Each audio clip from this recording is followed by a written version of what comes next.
All right, looks like we are live. Welcome back, everyone, to the stream. Oh my gosh, I think I missed you guys so much. I missed you guys, man. Welcome back. Shout outs to everybody. Appreciate you guys being here. Welcome to the Player Essence live stream. My name is OJ, and I am here to deliver some awesome information. We're just getting started up here. Shout outs to everybody who's coming through. I hope all of you guys had a great weekend and Monday. I just relaxed, played video games. I did get some stuff done. I've got a big video tomorrow on Paper Mario the Thousand Year Door. This is like my first ever real sponsorship through Nintendo with this video. So super excited about that. Shout outs to Nintendo. For those who don't know, usually they just, I usually just get a code. But they actually wanted me to make like a pretty detailed and interesting video on Paper Mario the Thousand Year Door, which I was probably going to do anyway, but who knows when I would have done it. But they actually wanted me to get something together, even though they already knew I was going to cover the game like crazy. So shout outs to them for actually sponsoring the video coming up. So make sure you guys watch that tomorrow morning, 7 a.m. PT, 10 a.m. Eastern. My first ever real sponsorship with Nintendo, so shout outs to them. Yeah, I'm super excited. So I really hope it does well so they want to come back to me for other games, Because usually, like I said, they usually just give me a code and say, hey, man, just stream it or do whatever. But they actually, it was a little bit different this time. That's why I said, Nintendo's, changing. Like I said, I've been working with them for, a decade. And they've never sponsored me. Outside of, I remember one time, they did pay for me to, a flight to go out to San Francisco to check out Splatoon, the DLC. They did pay for that, and I think they covered like my flight or something, like my hotel for Nintendo Live. I paid for my flight, but they covered my hotel for Nintendo Live last year. I think in Seattle or whatever. But they've never actually sponsored any videos of mine, So this is pretty cool. First ever one. We're gonna get into all the topics. So everybody that's asking me, why are AAA games in trouble? Don't worry, we're gonna get into it. Just let's get through the top. Let's get through the beginning. Let's get through the intro. Let's say shout outs to everybody. Don't worry, it's a long stream, so don't worry. Just relax, okay, guys? Relax. We'll talk about AAA gaming trouble. We'll get all of your questions answered, all right? Just no need to rush it. Let me just get through my little monologue at the beginning, and then we'll get to everything, all right, guys? Don't worry. All right, so yeah, check that out tomorrow morning, 7 a.m. Thank you so much. I appreciate everybody that comes through. I appreciate it. And everybody that watches the video. But once again, 7 a.m. PT, 10 a.m. Eastern time. All right, let's get into some shout outs here. If you want me to say hi to you, make sure you say what up in the chat. And I'll say hi back to everybody here. Lootboxby Senpai. What's up, Lootboxby Senpai? Shout outs to you on Twitch. Dior is here. Nin128 says, don't worry, gamers. Slim Shady has come to save you. Time to touch grass. It's time to touch grass. Silk Reese over there. Rena Habog is here. What's up, Rena? Jacob Dressback. Hey, what up? Shout outs, guys. Seventh Hokage. Oh my gosh, the goats all in a row. Skylar Jesus just got here. What did I miss? You didn't miss anything, Skylar. You just gotta look. If you look down on your player, wherever you're watching, you'll be able to see when we started streaming. So you'll know that we just started. So you don't gotta worry about missing anything because we just started. Shout outs to Rena though. My day was good. Thank you for asking. Appreciate that. Life will change. What's good? Welcome. Will McGee. Yeah, I enjoyed my day off. My day off was good. Just hung out with my boy and played Paper Mario. Hang out with my wife. Watch TV. Epic Lobster. What's good? David B. Hey, what's up, David B? Welcome. Jeff Shadow. Ashel's off the chain. Projo. Wait, what's happening? AAA games. Don't worry, guys. We're going to talk about it. Relax. Joseph S. What is good? Welcome. Indo Martol. I don't know how to say your name, he says. But yeah, shout outs. Welcome to the stream, brother. We're going to talk about it. I know you said PS5 has been putting out bangers after bangers. We're going to talk about it, guys. We're going to talk about it. Just relax, okay? Calm down. Some of y'all getting a little bit too crazy. Don't worry. We're going to talk about it. Don't worry.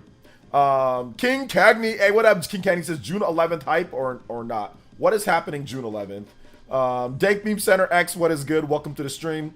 Says I wouldn't say trouble, to be honest. Well, we'll talk about that, Felipe. Pei Nuchiha, what is good? Welcome.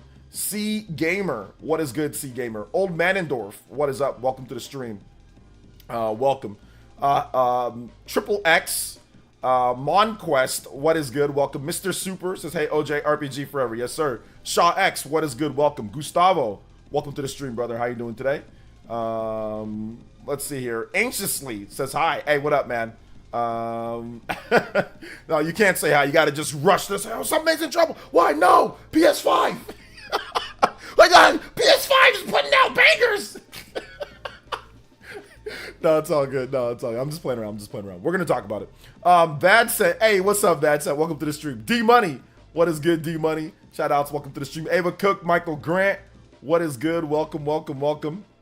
Yo, Rax the Great, what's up, Rax? Welcome to the stream. Welcome. Sakan says Shovel Knight or Hollow Knight. Which one's better, Shovel Knight or Hollow Knight? I like Hollow Knight a little bit more. Noir, what's good, Noir? Welcome. PS5, revolutionary. I guess we should get into it. Let's see here. A lot of controversy. It's not really controversy. It's just simply talking about topics. It's not really controversy. Light year for gaming. Trouble. AAA gaming in trouble. Suda on No More Heroes. Summer Games Fest Q&A. Not really troubles. Just gaming topics. Just topics that people have been talking about.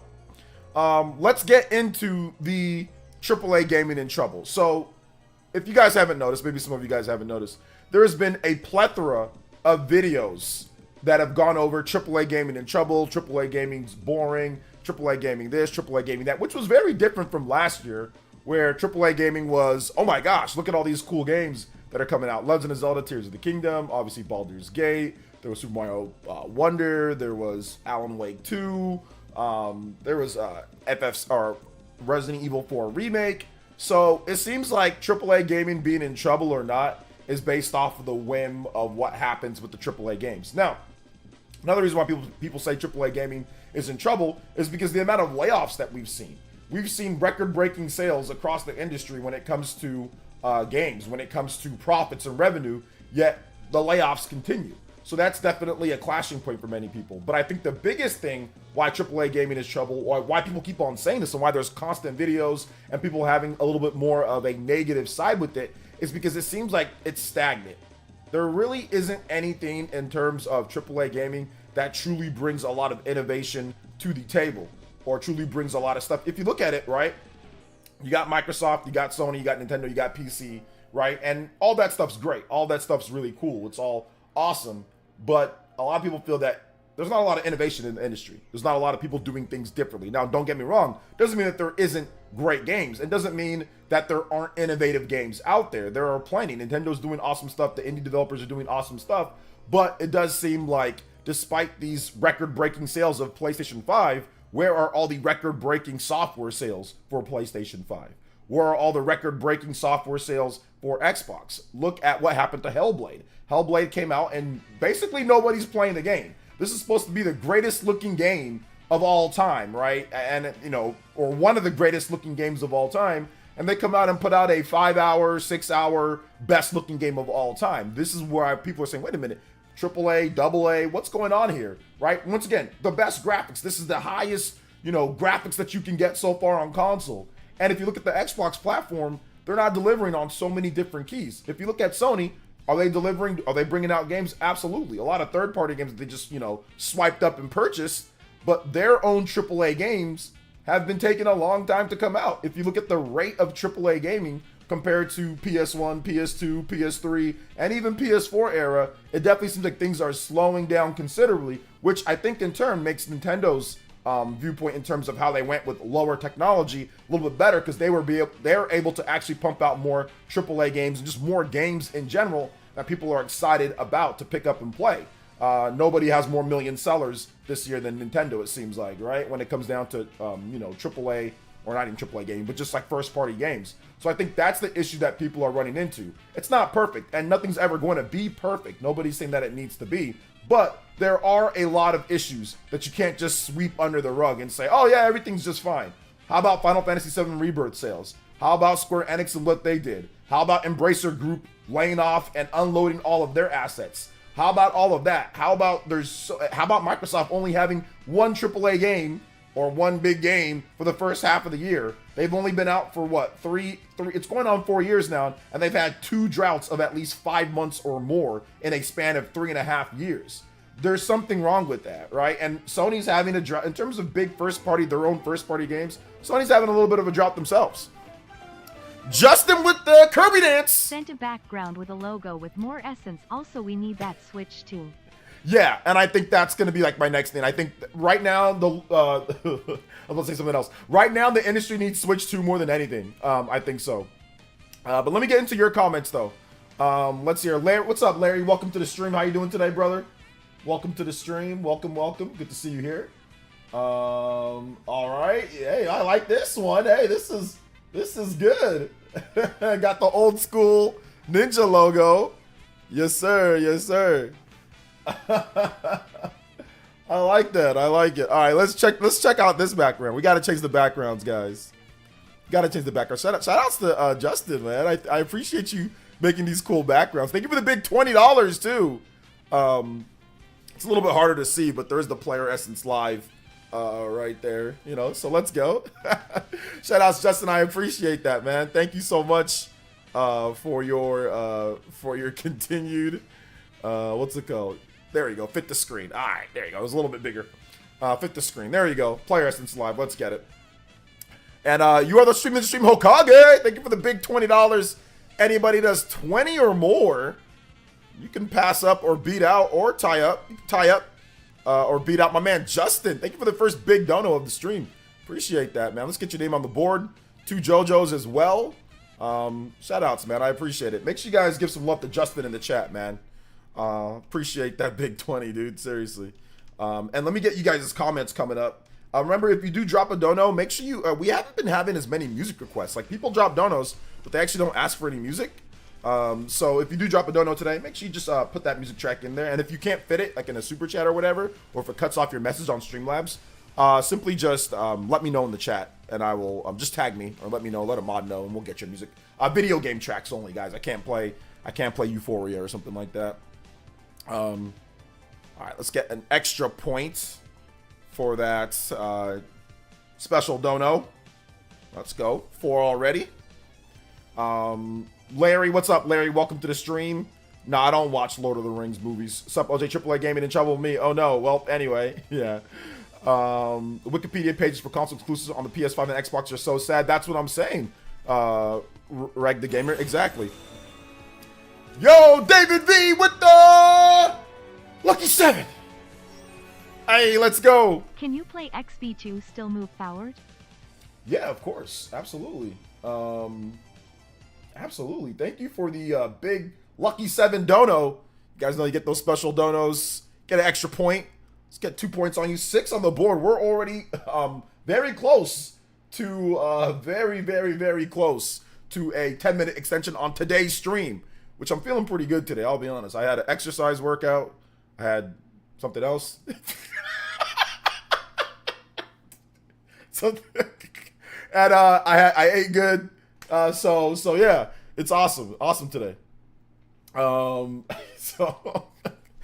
yeah, feeling really good today. All right, let's get this music going here. Started at 3:30. Let's go.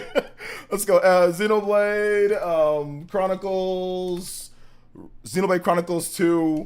Move forward. All right, let's go. All right, thank you so much, David V. Thank you for the big dono, man. I appreciate that. Shout outs, man. No, I'm good. I'm good. All right, shout outs. Let's go though. Let's see here. OJ, Nintendo Switch 2 sponsored ambassador for real. They're not doing the ambassador thing anymore. At least that's what I think. Like, I don't think that's even a thing anymore. Or they're gonna call it something else. I'm not really sure what's going on. But yeah. But I mean, I'm obviously, like, it's my first actual, like, real sponsorship from Nintendo. Like I said, they never sponsored any actual videos. They would just give me review codes. But no, I got a cool video for Paper Mario: The Thousand Year Door. For those who just joined in, I got a cool video sponsored by Nintendo for Paper Mario: The Thousand Year Door. Don't worry, it's just not me puffing up the game like a million times. It's a lot of the stuff that I already said beforehand in terms of, like, the positives and the negatives. But it's a high quality video in terms of, like, the editing and all that. So yeah, check it out tomorrow morning, 7 a.m. No spoilers. Only goes up to about chapter 2. So yeah. What's up, J2? Shout outs, man. Appreciate you. Shout outs.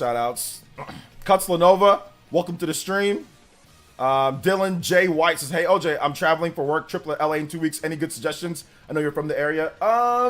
It depends on what, like, LA's really big, so I don't know what area in LA you're in. But, I mean, if Paul Gale comes here, he'd be able to actually give you more of that because he lives in Los Angeles. I live in Central Valley. He lives in Los Angeles. I was just born in Los Angeles, but I didn't stay there. I only stayed there like a few years. Justin, sponsored by 7-Up. They get Sonic Frontier's Quest. Hey. So's backup song. Yes, sir. Yes, sir. Thank you so much. I appreciate that. Justin, sponsored by 7-Up with the Lucky 7. 2 Lucky 7 donos already. Let's go. Thank you guys for that support. $7.77. 8 on the combo board. Justin, let's increase your ninja lead here to $27. Anybody does 27 or more, you can type or beat out Justin, the elite, on the board. Syncline87 says, loving the channel. Thank you so much, man. I appreciate that. Rumor has the Monolith's Wonder Woman game is in trouble, proving that only one good monolith in the industry. That's Monolith Soft. Wait, I mean, I haven't heard about anything about that Wonder Woman game in like how long, right? That was announced like years ago. Microsoft Gaming is in trouble. Sony and Nintendo are doing great. Sony just came out and said this is their most profitable generation. Yeah, don't get me wrong. But once again, that's great for them being more profitable because they're racking up microtransactions and stuff and third-party games. But Sony's output has been bad. So, I mean, once again, it's profitable. That's great for them being profitable. But when it comes to Sony's output, the output in terms of first-party games, their own first-party games, has not been great. Now, I'll give them credit for, you know, actually going out there and getting stuff like Rise of the Ronin and getting stuff like Stellar Blade, you know, and getting these type of games, right? And helping out to get those. Those games would have came out regardless, though. I think those games would, I mean, Stellar Blade was actually a multi-platform release. You know, Rise of the Ronin, I mean, maybe that would have not came out without Sony getting involved. But when it comes down to it, like, I'm seeing, like, the output is not great. So, well, them, it's very profitable. They still let go of how many people, right? They still let go of a lot, like, what, 1,000 people? Microsoft had layoffs. So, that's AAA gaming. Because it's not like indie developers are letting go. It's not like indie developers are like, oh, man, we don't got nothing. You know, like, we can't sell our games or whatever. We're laying people off. I mean, some indie developers, yeah. Some of the bigger indies. But most of the indies are okay for the most part. But if you're looking at it overall, yeah, man, like it's a combination of things, not just about their profitability. You know, Microsoft makes what, $3 trillion? How's that working out for how many games we're getting? $3 trillion company purchased purchased Ninja Theory, and they put out a game that nobody's playing on Steam. Think about it. Think about it for a second. Excuse me. Think about it for a second. Let's go to Hellblade 2 Steam DB. You go to Hellblade 2 Steam DB, how many people are playing that? I mean, like, there's barely anybody in the game. 24 players right now, 222. 24-hour peak, 349. All-time peak, 14 days ago, 3,982. So this is supposed to be a big AAA game, or this is supposed to be a big Microsoft trillion-dollar company, and they put out a game that nobody's playing. Now, we don't know the Xbox numbers, but the Xbox charts, it's not, Hellblade was not the highest played game on Xbox Game Pass. So, and we don't know if there's any super big jump in numbers. So it's like, to me, AAA with a lot of these companies has been lacking, has been absolutely lacking a little bit. So it's not just all sunshine and rainbows. There's still a lot of issues. So yeah, man, that's kind of how I feel about it. Profits can lead to more reinvestment, so overall it's a good thing for the industry. It would be way worse without good sales. Yeah, that's true. Profits can lead to more investments, but if they're only doing it to the point to where the games take 25 years to come out, or what if they reinvest into games like Concord? You know, what if that's, because that was the direction, right, Joseph? All that profit they were making, what were they putting it into? Live service games, right? There was a ton of live service games, so yeah, that's not good for us, having just a ton of live service games, you know? So yeah, I mean, that's kind of how I see it as well. Oh, hey, what's up, Christopher Lenton? Welcome to the stream. Shout outs. All right, let me get this next track going here. Shout outs to David. Thank you for the $7.77. Justin, sponsored by 7-Up. Thank you for the 7 as well. 777. All right, we got the next one. Sonic Frontiers Quest SOS backup song. Thank you so much for your support, Justin. Thank you. I appreciate that, guys. If you drop a don't just put that music request in there and I'll get it for you. Video game track. Let's see here. Hi, OJ. What makes AAA gaming development so expensive? Graphics. Quality, new technology. These are all things that make AAA gaming very expensive compared to where it was before in the past. You know, we've always had AAA games for the most part in the modern era, or more like even in the classic era. You know, a game like Phantasy Star, the original Phantasy Star, that was one of the original AAA games where, you know, it cost a lot of money because of the cart size. I mean, Chrono Trigger. There's certain games that we've had over the years, and there's a plethora of other games that have been big, the AAA type of games on huge carts, or you know, Super FX chip, right? Star Fox, that was a AAA investment for Nintendo. I mean, they just handed at the time, right? They just handed what was it? That Dylan, whatever his name is, studio. They just handed him like $3 million, right? Back in like 1990 or 1980 or whatever, you know? If you put that out to today's day, that's a lot of money, right? So that's AAA. So they just handed him all that money back then, Yamauchi. So we've always had that, but obviously it's intensified even not at this point. And with inflation, the money just keeps going up. What you need, the technical expertise as games get more complex, just keep going up and up and up. And I think that the PS5 and the Xbox Series, the technology in terms of what they're using and the price, it hasn't necessarily caught up in terms of the output. You know, the output, they can't satisfy what the graphics, what you have. So that's why it's so slow getting big first party games. You know, like all Sony has for the rest of this year is Astrobot. You know, and I don't even know if that's a real big AAA game. I mean, it's the quality is great, AAA quality in terms of polishing gameplay. It looks awesome, but that's all they've got, and they didn't have anything pretty much all this year. What did they have? They just purchased a bunch of rights to other games. I mean, FF7 Rebirth, you know, but once again, that's purchasing the rights to make that game, you know, from Square Enix. So they're taking it's taken really long. It's taken really long to actually put out big games.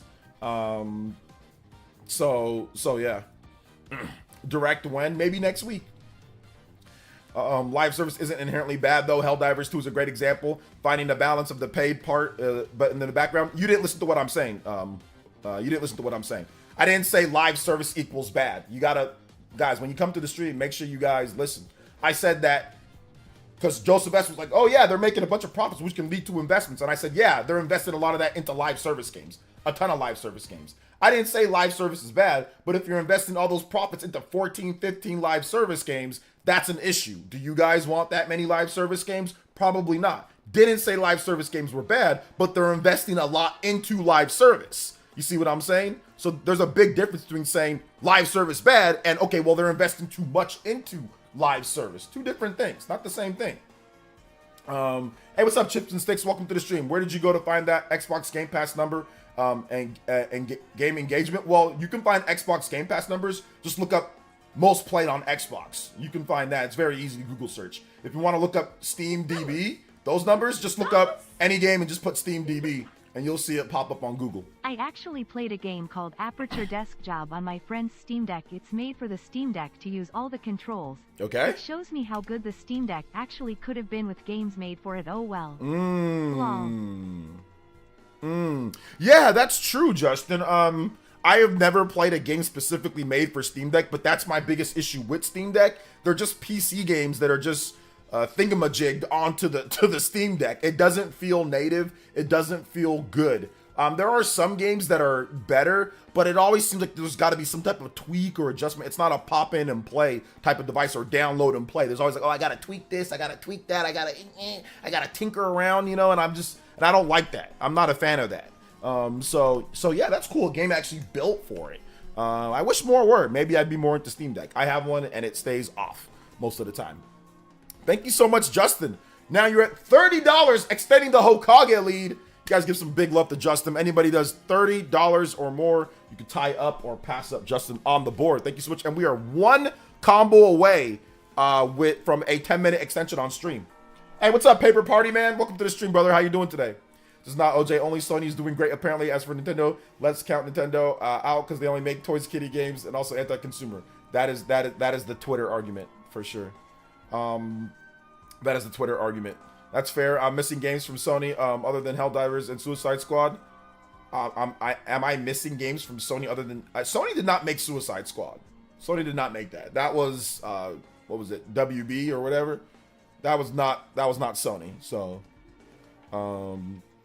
so yeah, man. Do you feel the same way about the ROG Ally with the tweaking? The ROG Ally sucks. I hate that system. It's too big and bulky. It runs on Windows 11. And Windows 11 is quite possibly the worst thing ever to happen to handheld or whatever gaming. Windows 11 is terrible. I hate it. I had the ROG Ally for a day. I'm like, this thing sucks. Not because the specs suck or the graphics suck. That stuff's awesome. But the system, one, is too big. Two, runs Windows 11. That is no way to run a handheld platform in any type of way. Three, the docking and all that sucks. It's not instant. It's trash. So I hate the ROG Ally. I got rid of it in not even a day. I bought it at Best Buy, tried it out, and it was terrible. And I returned it. I returned it instantly. I just bought a Steam Deck. Steam Deck's better. Steam Deck's definitely better. For me at least. Not for everybody. I know Rena loves her ROG Ally, so not to step on anybody's toes that like it. It's just not. It just sucks for me. Doesn't mean the system itself sucks. It's just not for me. You know. What's up, Game Freak or Game Fan? Welcome. Let's see. I tried ROG Ally at Best Buy. It was super clunky to use. Yeah, it's just clunky. If you actually get it, tweak it and put it to your parameters and do like quick boot startup and start messing with it, then yeah, it can be really good. But I don't feel like doing that. Whenever I want to play a handheld game or play handheld, it's because I want to just be able to play real quick, or I don't want to have to tweak with things and settings all day and all that, or go through Windows 11. I don't want to do all that. So yeah. Let's see. So someone isn't getting ROG Ally X in the mail. That's fine. I don't need a ROG. I mean, they can send me it. I'll have the same thing.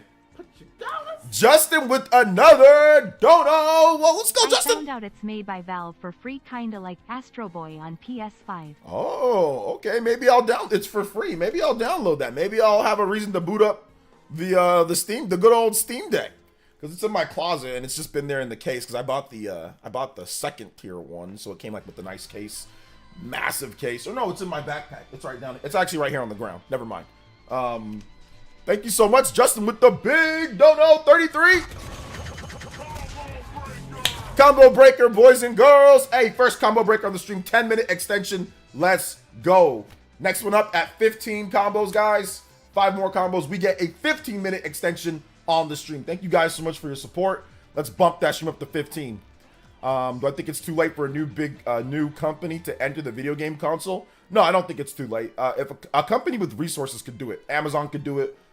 Apple could do it. There's certain companies that could do it. I'm feeling good, Anthony Cooper. How are you? Welcome. Welcome. To Switch 2 run Windows 11. Now we have the themes. Absolutely not. Let's see. Save Sony from Concord. Yeah. If Sony focuses more on games like Astrobot, they could do well in terms of game sales. Relying too heavily on AAA games has been albatross around their necks. I think that Sony needs to focus a little bit more. I think that if you take away, and I know this sounds terrible to investors, but if you remove all the live service and yeah, focus in on that super highly polished AA experience and polish it up to gameplay wise a AAA standard, and I think that if you invest into that and tell your fans that is good, so yeah, and tell your fans that is good, then that would be what you need to do, that would be what you need to do. So so yeah, absolutely. That is what you need to do for sure. I saw people were pissed at what Jeff Keighley said yesterday about KH4.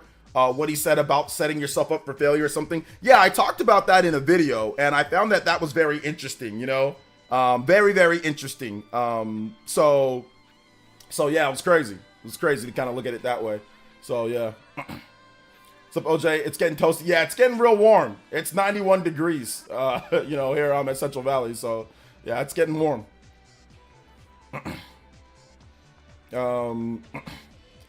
I have not played Hades 2 yet, but I bought it, which is crazy. So I need to play it. Paper Potty Man in the chat. What's good? Compute X has another handheld thingy shown off. I don't know what that is. Hey, what's up, B Richard? Welcome to the stream, man. How you doing today? Welcome. Welcome to the stream. Sony has Helldivers in Concord and Astrobot. They're doing a mix. Some will hit and some won't. Yeah, I said that Sony didn't have much outside. They also had Helldivers. I need to make sure that I add that in. They had Helldivers too, which is good. You know, which is good. Hey, what's up, Anto Samus? Let's see. Me too. Players has bought it and I haven't touched it. Yeah, I bought it and I have not touched it yet, which is crazy. You know, which is crazy. Which is nuts. All right, if you guys have more questions on that, we can talk about it. Or if you guys want to discuss more on the state of AAA gaming, feel free to let me know in the chat. Let me see if I missed any questions. Let's see here. The new ROG Ally X looks nothing better too. Again, ROG laptops are better. LOL. Their Zephyrus G14 looks sleek and the price is decent. I mean, I think that when you're making a laptop, right, and you have more experience in making laptops than making handheld portable systems, I think that it's going to be a little bit of a growing pain, right? Things are going to look a little bit off, or you're not going to necessarily do your best or your potential until you actually get numerous revisions and numerous ones out there. So it's still the genesis. It's still early for a lot of these other companies making these PC handhelds. So I think as time goes on, they'll get better at it and realize what's better for a handheld platform. But the ROG Ally X, I mean, I saw it and I mean, yeah, I mean, it looks like it's a slight improvement over, but I mean, I don't know. Like until people actually get their hands on it and all that, like the battery life and everything, I think it's going to be one of those things where I just sit back on the sideline and wait for like John or somebody else to talk about it. So yeah.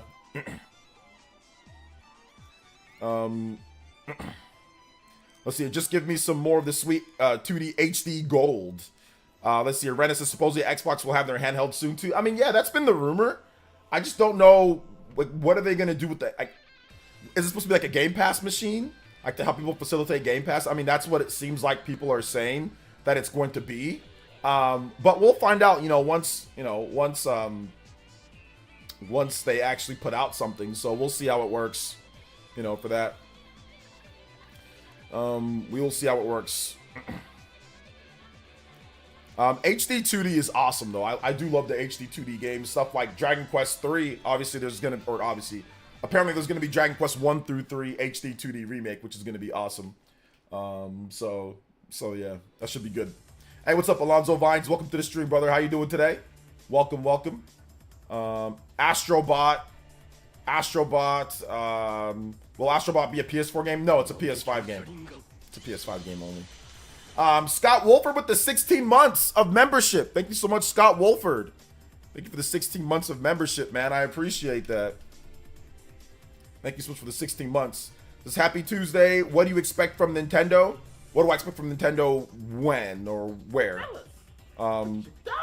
Justin with the $3. Let's go, Justin. Someone at work sold me a cheap Lenovo Legion Go. I don't know why I got it, but it was cheap. I ended up putting SteamOS on it and use it as a Steam Deck. Lol. What? Okay. You turned the Lenovo Legion Go into a Steam Deck. That's the thing that actually is like literally like a Switch clone, right? It has Joy-Cons, right? That's the thing that actually has Joy-Cons. Yo, shout outs to Justin. Thank you for another $3. Up to 36 on the board. You guys give Justin some love. He's sweeping the board right now. Appreciate that, Justin.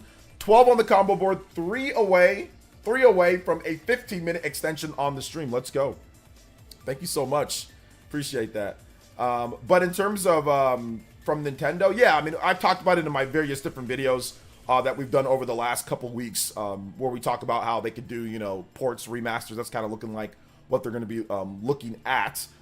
If you haven't seen my most recent video in terms of like the state of Nintendo, I did a video on June 2nd, which was 2 days ago, where I talked more about Nintendo, how I feel about what they're doing for this year, 2024, their game lineup, what they could be doing.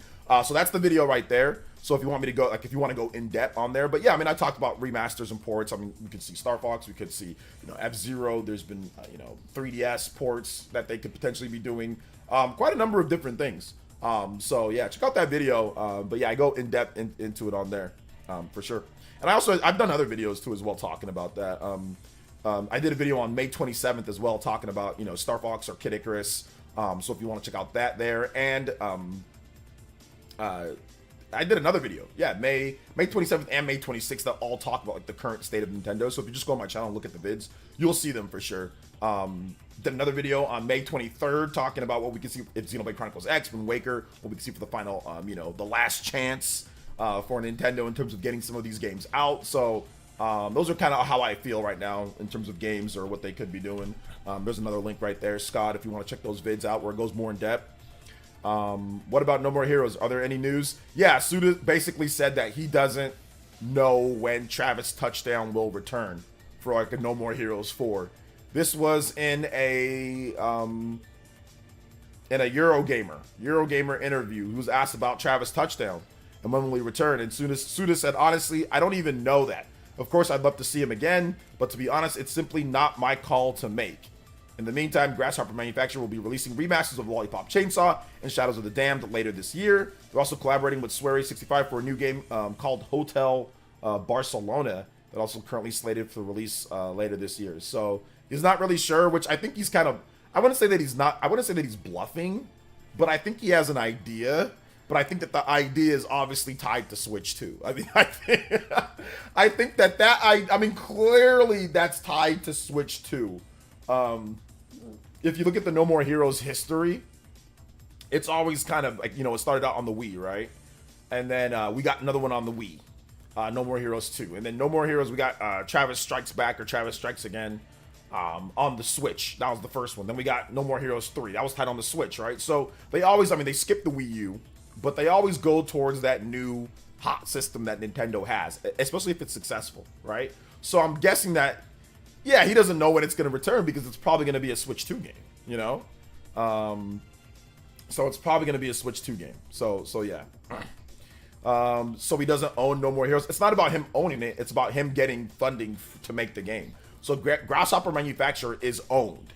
He is owned. So in order for him to make No More Heroes, they've got to get funding.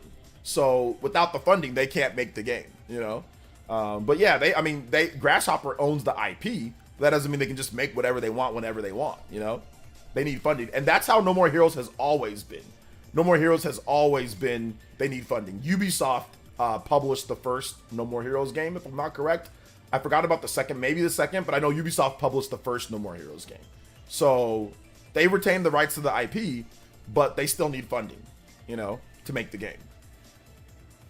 Let's see here. It would be funny if he revealed it 4 years early again. 4 years early again. Did he reveal No More Heroes 3 4 years early again? When did he do that? Zoltor says, if Xenoblade Chronicles X comes out on this Switch, it'll probably be the last push for Switch before Switch 2 comes out. I mean, maybe. They might have some other games. I mean, who knows, Zoltor. But yeah, obviously Switch is on its last, I think probably like full year would be this year for the Switch. What's up, Mr. Davis? What did you miss? You didn't miss anything, man. We're just hanging out, talking. I would like to see Suda51 do something new. Killer 7 is one of my favorite games. I'd love to see another one-off game of that nature. They're doing the Hotel Barcelona, so let's see how that works out. But yeah, I think some of these remasters that are coming out, like Lollipop Chainsaw or whatever, like that'd be good, if he can if those can do well enough. So yeah. Game Fan says, I get what Jeff meant, but warning like that wasn't the best decision. He should have said, I understand you guys are disappointed about Kingdom Hearts 4 not being there. I think some people are being a little bit too sensitive about that. Like, I don't, but I get it. I get both sides, which I said in my video where I talked about, my RPG news video where I talked about that. So yeah. 2017, NS will fail. 2018, NS is still going to fail. 2019, NS is trash console. 2020. People don't think that, though. People don't actually think that Steam Deck will kill. Like, people, it's just some crazy people, though. It's just some crazy. It's not everybody. But it's cool to make fun of. All right, you know, it's cool to make fun of. So yeah. Shout outs to Justin. I think another $3 dono came in, but it didn't trip the. Okay, there we go. Thank you for the big $3, Justin. Again, let's go. I got strange feeling that Kirby Planet Robobot port is coming. No reasoning, just a feeling. Okay. Also, I'm back at work and getting paid again. Yay. Oh, nice, nice. Good stuff. It's always good to go to work and get a paycheck. Shout outs to Justin, man. I appreciate that. Thank you for another $3 dono. Thank you for your support, brother. Shout outs to the 7up boys out there. Appreciate you. 2 away from the next combo. Justin, if you want some music, let me know. You dropped a couple donos down and asked for nothing. So let me know in the chat if you want some music. Shout outs to Justin. Thank you for the big $3. 39 on the board. Anybody does 39 or more, you can tie up or pass up Justin on the Hokage board. Streaming just at about 20. Thank you guys so much for your support. I appreciate that. Adroxys with the 9 months. And Runner Habag with the Jow. No message though. Yo, we are at and above it. Up and above. 16 on the board. 3-pointers. Steph Curry coming in. Let's go. Thank you so much, Rena, with the big $10. And Adroxys with the 9 months. Let's go. Thank you so much. I appreciate that, young ladies. I appreciate that. Adroxys, thank you so much for the 9 months. And Rena, thank you for the big 10. Like always, supporting the stream. I appreciate you. Seriously. Thank you so much for the Nook Bells. The Nook Bells in the chat. Nook Bells in the chat. If you got the emotes, if you're a member on stream, you can use emotes, ~member, and you can put in the Nook Bells whenever somebody drops a little bit of support. So, Rena did it right there. Nook Bells. Thank you so much for the support, guys. I appreciate it. You guys are awesome. Like Legend of Heroes games? I do like Legend of Heroes. I just don't have the time to play all of them. Just do not have the time to play all of them. There are a good amount of people who think it is trash, but they kind of like Nintendo's games. Okay. Ryukin 27 says, what up? Hey, what up, Ryukin? Welcome to the stream. Hey, I think you meant OJ. I've been playing Splatoon 3 jail for 2 years. I'm not sure what that means, so I don't get it. But I think you've just been saying you've been playing Splatoon 3 for a couple of years now, which is awesome. Did you see RGT get an SMT 5 Vengeance sponsorship? He was mispronouncing so many things, and I know he's not going to play either. I did not see that he got a sponsorship. Atlas does sponsor him, and he doesn't even like those games, which is hilarious. That's the most hilarious thing. He's not a fan of these type of games, but he gets sponsorships, which is the ultimate get the bag move from him. I got to give him credit, though, for getting sponsorships for games that he does not like. For RPGs that he just doesn't really like. That is awesome, though. That is so good. I'm happy for him. But yeah, he got an SMT5 sponsorship back in 2021, so it makes sense that they would go back to him. Especially if the views were good, then it doesn't matter if he doesn't like the game or he doesn't like SMT5. All that matters is that, they like the fact that the videos are doing good, so it doesn't really matter that he doesn't like the games. No, it's actually not a waste of money, because here's the reason why it's not a waste of money. It's not a waste of money because if the views are good and the metrics are good, then they don't have a problem with doing that, even if he doesn't like the games that much, right? It's like me and mobile games. Like, yeah, sometimes my mobile streams, you guys will watch them. Some of the metrics have been good for the mobile stuff, so even though I'm not big on mobile, they'll still come out and reach out to mobile stuff, right? So yeah, that's the thing. That's the thing. Let's see, OJ saying he likes Trails games is like RGT saying he likes Xenoblade series. No, it's not, because I've played Trails games and said that they're good. I just don't have the time to play them. I just don't have the time to play them. And I wouldn't be mispronouncing the names. But what was he I haven't seen the video yet, so I didn't see the sponsorship. But what names was he mispronouncing? See, yeah, well, how does he get sponsors for games and genres he doesn't like? Once again, it's the metrics, guys, because he's got a sponsorship before for SMT or other JRPGs, and the metrics have been good. So since the metrics are good, they don't care that he doesn't like, and it's not like he tells them that he doesn't like the games. I just know from doing videos and doing live streams with him that he doesn't like JRPGs that much. He doesn't really like them at all. He doesn't complete them. So he does. I don't even remember the last JRPG he's actually beat. Maybe Final Fantasy. But outside of that, he doesn't really play like hardcore JRPGs, which he admits that. He says that multiple times. He doesn't make videos on those, right? So we all know that he doesn't, but it doesn't matter that he doesn't. All that matters is that the metrics, like when he gets a sponsorship, which I'm happy that he does because he's a friend of mine. I'm glad that he's getting it. All that matters is that it does well. Like the video gets views. That's all that matters to them, at least, you know. So yeah. Let's see here. You butchered Wagatsui.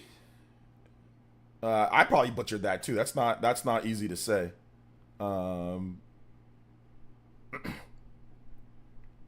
How do you say that? I don't know how to say it properly. Sometimes I gotta double take and say that, so I mess up the names too. Hard to believe that some people don't like Raid Shadows, even if they get sponsorship. I mean, Raid Shadows is okay. I mean, I've played it. I've got multiple sponsors from them. They're okay. It's okay. It's a good game. It's all right. Now is the time to get into Street Fighter 6. It's $25 on Green Man Gaming for PC. $25 on Green Man? Okay, yeah, for sure. Now is the time. Now is the time. With the new balance patch out, absolutely now is the time. Thank you so much, Justin, with another $3. I didn't know it was $25. I didn't see that. Yeah, I'll pick it up for sure. I'll pick it up for sure. Let's go. Street Fighter. Street Fighter 6, $25. Thank you so much to Justin with another $3. That is 42 on the board. Thank you so much, Justin. 17 on the combo count. We are 3 away from a 20-minute extension on stream. Let's go. Thank you so much, man. I appreciate that. Let's go. Let's go. Thank you for the support, guys. Shout outs to Justin. Let me know if you want some tracks. Justin, I don't know if you've asked for stuff. Let's see here. He says RTC cracks me up. He has no chance in hell playing that. It's borderline cringe. I mean, he might check it out. He might play it. I mean, he played SMT5, and I know he played it because, you know, he made a video on it with his own footage, and he also asked me about a couple different things in the game. I remember 3 years ago, yeah, he asked me about, like, hey, like, what is this about? Like, or, like, how do you do this? So, I mean, he was trying to play it. So, I mean at least the effort was there. Otherwise, he would have never reached out to me, you know? Try to understand the game better, try to, you know, for the video he was doing. You know, so that's good. That's good. I said I'm happy that he's getting it. And once again, Atlas, they probably just like the fact that it gets views. You know, that's the reason why that the sponsorship's there. I mean, and I've been sponsored by Atlas too. They sponsored. What did they sponsor? They sponsored. Did they sponsor a video on? Yeah, they sponsored my What was it? Oh gosh, it was this year. Unicorn Overlord. They sponsored Unicorn Overlord. So shout outs to Atlas, man. I like the fact that they're actually sponsoring, you know, us. Unicorn Overlord. Let's see here. Hey, OJ, players, maybe Atlas wants channels that would not normally have people who play to get more players to grow. Maybe, yeah, exactly.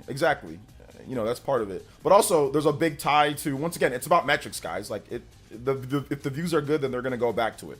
So that's really what it comes down to. It's not really that complicated. If the views are good and he does Nintendo content a lot, you know, that's going to be a prime opportunity, you know? Prime opportunity. Oh, yeah, I did Persona. You know what? I actually did a Persona 5 Tactica, but I think that was last year I did that. So, yes, I did do Persona 5 Tactica sponsorship, and I did do Unicorn Overlord sponsorship as well. So, yeah, and I did do I did a big SMT5 sponsorship with them because I actually hosted a live stream of the game on their channel. You guys can go back and watch that if you want. On their channel back in 2021, I hosted a live stream playing the game. So that was pretty cool. That was dope. So yeah. But it's all good.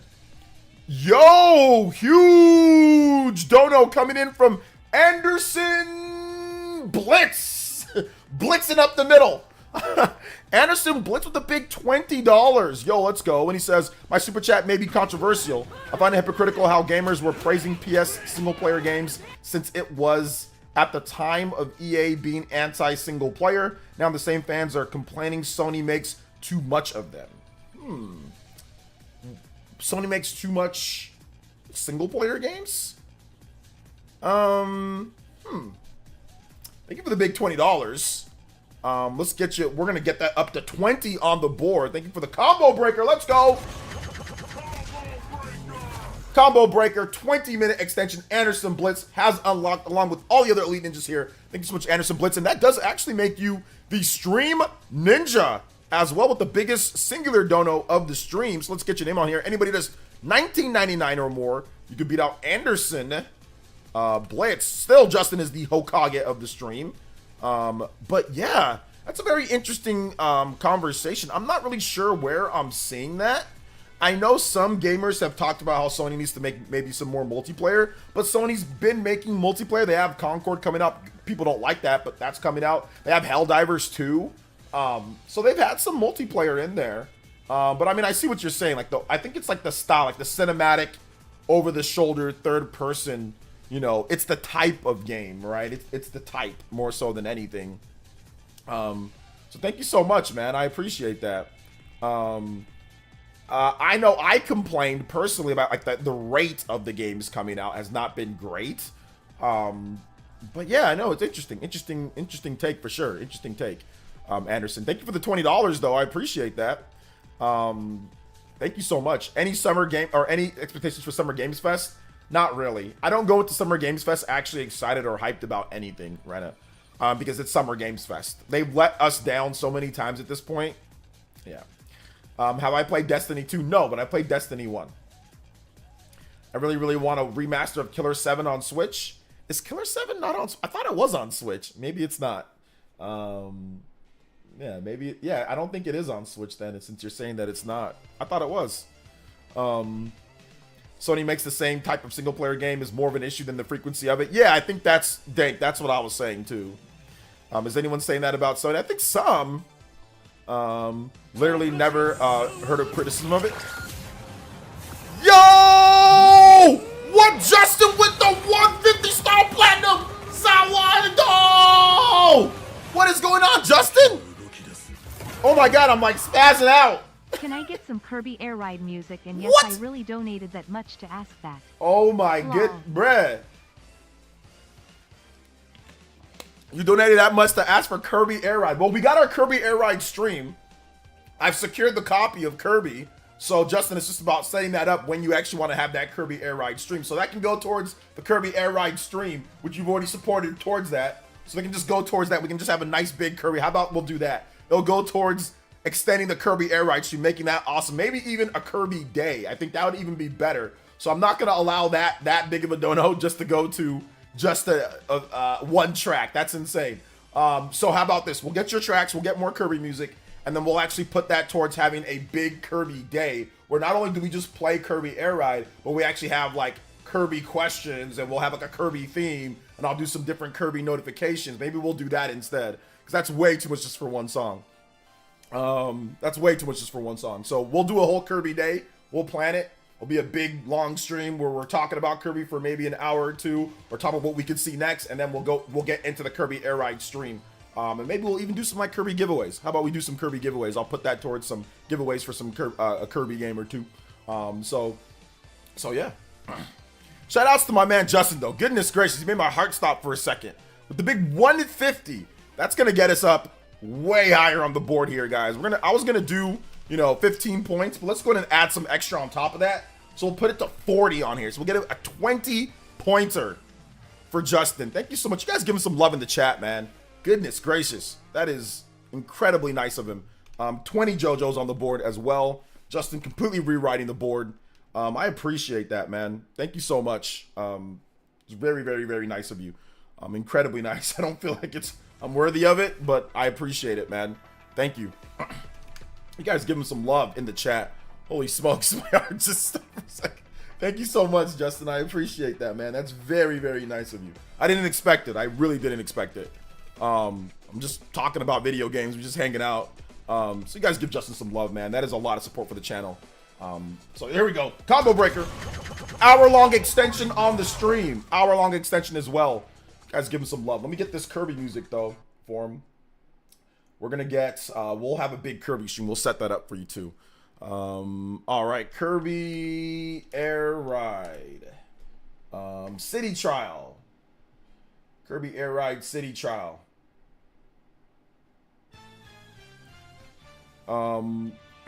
Shout outs though. Yeah, I'll give him any music he wants. Any music he wants, and then some. What up, OJ? What I miss about Suda and No More Heroes 4? He basically said he doesn't know when the next game is coming. While Sony makes mainly single player games, how can anyone say they make too many? 1 to 4 games a year is tops. That's what I call a lot. Yeah, I mean they don't make a lot. At least anymore. They used to. But Yeah, their output hasn't been necessarily the greatest, but I mean, it's been better than Xbox, so people give them that, right? Last year's Summer Games Fest was satisfying for me with the game trailer for FF7 Rebirth. Okay, yeah, they ended on that. I remember that they did end on that, but that was okay. That was good. Let's see. If anything, it's the live service that gets the hate. Yeah, a lot of people don't like live service games. A lot of people do like them, but a lot of people don't like live service. More likely they'll always try to defend Sony, even if it makes them look like hypocrites. Okay. I mean, you can say that, I guess, about any fan base, right? But no, Anderson, thank you for the big 20, man. If you want some music, Anderson, let me know in the chat. I'll get a track for you. If you want something, just tag me. You don't got to donate again for it. You just tag me and I'll get you some music. If you have any questions, KC Skills, or if you want to talk about No More Heroes more, let me know in the chat, guys, about what Suda had to say. If you guys want to talk about that, we can talk about whatever you guys want. Like I said, I know it's kind of scattered and we're jumping all over the place, and some people hate that about my streams, but it's impossible to have a truly, like, you know, everybody here is different. Everybody here wants to talk about different things. So I don't want to block people into only talking about one thing, you know, and not answer their questions or not talk about it and say, no, wait until this segment.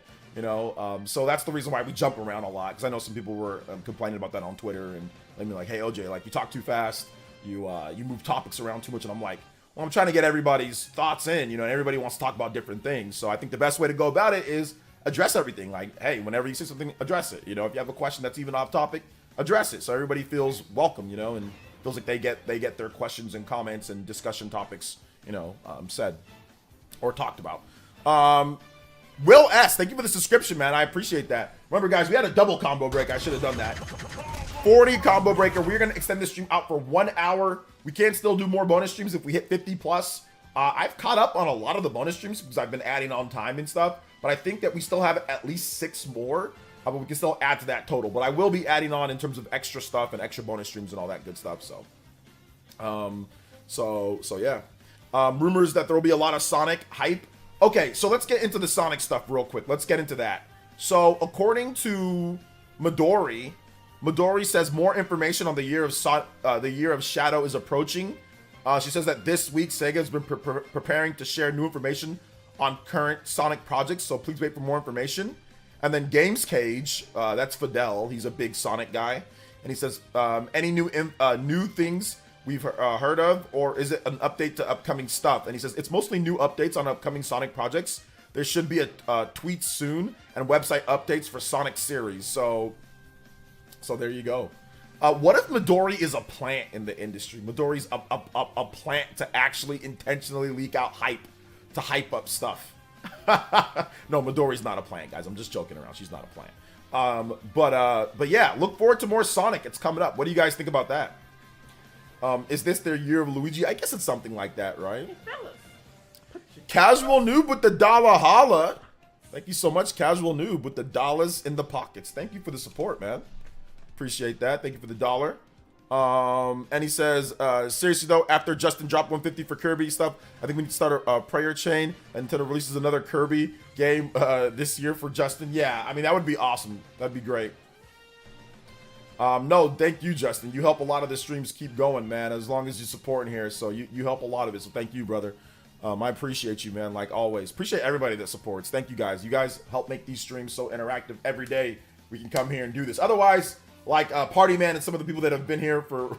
I used to have to make like 3 or 4 videos a day, man. Like, I couldn't do this because I had to edit videos all day, whether it was for myself or for other people. So you guys make it to where I can, you know, cut back on that, really put out higher quality edited videos, and then really focus on doing great live streams. You know, I'm having a lot of topics and talking to you guys for 2-3 hours plus, you know. So yeah, absolutely. Shout outs to Casual Noob, shout outs to Justin, Will S. Thank you guys, Anderson. Appreciate you guys. Rena as well. Rena's always here checking out the stream, supporting. Thank you so much.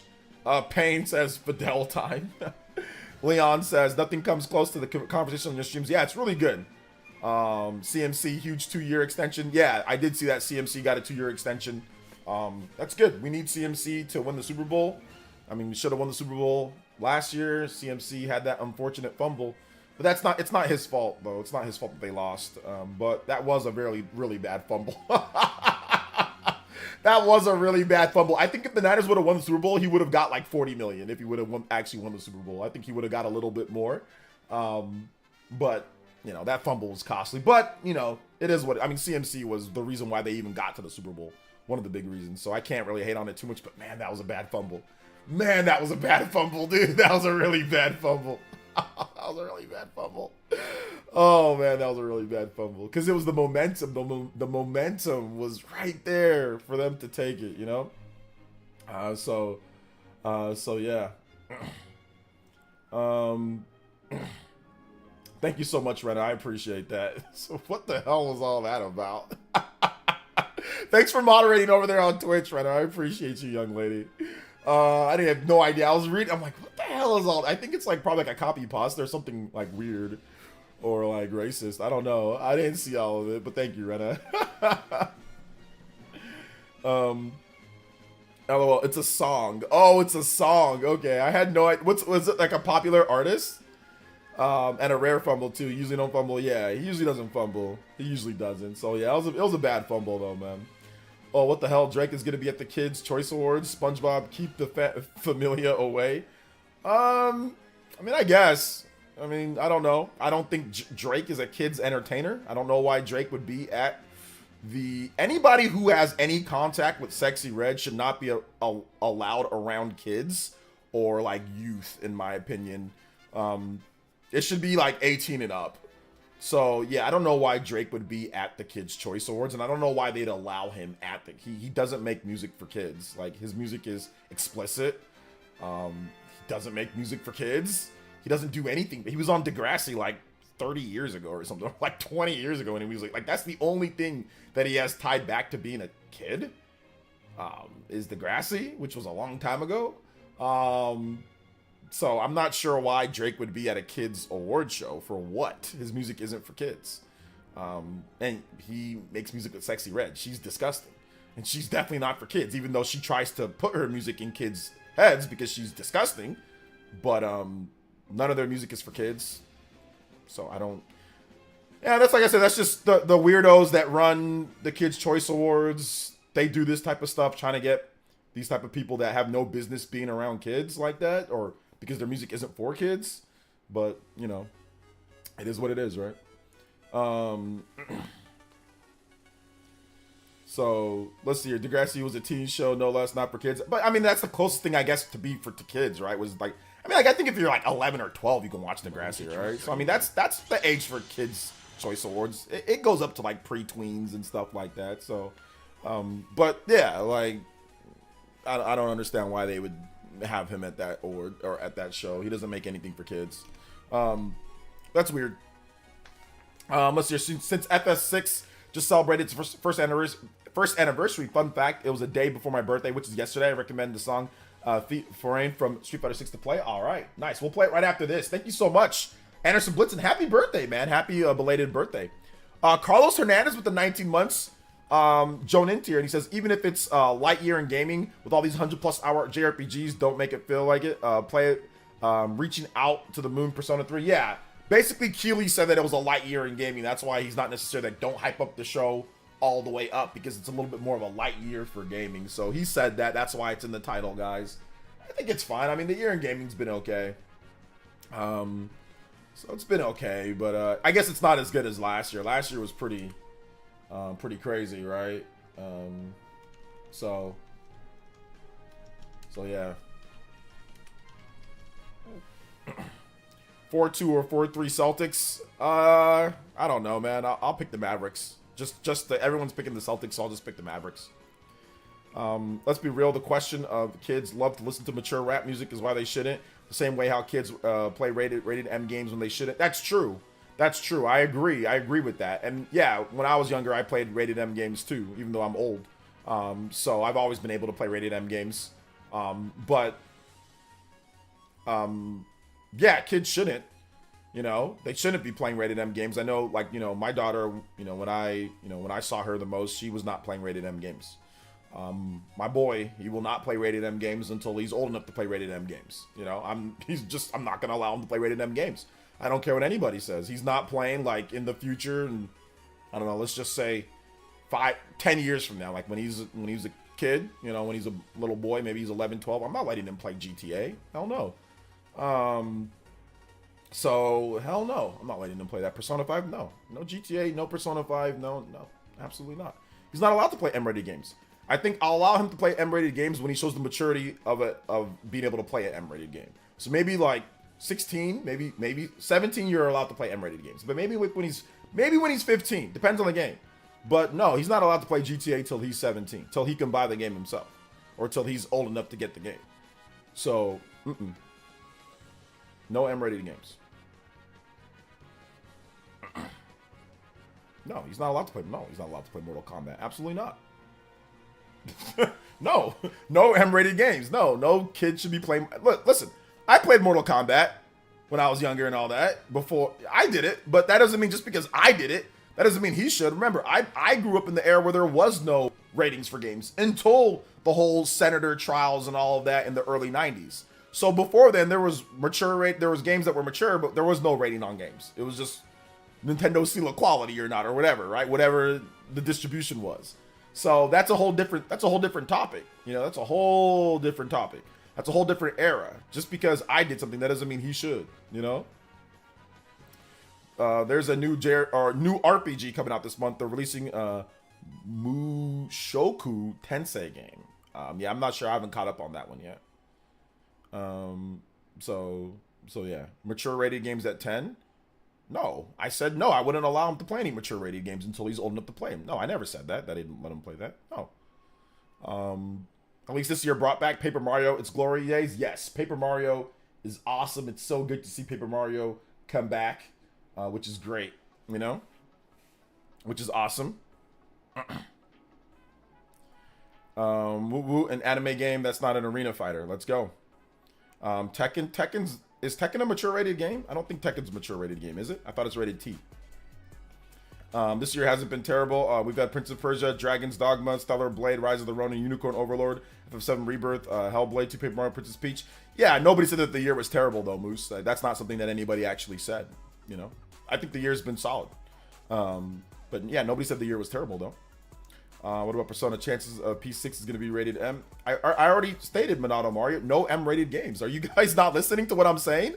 No M-rated games. Persona is M-rated, so no M-rated games. There are other RPGs to play outside of Persona that are not M-rated that the boy can play. Persona is not some type of godsend. He needs to play Persona. You have to play it. No, it's not. It's not, guys. Come on now. Do none of you guys have children? Or do you guys not... Have you not been around children? There's plenty of other games to play. The dude does not need to play Persona. I feel like that's not some type of essential gaming for a child, is Persona. No. What's wrong with you guys? What's wrong with you guys, man? No, Persona is not essential gaming for a child. No, it's not.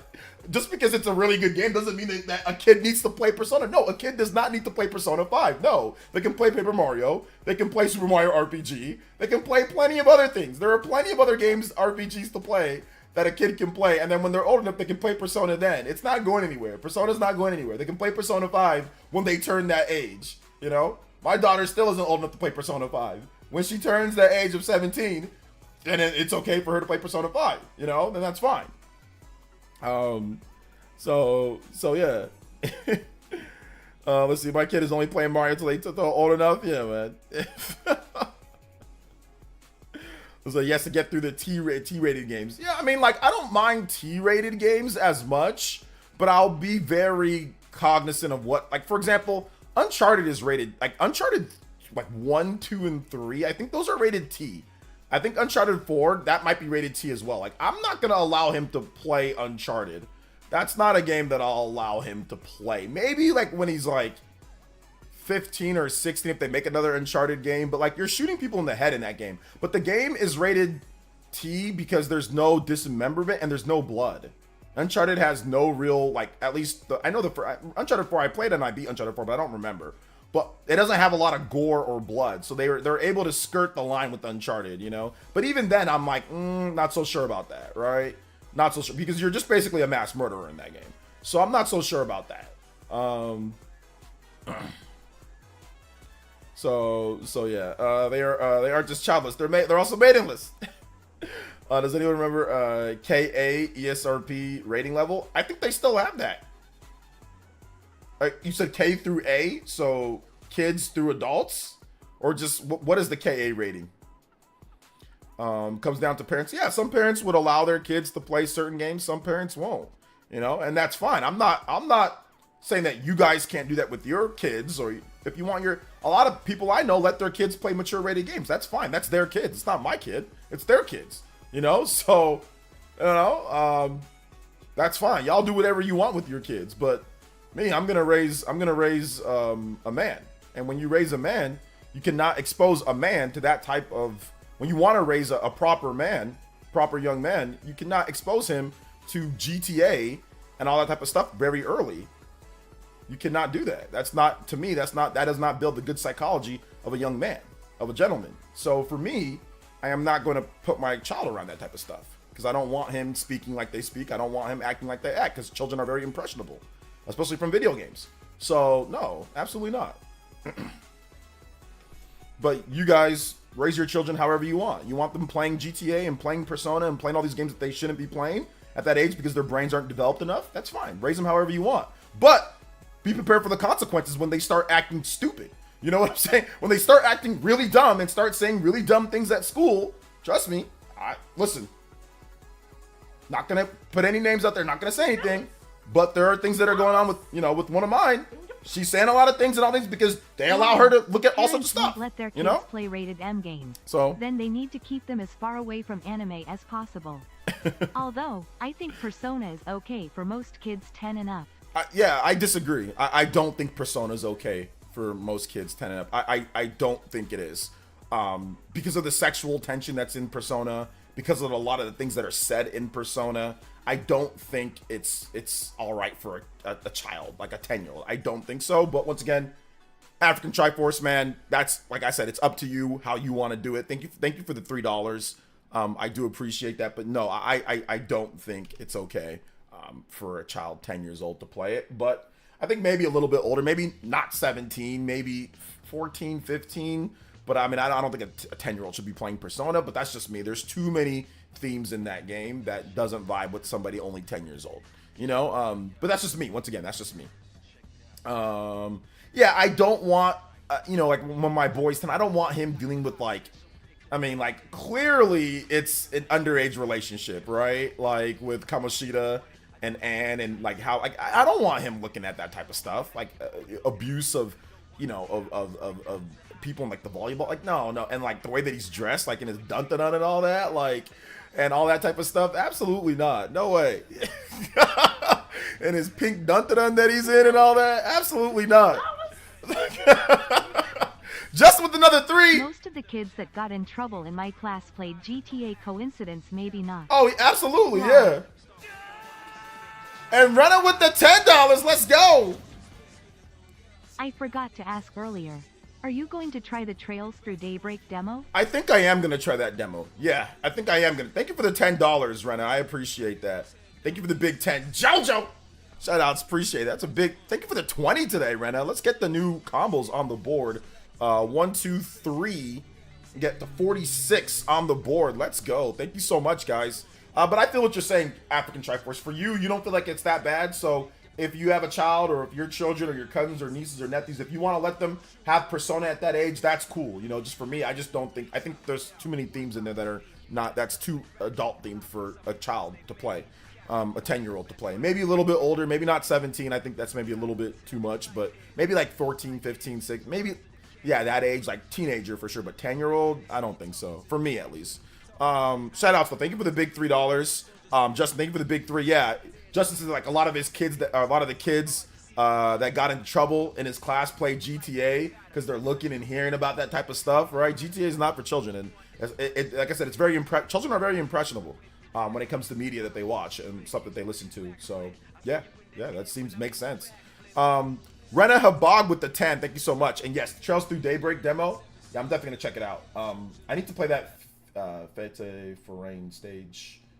Thank you so much, Anderson Blitz. I appreciate that. Thank you to Rena. Thank you to Justin. Thank you for the tat. Thank you guys for the support today. It's been crazy. It says that Persona 5 literally starts with someone trying to end their life at SA. That is definitely not for kids. No, it's not. To be younger kids than 14 should to be no kid younger than 14 should access Persona. That makes sense. I've been raising my nephew. He played GTA when he was younger. Now graduating from high school. Oh, it's all good, man. It's all good. Y'all do what you want. If y'all think GTA is okay for kids, let your kid play GTA. That's fine.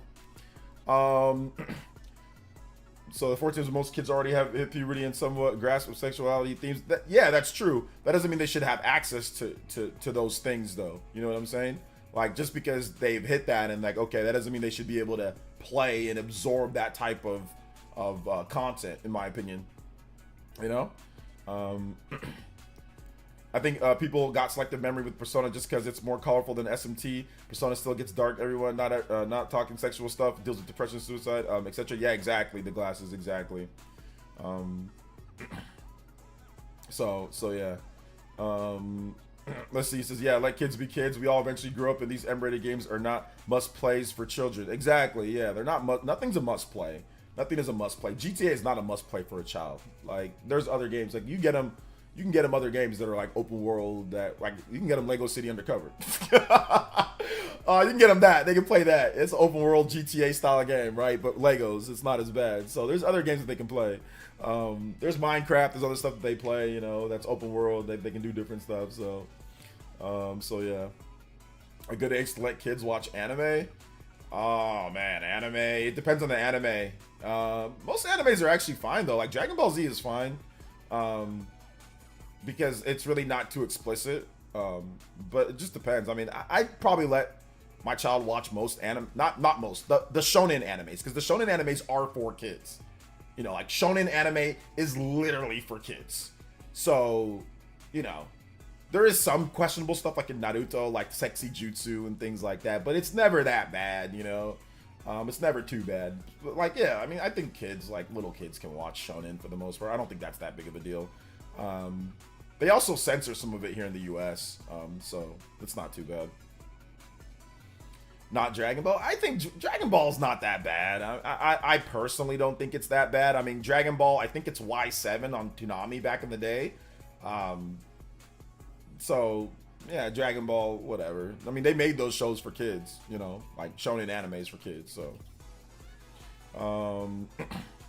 Let's see here. OJ, it's hard to understand. I explained who Jake Paul was to my Mexican mom because he was a bad influence to my kid's sister. Oh, yeah. When will you let your son watch animes like Hunter x Hunter, Demon Slayer, etc.? Probably older for those. Hunter x Hunter, Demon Slayer. I mean, Hunter x Hunter's not too bad. Demon Slayer's maybe a little bit worse. But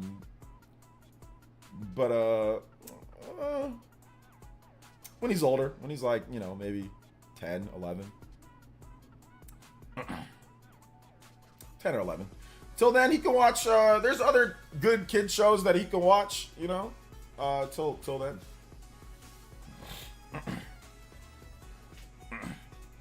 Let's see what's shown in anime. You can see not a lot of cultural difference in Japan and the West. Okay, you retracted it. Wait till your son comes home every day and tells you how he gets made fun of by kids for playing those games. PlayerEssence. That's why a lot of parents cave. My kid's not gonna come home and tell me I'm getting made fun of, because my kid's gonna be the ultimate kid. He's gonna be a GOAT amongst the other kids. Once again, when you first of all, he's gonna be incredibly good looking, because the dude is incredibly good looking. His genetics are incredible. Okay, he was perfectly engineered. So there ain't gonna be nobody that makes fun of my kid for not playing video games. My kid's gonna be goated. You know what I'm saying? So that's the first thing. Second thing is that who cares? You know what I'm saying? What other kids say about video games. He's gonna be bigger, faster, and stronger than all of them. So he's gonna smoke them in sports. The kid's gonna be goated when it comes to like football, basketball, baseball. I'm gonna teach him how to play everything. So while you're over here playing video games, this dude's gonna get a scholarship to play football at the University of Southern California. So it's going to be a thing to where if kids are making fun of him, I'm like, good, take that and put that into something that's important, like your athletics, like your school. Take that anger, take that rage, take that whatever you got, if it's a problem, and put that into something, use it as motivation. It's adversity. You know, you got to build character. Not everybody's going to love you or tell you that you're the best or whatever the case is. Who cares if some kids are playing GTA? Who cares? Guarantee you that they're not going to be where you're at when you're an adult. Guarantee you you're going to be above them. So let them worry about GTA and let them worry about that. We're going to focus on making sure that you're the best at your, that you score 5 touchdowns in your football game, or that you do that your grades are straight A's. You know what I'm saying? So that's what's important. Playing GTA and playing mature rated games is not important for you. It's not important, son. Like, that's not important. So I'm going to teach him the right and wrong ways to go about it. I didn't have people telling me that, but I'm going to make sure that he knows that, So GTA does not do anything for your life. Unless you plan on being a GTA content creator or making GTA videos, which he doesn't need to do that. If he wants to do that, he'll do that when he's older. But right now, he needs to focus on making sure that his grades are good. He needs to focus on his athletics. He needs to be dominating. There's no ifs, ands, or buts about it. I dominated when I was younger, and his genes are way better than mine. So there should be no excuse, because I'm going to teach him right. There should be no excuse. So that's what's important. I got to teach him what's right and wrong. Getting made fun of at school is not something, it's not something that, oh my God, let me cave. My kid's getting made fun of for video games. Like, what? Attack on Titan? Nah, I'm not letting him watch that, no. 5 favorite animes as a youngster? DBZ. Rurouni Kenshin, although I wasn't really young, just Rurouni Kenshin, Tenchi Muyo, Gundam. That was quite a number. Shout outs to CR Worlds with the dollar dono. Thank you so much, CR Worlds. Appreciate that with the dollar dono. And he says, "Sup, oh, just finished my thoughts on SGF and the leaks on my next vid. I was spicy. Anyway, you excited for Metaphor Friday? Not really excited for it, because I don't. I've seen enough of the game. Like, I'm already buying it. I've already got collector's editions, so I've seen enough. I've seen enough of the game, so I'm not really super excited for it.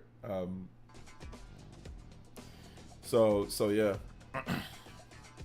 See, with shonen anime, you can see there are not cultural differences in Japan and West. Japan is somewhat more tolerable with sexual gags and compared to West. Yeah, that's true.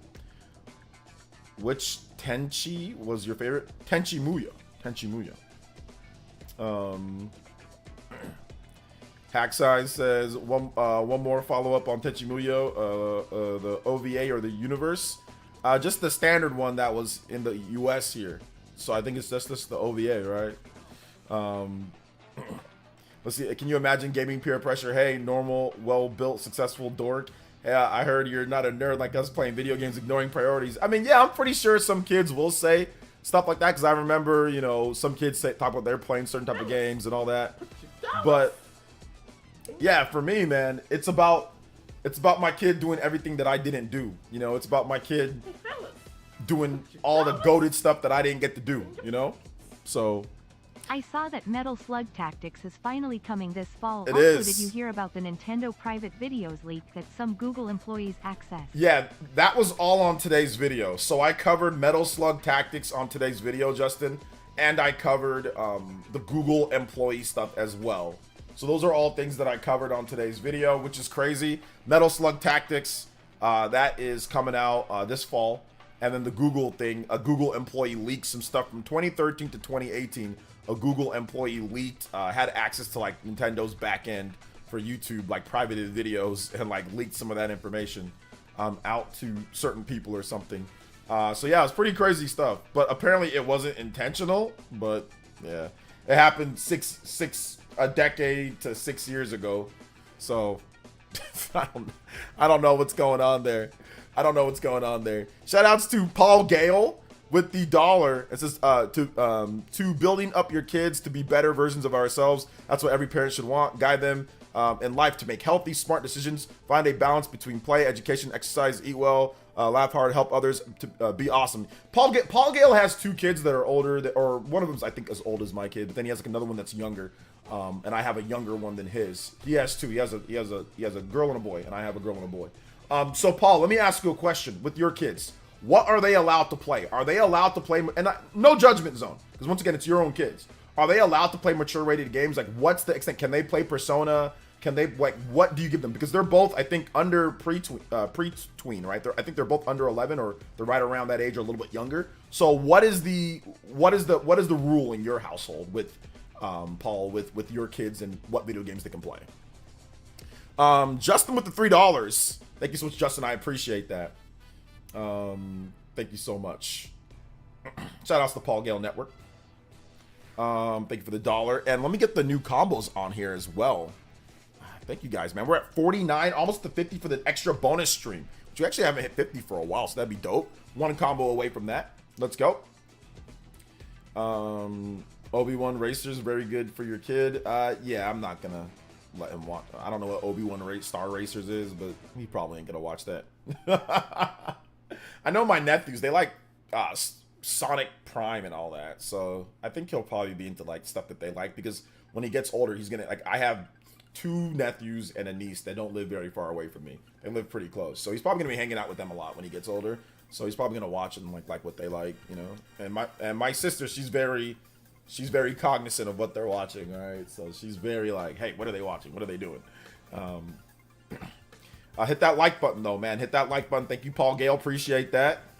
Metaphor is getting cop day 1 already. Yeah, Metaphor is a cop day 1. So like, there's a presentation for Metaphor Refantazio. I actually have it right here. So Atlas exclusive Metaphor Refantazio live stream set for June 7th, a closer look. So I mean, they're gonna show off the game again. They've already shown off, like, this will be the 3rd deep dive into the game. They did a developer exclusive thing last year with Microsoft. They did a thing earlier this year, presentation, and then now they're doing another one. So this is the 3rd kind of deep dive into the game. That's enough. Like, I mean, if you look at what some of the things that Nintendo does, like let's say for like Xenoblade Chronicles, they had one Xenoblade Chronicles Direct, and they had no other. I think they had one Direct, and they might have had an overview trailer, but they only had one real presentation. Like, I don't think you need 3 deep dive presentations into the game. That's a little bit too much. Just do trailers. Just do cut up a cool trailer. I don't think I need 3 deep dives, like showcases for the game. This is showing too much now. This is getting into the, okay, it's a little bit too much now, Atlas. Just new trailers is fine, but I don't know about 3 deep dives. A little bit too much. A little bit too much for me. For me, at least. For me. So now I think the real issue is that we don't want our kids being casual playing Fortnite. That would bring the shame to my family. Just kidding. Yeah. Basically, pod racing the anime, it's so good. Alright, shout out Zoltor. If he likes it, then he likes it. But I'm not into Star Wars, so he's probably not going to be into Star Wars much. But you never know. Yeah, I think one big showcase is enough. Then outside of that, just do overview trailers. Just do new trailers, overview trailers. I don't think you need deep dives, like presentation deep dives. But Atlas does like to do those. They did it for like SMT5. They've done it for lots of different things. So they feel that that works to sell the game. So you got to do what you got to do that you think will help you sell the game. You know? 100%. No mature rated games. Boy is 9, girl is 7. Oh yeah, they're young. No R-rated movies. Street Fighter, Zelda, Breath of the Wild, Mario, Smash Brothers, Little Minecraft, Fortnite for TV. DBZ has been fine. Avatar 2. Yep. That's exactly that. To me, that's the right way to get it done. Yeah, no R-rated movies. Hell no, no R-rated movies. No mature rated games. You know, boys 9, girls 7. No, that's exactly how I'm gonna do it. You know, when my daughter lived with me, she did not play any mature rated games, obviously, and she did not watch any R-rated movies. Although she was in that generation of Elsa Gate. You guys know about Elsa Gate? Maybe Paul Gale, you heard about that? But I was shocked that, man, I made a big mistake, man. So I would let her watch her tablet, right? When she was like 4 years old. And she'd be watching her tablet and she'd be going on YouTube and watching, you know, kid shows. But there were a lot of these content creators that would make these, they would use popular characters like Mickey Mouse, and they would use like Anna and Elsa, like Frozen, but then they would put a bunch of mature themes in there, like them getting the Anna and Elsa like pregnant, and like Mickey Mouse killing people. And I thought it was kind of just like Looney Tunes humor. But the more that I looked at it, I'm like, wait a minute. And I grabbed her tablet from her one time she was watching. And I'm like, this stuff is ridiculous. And I said, absolutely not. So I started deleting off like the search history and deleting all, so it would like reset the algorithm. And started going directly to like Disney car toys and stuff that I knew for sure was just kids playing with toys, or, you know, kids, like official kids cartoons. And then later there was a lawsuit. That's the whole reason why we have like the, what was it, the HIPAA or whatever we have, or like if you're a YouTube content creator, you know about this because it's in your, are you making this for children? Is it not? So there was a big lawsuit where YouTube had to pay money for it. But yeah, my daughter was part of that group, the Elsa Gate group or whatever. Yeah, there was all sorts of crazy, weird stuff. Spider-Man doing weird things and all that. So I was like, what the heck is all this about? I took a closer look at it. The one that got me was Mickey Mouse literally going on like a rampage, like killing a bunch of people from like, you know, all sorts of, you know, Disney characters and all. And I'm like, this is a little bit too much. This is a little bit too much. There's a lot of weird stuff, man. So yeah. Let's see. Is that why YouTube Kids was created? I think so. That was part of the reason why YouTube Kids is created. And it's also part of the reason why on YouTube Kids, comments aren't allowed. There's no comments allowed on YouTube Kids. It's really locked down. I think that's part of it. Let me double check though. I don't want to give you guys false information on the Elsa Gate stuff. Let me double check. Elsa Gate. Elsa Gate. A controversy surrounding YouTube and YouTube Kids that were categorized as child-friendly but contained themes inappropriate for children. Let me go on Wikipedia. So yeah, like they would just show all sorts of stuff, man. It was nuts. It was very, very crazy stuff. Like very crazy stuff that some of these people were doing. So yeah, 2016, that's when like 2016. 2013, 2014, 2016, and then by 2017 it started getting okay, like what's going on? People started noticing this stuff. I guess there was a resurgence in 2020. These videos were harmful to children, upsetting. Characters that they knew and trusted were behaving in an improper and violent manner. So then the response from YouTube, they changed its guidelines in 2017 to specifically ban children's characters in inappropriate situations. Unfortunately, the ban had little effect. The months since, subreddit, all that, yeah. And then they removed 150,000 videos and more than 270 accounts, and then turned off comments, you know, that was targeted by predators, removed ads, and over 50,000 channels masquerading as family friendly. So they got rid of a lot of stuff. So to YouTube's credit, they got rid of a lot of that stuff. This is in December 2017, as advertisers pulled ads, YouTube CEO Susan W. announced the new moderation guidelines removing inappropriate children's content, bringing the total number of moderators up to 10,000. So yeah, that was pretty crazy. Pretty crazy. It was some crazy stuff. I remember seeing like, yeah, all sorts of weird stuff. Sicilian Gamer with the $2 says that I missed quality OJ's Day Off segment. Yeah, a little bit. I talked about it for like 2 seconds. Let's go, 50 on the combo board. This is our first 50 times combo in a while. Thank you guys so much for your support. I appreciate it. Thank you. I'm keeping my future kids far away from COD, GTA, and the like. Can't have those poison their minds. Yeah, exactly. RoboCop was literally marketed towards children, LOL, toys, and video games. It was, but that was a different time period, right? Well, to be fair, I think while you should be careful with R-rated and M-rated media, we also want to show kids content that has important morals, that isn't too dumbed down. It could wisen them up. There is nothing M-rated or R-rated that will be stuff that will show them good morals and all that. There's enough shows built for kids that will show them that. If you watch any of the kids shows from the 90s, slice of life shows, all of that will teach them all of that stuff. If you watch, show them Doug, show them Hey Arnold, show them all these. They have dating and, oh, like that girl's cute or stuff like that, like being mean to other people, teasing, bullying, any type of stuff like that in terms of to smarten them up with the life. That stuff is in slice of life shows as a kid. Don't show them Ren and Stimpy. That stuff's stupid for kids. Kids shouldn't watch that. But if you want them to, you know, wise them up in terms of morals and all that, the kid shows of the 90s did that. A lot of the kid shows of the 90s did that. Once again, you can show them Doug. You can show them Hey Arnold. You can show them those shows. You can show them, what else was there? There's probably more. I don't know. Maybe Jimmy Neutron. That's not really slice of life, but you can show them there's certain shows that were great for kids that didn't have all that stuff that'll wisen them up.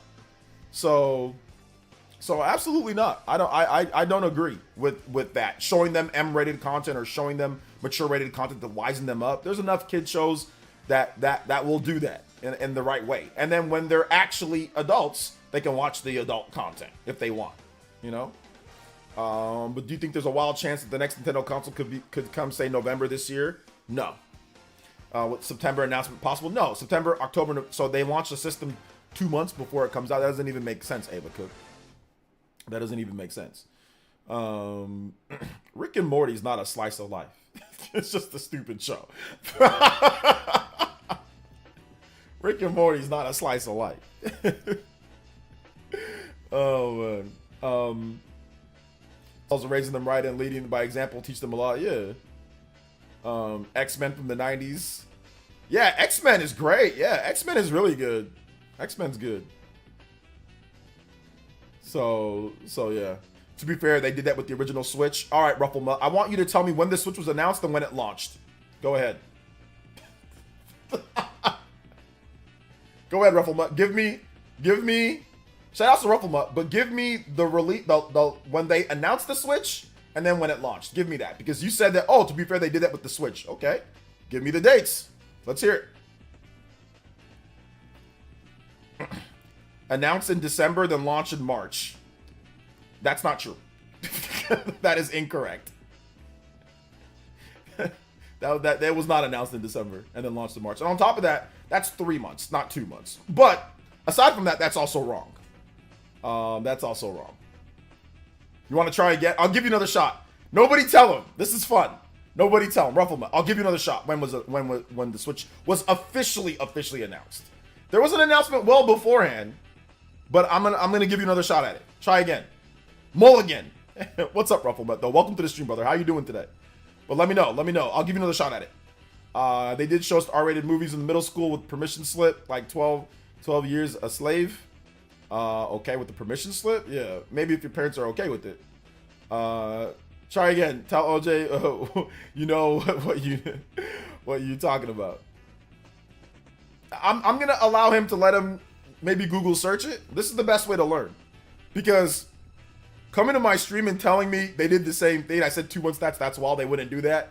As someone who is a veteran of the Nintendo scene, I think it's crazy that people would come here and tell me something like that, like as if I wouldn't know when the Switch launched and if they did that before. But I don't want to act like I'm better than anybody, because I'm not. So I want to give him another shot to redeem himself. Are we just playing dumb? We all know we were all there when they dropped the trailer. No, I want you to tell me. I'm telling you that the trailer did not come in December. So I'm going to give you another shot at when the trailer came out. Like, I'm going to give you another shot, because remember, I was covering them professionally when all this happened. Okay? So this channel was here and I was covering them. I was in the thick of it. So I actually know when it happened. So I'm going to give you another shot at knowing when the trailer dropped. Like, I'm going to give you another shot at it. I'm trying to help you. It's a fun little game, Rufflemutt. Just play along. I'm going to give you another shot. It wasn't December though. So I'm going to say that it wasn't December. So I'm going to give you another shot at it and you let me know. All right. So you get another mulligan. Nobody else say it in the chat. If you know it, don't say it. I'm going to give Rufflemutt another shot because this is fun. I'm going to give you another shot. Let me know when the trailer dropped. It wasn't December, though. I guarantee you it wasn't December. Like, I promise you it wasn't December. 100% wasn't December. So, I'm going to give you a mulligan. Try it again. All right? Let's see. Like, the OLED was announced July and released in October. The OLED is not a brand new system. It is a revision. It is a revision of the system. So, even if you go back to before the OLED, you can go back to the Switch Lite. Like, they announced the Switch Lite and then, like, it launched in a very short amount of time. The Switch 2 is a successor. It is not a upgrade. It is not like the same system and then just like a new version of the same system. So no, they've never done that for like when it comes to like a system. When it comes to a brand new successor. No, Rufflemutt's cool. He's been around for a long time. He's cool. He's cool. He's super cool. So, so yeah, he's cool. I'm just gonna give him another shot at it. That's true. In school, historical oppression movies were allowed. Well, yeah, that's a little bit different, right? So if you're talking about stuff like that, that's a little bit different, especially if it's like history, you know? But we're talking like multimedia for like not educational purposes. We're talking about just like consuming, right? What's up, Holtz or Hutzil? What's up, man? Welcome. What's up, Nintendo? What is good? Hiya. History is very messed up. I actually had to stop watching like the info. History or just like I watched the infograph show, which they go over historical things. Man, I was watching a God, what was I watching? I think it was on the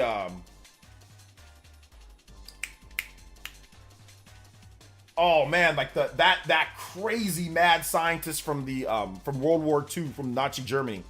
Forgot what his name was, but I was watching an infograph show on that guy.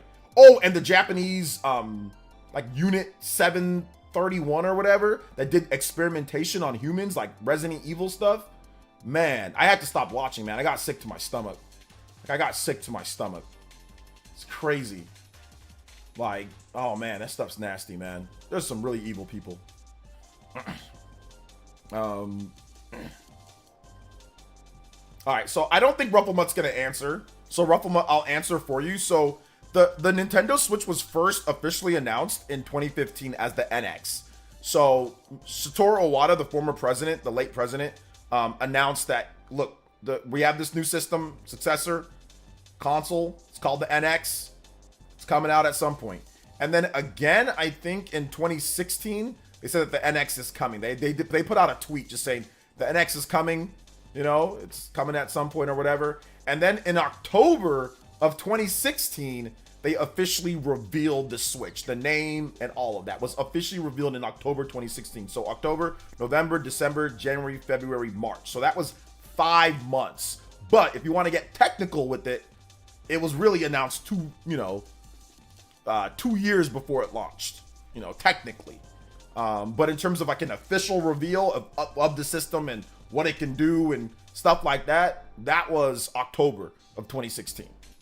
I reacted to it live, Rufflemutt. Sicilian says with the $2 and says, my answer, ban world. ban. No, Rufflemutt's not banned. Rufflemutt's not banned. But it's all good. So yeah, but no, I mean the Switch was a long time ago. I guess at this point, I'm Rufflemutt's probably a bit younger, so maybe the memory was a little bit fuzzy on that. So no hate towards him. But no, the Switch was announced well before. Although I will say this, to be fair, that is the shortest amount of time that I think Nintendo's ever released in terms of true showing off the system and releasing it. That's the shortest amount of time ever that they've done that. So, I mean, could they make it a little bit shorter than that? Absolutely, but I don't think it'll be 2 months. I don't think that's too short. Maybe 4 months, maybe 3 months, but 2 months, like announcement then launch, and like 2 months later, that's just too short of a time period. So yeah. To be fair, the Wii U was failing, and Kid and Krista said that they released the NX name because they wanted to show they weren't going to mobile gaming. That is true. That is correct. Satoru Iwata, because it was at a press conference that they were like acquiring shares in DNA and starting to make mobile games. So if you have like, oh, the Wii U's failing, and all of a sudden you announce a partnership with mobile gaming and you don't announce anything, yeah, that's going to look really bad on your console side of things. So yeah, that was definitely part of the reason why that they did announce it so early. So that is true. Although I do think because the Wii U failed, that they, even if they didn't do that, let's just say that they didn't announce it then, they probably would have announced it at some point later in 2015, or at least like early 2016. I don't think they would have waited much longer after that. So yeah. Thank you for the $2, Sicilian. I appreciate it. Thank you so much, man. Still remember the excitement right before I watched the reveal. It was great. Yeah, the reveal was very nerve-wracking for me. And the reason why the reveal is very nerve-wracking, because there was this huge, like, what is it going to be? You know, is it going to be, is it going to be the NVIDIA? Is it going to be AMD, the Polaris? There was so much stuff back and forth with that. So it was just funny to really talk about it, and ended up getting bodied. But it was good. It was good. So yeah. Ozzy doesn't remember it that way. Remember it what way? Which way are you talking about? No, what's it called said, what Ava Cook said, that was exactly what happened. That was in the press, that was in the thing, like Nintendo actually stated that. When it comes to when they talked about the NX, they literally stated, and I remember that, I remember them saying, yeah, we want to do this to make sure to not, like, show that we're not moving away. Because, like, people were saying, all the articles, and people were saying Nintendo's going to go third party, Nintendo needs to go third party, Nintendo's going to stop making consoles. That was the whole talk at that point. And I remember it distinctly. And I remember Nintendo saying, yeah, we did that because, you know, we want people to know that we're still dedicated to consoles and to hardware. So, no, I remember that 100%. Do you think that there's any chance we get it this holiday? No, Ava Cook, I already answered your question. No. Absolutely not. I don't think so. I think if it was coming out this holiday, I mean, they would have said something. They would have said something at this point. They would have said, like, hey, look, we're going to have a presentation. They would have said something if it was coming out this year, because we're already in June. So June, July, August, September, October, November, December. I mean, we've only got 6 months left in this year, and we're going through June now. So I mean, I don't think there's anything for this year. No, it's not coming holiday 2024. The games aren't ready. Everything's not ready for 2024. So since everything is not ready, we're not going to get it. And I don't think so. It would be nice, don't get me wrong. But if the certain games aren't ready and if the system's not ready, then it's not ready, you know?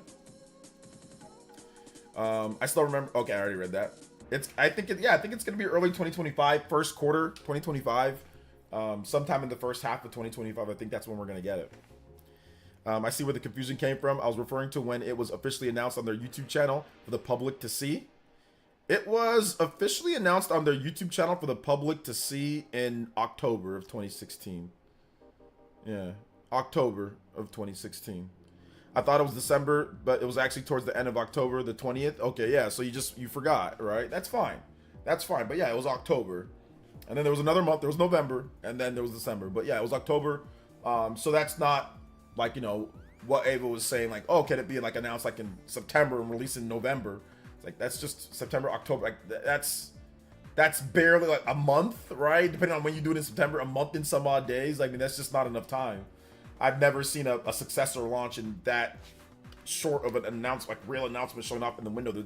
The logistics don't match up. You know, you need time for pre-orders. You need time for, you know, shipping routes. You need time for you need time for unforeseen circumstances that pop up out of nowhere. You need time for like distribution of games. You need time. You can't do it in that short of a time period. Everything would have to go perfect for that to be for that to happen. And like, you want to give yourself some cushion. You don't want to, you know, you don't want to make it to where something bad happens and you have no time, you know, and you have no time to fix it. So that's the reason why that they do a little bit of, you know, of cushion so you can see what's going on. Justin with the $3. I watched a great movie on Netflix. I would recommend. It's called Godzilla -1. I don't like Godzilla movies, but it was actually good. But I really feel the Switch 2 is coming March. Yeah, I saw Godzilla -1 on Netflix, and I told my wife, I'm like, we gotta watch Godzilla -1. Like, she doesn't like Godzilla. I'm not a big Godzilla person, but everyone's talking about how good that movie is. So yeah, we're definitely gonna watch it. I don't know if I'm gonna watch it tonight. I might watch it tonight because I already have tomorrow's video done, but I need to do scripting because I have a new top 25 that I think you guys are gonna love. So I have a new top 25 that I want to work on, but I want to make it good. So it's probably going to take me like a few days to make, but I want to get some scripting done, or at least I need to get the list done. I don't even have the list done. I just have a few games. So I'm probably going to do a little bit of that tonight, but tomorrow's video is already set, which I think now would be a great time to let you guys know. Tomorrow, I've got a big sponsored video. Shout out to Nintendo for sponsoring the Paper Mario 1000-Year Door video. I would love it. There's no spoilers, and I'd love it if you guys took a look at it tomorrow morning, 7 a.m. I know some of you guys, maybe if you're not interested, that's fine, but if you guys could really check out that video, I'd really appreciate it. If you guys could like it, you know, leave a comment in the video. Tomorrow morning, 7 a.m. PT, 10 a.m. Eastern time. I do have a sponsored video going up from Nintendo on Paper Mario 1000-Year Door, going like kind of like a light review of it, like how good the game is. No spoilers, only up to chapter 2 or so. So yeah, it's cool. It's cool. So please check out that video. Even if you're not interested, check out the video. And comment or whatever, leave a like, because once again, I would love to do more, you know, and if the video gets good metrics, then maybe I will. Maybe there will be more. So this is my first ever real sponsorship with Nintendo. So shout outs to Nintendo. Appreciate that. And yeah, check out the video tomorrow if you can. Check out the video, 1,000-Year Door. It's a cool video on it. We even got some like Switch portable footage in there too. Got some more, a little bit higher quality, doing some different stuff there. It's actually edited fully, so it's not just voiceover and just, you know, just footage playing. It's actually like cuts to what I'm talking about, you know, so it's like a real review of it, which is cool, which is a lot of fun. So yeah, check it out if you can. Once again, no spoilers too. It's the beginning of the game. It's not far into it. If you're hard of hearing or you need subtitles, all that's subtitled correctly. Everything's properly done. So yeah, I had a lot of revisions and edits on it to make sure everything was just right. So yeah, check it out. Tomorrow morning, 7 a.m. PT, 10 a.m. Eastern time. I do feel like the final build in the devs' hands. I feel like almost the launch titles are probably going to be ports of newer games. Maybe, but I don't think so. I don't think so in terms of third-party developers or first-party developers. If you're talking about third-party developers, then yeah, they're just going to put out stuff that's already out, right? They're not going to make a bunch of new games for it. If you're talking about first-party developers, Nintendo has brand new games set up for the system that aren't going to be, you know, first-party stuff. So yeah. Direct June 11th. You think the Direct will be June 11th? It's because Nintendo didn't announce that, so you think the Direct will be June 11th. All right. Answer your question. What was your question? I got a question. What's going on with my favorite people? Mr. Davis, you ask me this question every single day. You ask me every single day what's going on with that. Every day you ask me about Platinum Games. Mr. Davis, when we get more information, I'll let you know. But there's been no news. No news. Nothing yet, man. Every day you ask. Oh, man. Yeah, Camp 37. Yeah, 731 Camp story was brutal. I remember is it My Hero?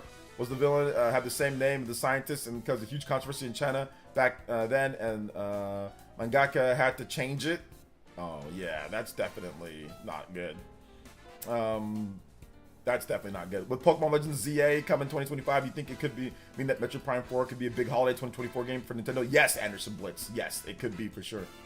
I feel like if it were released in 2024, June would have actually revealed and not regular Direct. I agree. Because they would have had to start to shift focus, right? But check out that top 25 says FGC Hitman. Let's go. You should watch My Happy Marriage with her. It's very cute. All right, I'll check that out, Rena. My Happy Marriage. Okay. Sorry, guys. I'm behind on comments. I'm sorry for being so behind on comments. Let's see here. I guess it's time for the question. Are we get Twilight Princess and Wind Waker on Switch? I know. Are we gonna get it? One of these days. One of these days. This Direct wait is killing me. Why is it killing you? Do you not have anything to play? I'm not really too worried about the Direct right now. Like when the Direct comes, the Direct comes. Like it happens. But I'm not really too like, oh my god, I need the Direct or anything. Because I don't think it's gonna be anything super crazy. I think it's going to be a lot of ports and remasters that are exciting.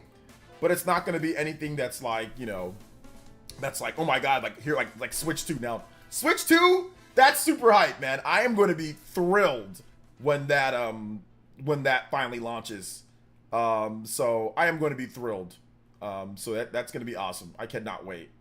I cannot wait for that. So yeah. It's gonna be awesome.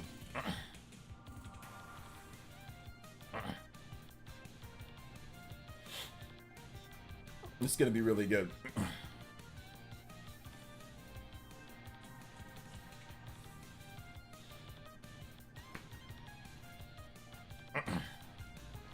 So yeah, there's also some other stuff with Elden Ring that's going on right now. Elden Ring hand-to-hand combat. They also have 8 new weapon types. They have Great Katana, hand-to-hand, throwing weapons, thrusting shields, reverse hand swords, perfume bottles, light great swords, and beast claws. Yeah, the hand-to-hand stuff looks nuts in Elden Ring.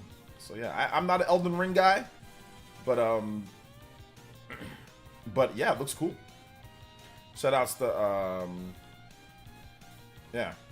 Shoutouts to the people that are talking about that. Who was it? It was I don't think the guy likes me anymore. Or I think he has me muted, but Kami, we follow each other, but I think he has me muted for sure. Oh, no, actually, no, he just stopped following me because of what I said to him earlier.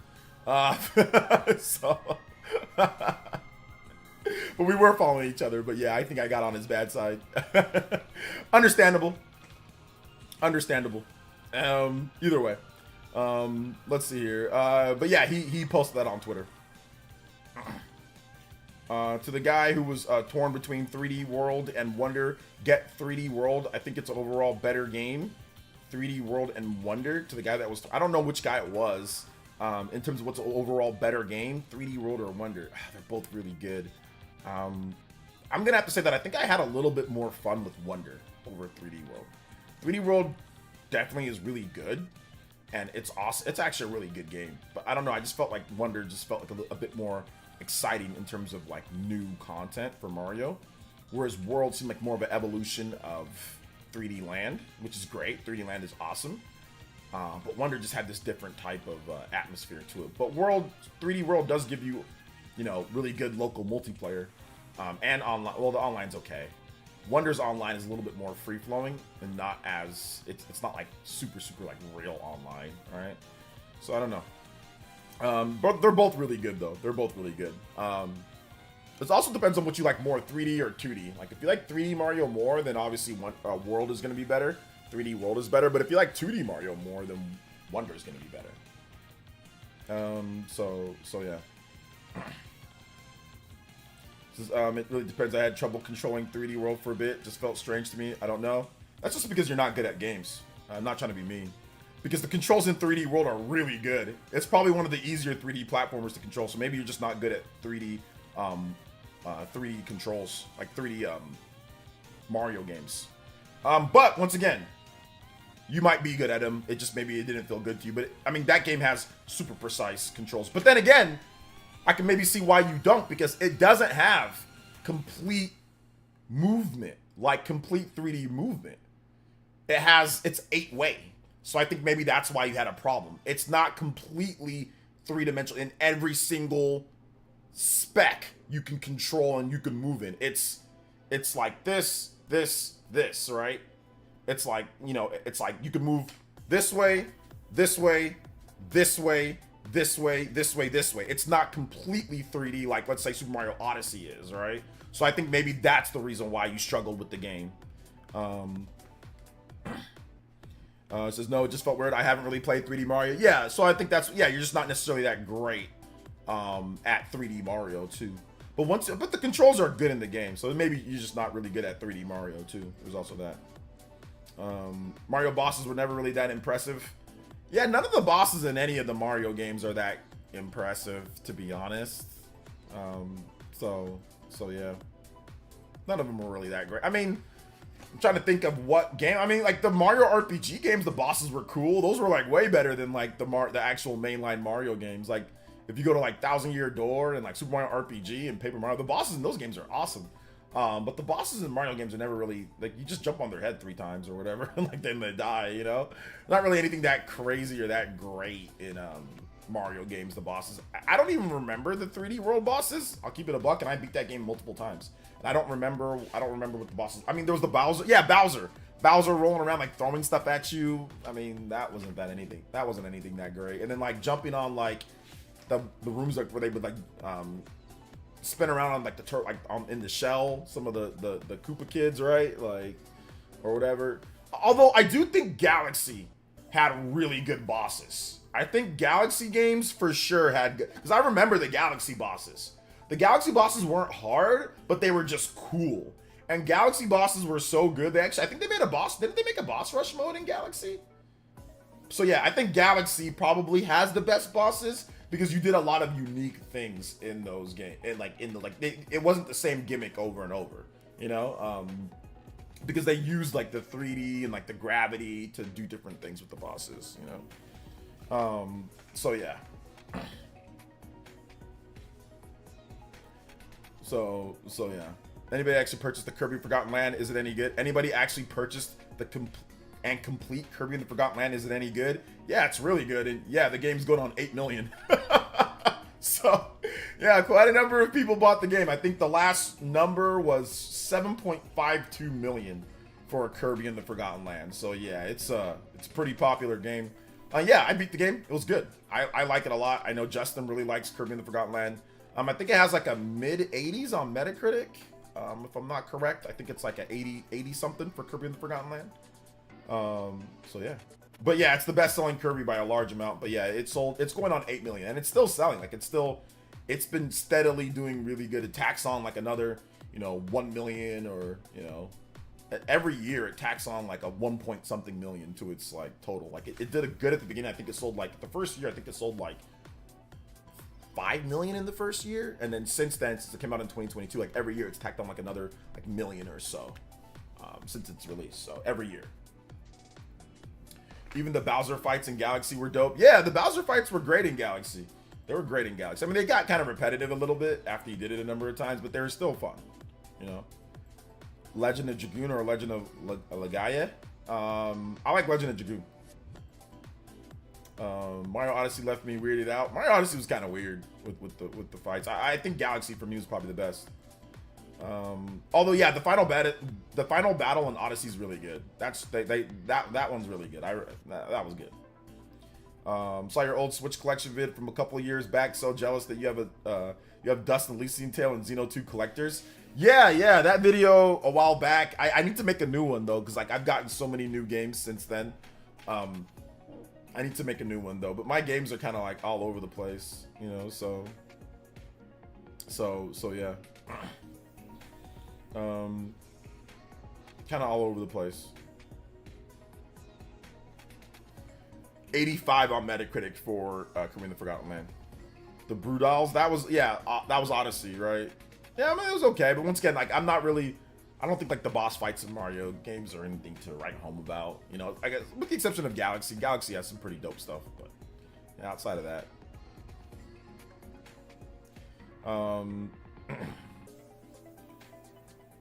Let's see here. But yeah, I mean, I need to make another one of those vids though, man. I need to make another one. So, need to make another one.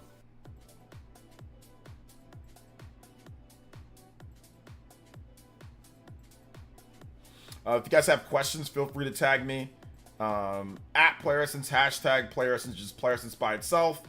Be more than happy to answer all of your questions. More than happy.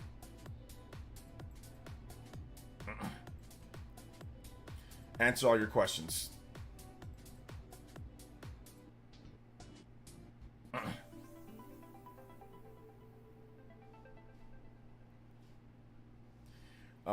If you want me to be honest, I can't really go wrong with most of the mainline Mario games. Oh yeah, like, they're all great, They're all really good. All really good. Hope Final Fantasy has the Breath of the Wild moment one day. Final Fantasy's Breath of the Wild moment. I think that was meant to be Rebirth, right? I think that was supposed to be Rebirth, if I'm not correct. I mean, if you look at the review scores and you look at like what people were saying at the beginning of the game, like that was their moment. That was their this is it, right? You got to return to 90+ rated Final Fantasy. We hadn't had a 90+ rated Final Fantasy game since the PS2 days. In terms of mainline console Final Fantasy, the last one was Final Fantasy 12. So I mean, Rebirth, I think was supposed to be that moment, but I guess maybe it's not necessarily that right now. Mario's been consistently good. Another franchise that has been consistently good is Dragon Quest. Yeah, Dragon Quest is always good for the most part. So he says, I think Switch 2 launches with an amazing new 3D Mario and maybe Mario Kart 8 Super Deluxe Edition. No, it's not going to be the same game. It's going to be a brand new game because they're going to have backwards compatibility. So anybody that wants to play Mario Kart 8, they can play it. But no, it's going to be a brand new Mario Kart game. I can confirm that to you guys that it will be a brand new Mario Kart game. I can confirm. I will say that. World of Final Fantasy is the only decent game post 12. I disagree. I think that Final Fantasy 13 isn't bad. It just has some situational things. But I think 13's not bad. I think Final Fantasy 7 Remake's not bad. I think that Final Fantasy 15 is not terrible. I think it's okay. I think that Final Fantasy 16 is not terrible. I think that Final Fantasy Rebirth is not terrible. I think that there's been some good games, decent games, after 12. I think we're being a little too harsh on Final Fantasy. So yeah. big Nintendo game leaked right now. Big Nintendo game leaked right now. What game is that? More leaks? More leaks? Or are we talking about the Sunbro games? So yeah. So it's all good.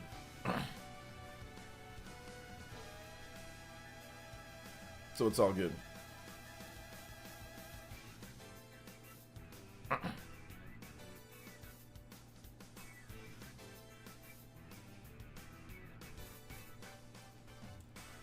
See Midori on a roll right now. You leaked it? Oh, Mario Kart? That's not a leak. That's not a leak. I mean, I think it's very clear that there's a new Mario Kart, that game that they've been cooking up for a long time. So yeah, that's not necessarily a leak. That's not a leak. Let's see here. F-Zero 7 Remake and Rebirth are the best since 9 in my opinion. Okay, says Mr. L. Outside of Mario and Zelda, is there any other first-party franchise you think could be a successful launch title? Outside of Mario and Zelda? I mean, Smash. If they launch with Smash, that can be very successful. If they launch, obviously, like, if they can launch like with a big brand new Pokemon game, that could be super successful. Those could all be good.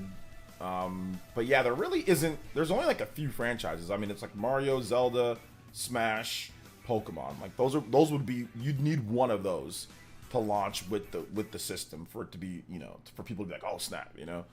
You need one of those. Pokemon games never launch with systems though, so that would probably never happen. But Smash has tried to launch with systems, but they've never been able to actually get it done. But they wanted Melee to be a launch title, they wanted Brawl to be a launch title, and they just couldn't get it done, you know, in time. So yeah. Donkey Kong, I don't think Donkey Kong is big enough now at this point for it to be a launch title to really like launch the system, you know. Not at this point. I think maybe at one point you could say that. Maybe like in the Super Nintendo N64 era, Donkey Kong had that clout, but right now, not so much. Not right now, no. Mario Kart, that's a Mario. That's part of the Mario universe. So that's the reason why I didn't. I mean, he said Mario and Zelda, so I mean Mario Kart. It's called Mario. There's Mario's in the name, I guess, right? So yeah. Kirby has consistency. It does, but before Kirby never sold more than like what 5-6 million before Kirby in the Forgotten Land. So I still think Kirby probably couldn't be when it comes to a launch title. Switch to Sports Resort. I don't think that would be either, because that's, once again, that's for like the expanded audience. That's not for the, you know, core audience that's gonna rush out there and buy something right now. So no, I don't think that would be a game either. Not that game either. Like, for example, Nintendo Switch Sports, that game sold 13 million units, but it's slowly over the course of time. It's not something that people just rush out to buy the system for. Animal Crossing? Yeah, maybe Animal Crossing, maybe. Maybe Animal Crossing. But the one problem with Animal Crossing, once again, that's also expanded audience game. So you have to be careful with expanded audience games, because expanded audience games, they're not great if you're trying to have like more of the core titles, like the people to rush out and buy it. They're not great for that. That's why games like Animal Crossing usually always come a little bit later in the life, you know, and not as like a launch title. I mean, Animal Crossing is huge, and yeah, you could definitely do it, but that's not going to excite the super core gamers to rush out there and buy the system, you know. So, but yeah, I mean, you can look at it maybe. Oh, let's see. Yeah, but no Mario spin-off besides Mario Kart could do it. Yeah, none of the other Mario Karts. I mean, like, or none of the other Mario, like, not like this Mario sports games. No, none of those. I don't count Smash as a Mario thing because obviously it's a crossover game. So I think, yeah, Smash, that has Mario in it. But yeah, Mario Kart, but I just counted that as like, as Mario, right? Part of the Mario universe. Is Splatoon on that level? Splatoon, I mean, I think in Japan you could do it, and it would be like, oh my god, yeah, Japan sales would be incredible. But here in the West, it wouldn't be like that. So yeah, you could do it for Japan, and that would be great for Japan as a launch title. But for the West, Splatoon wouldn't be able to move the needle like that. They could do it though. They could do it, and it'd still probably have a successful launch worldwide and all of that. But I don't think it would be, I don't think it's quite for like a worldwide level. No.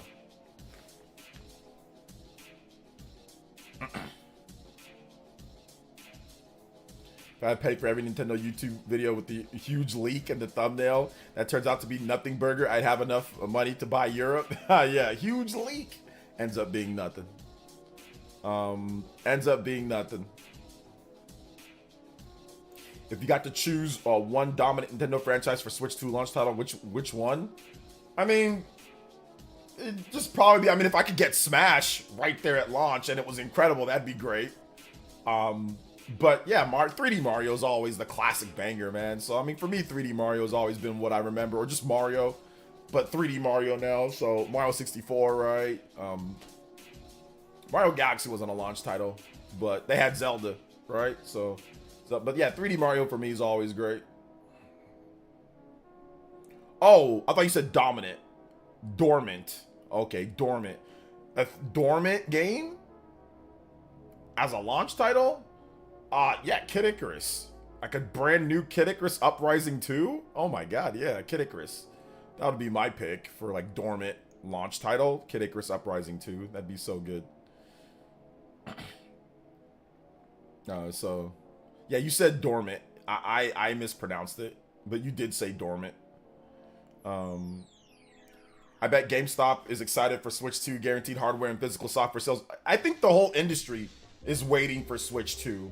Like a lot of, like, I think there's a lot of people waiting for Switch 2. The whole industry is kind of waiting because, once again, we're seeing a little bit of stagnancy, you know? So yeah.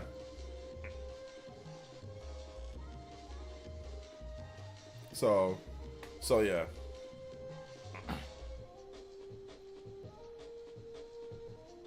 It is what it is.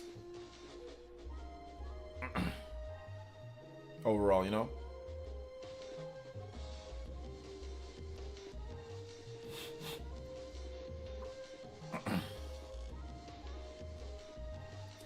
OJ, can you see my comments? I can see your comments.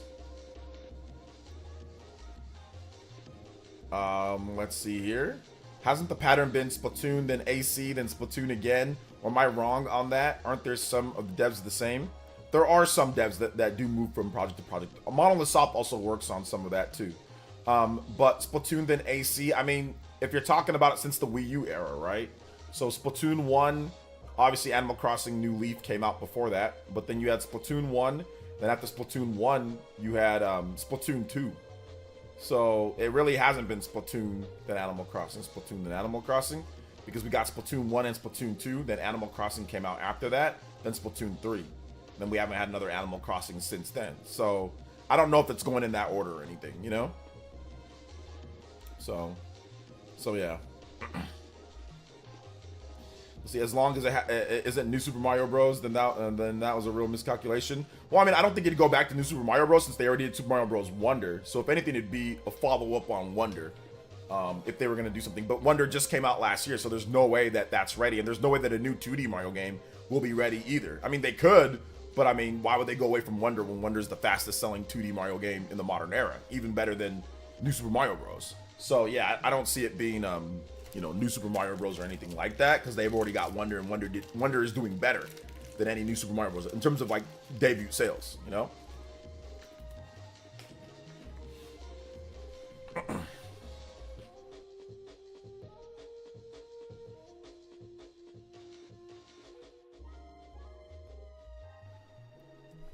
Mario games on the Nintendo Switch alone have sold 237 million. For reference, the entire Assassin's Creed franchise sold 200 million in its lifetime. All of this is at $60 and no discounts.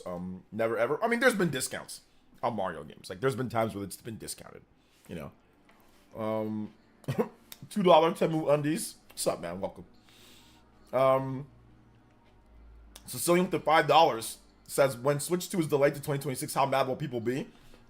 It's not going to get delayed to 2026. But if it did, people will definitely be upset. Because people want something different. People want something different. People want something new from Nintendo. And, you know, people want to see Nintendo, you know, kind of get something more modern, right? So people would definitely be upset. But it's not being delayed. It's going to be 2025.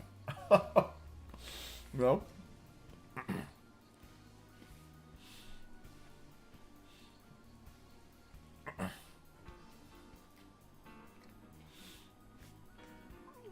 Excuse me.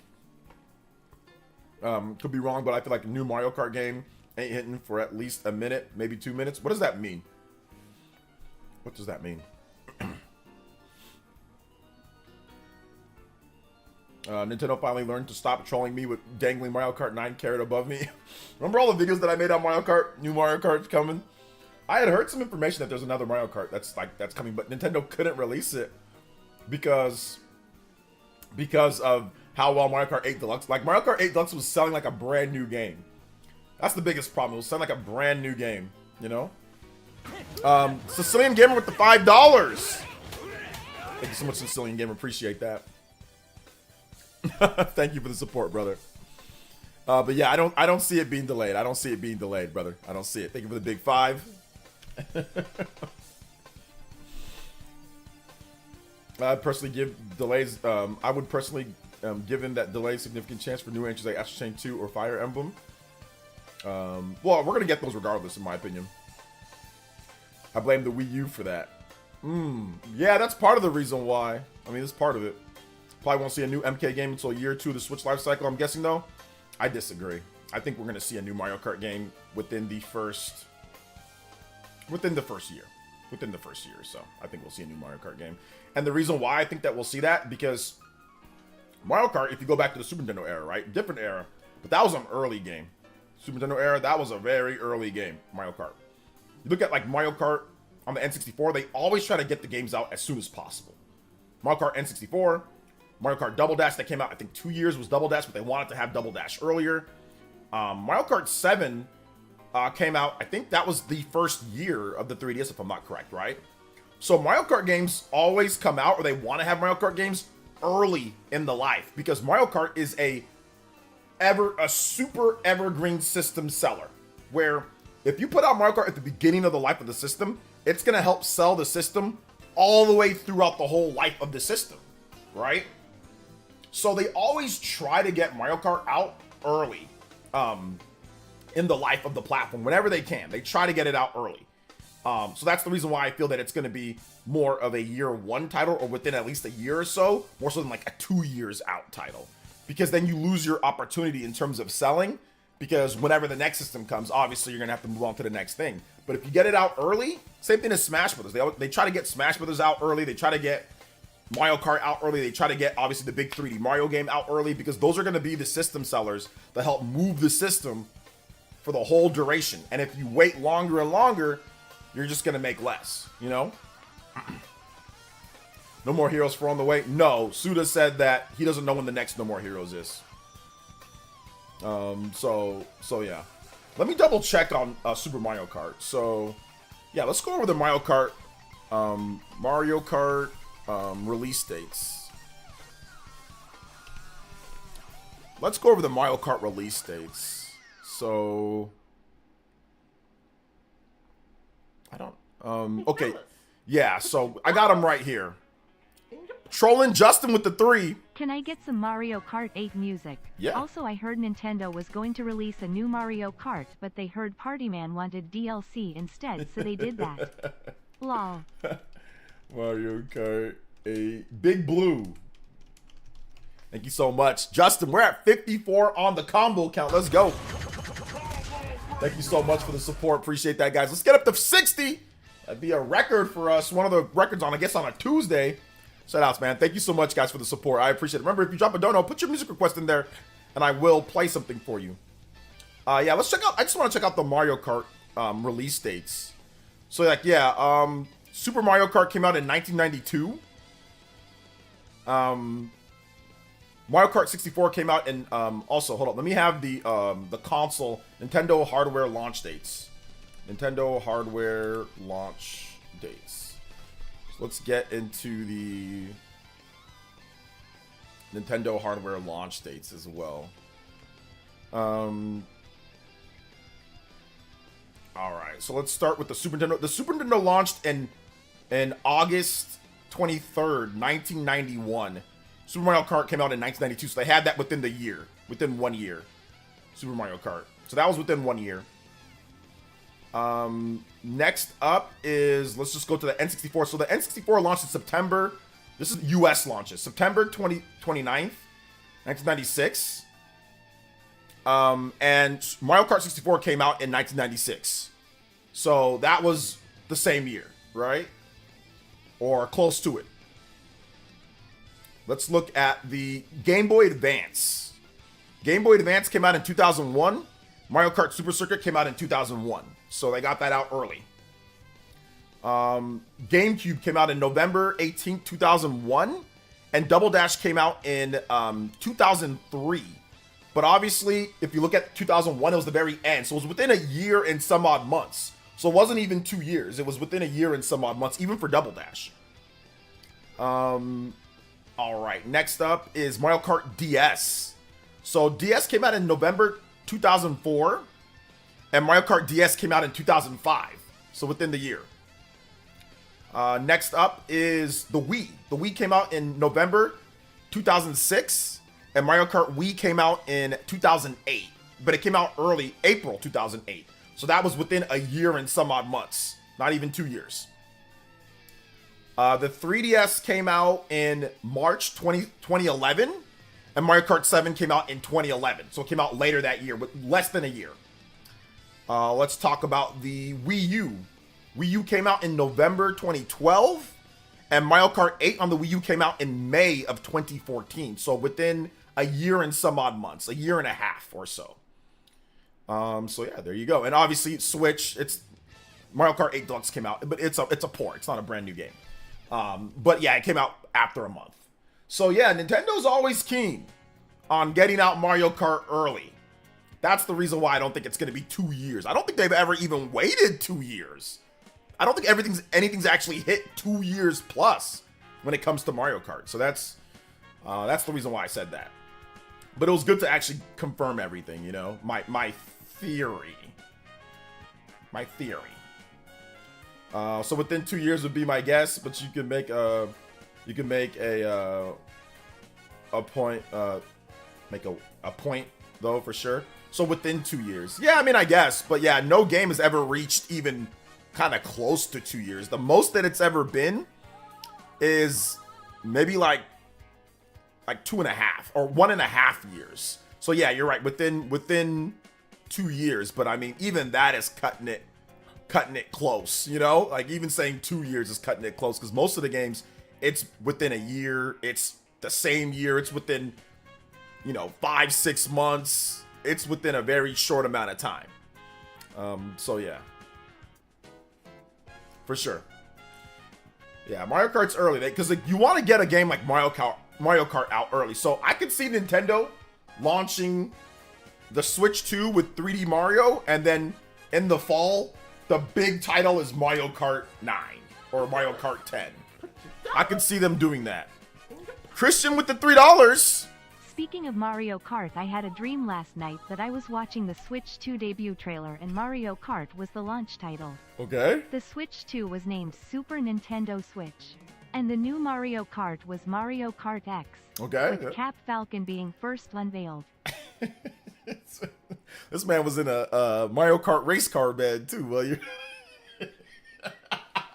you're wearing Mario pajamas. You're wearing Mario pajamas and in a race car bed too while you're at it. Is that what gets you to have those type of dirt?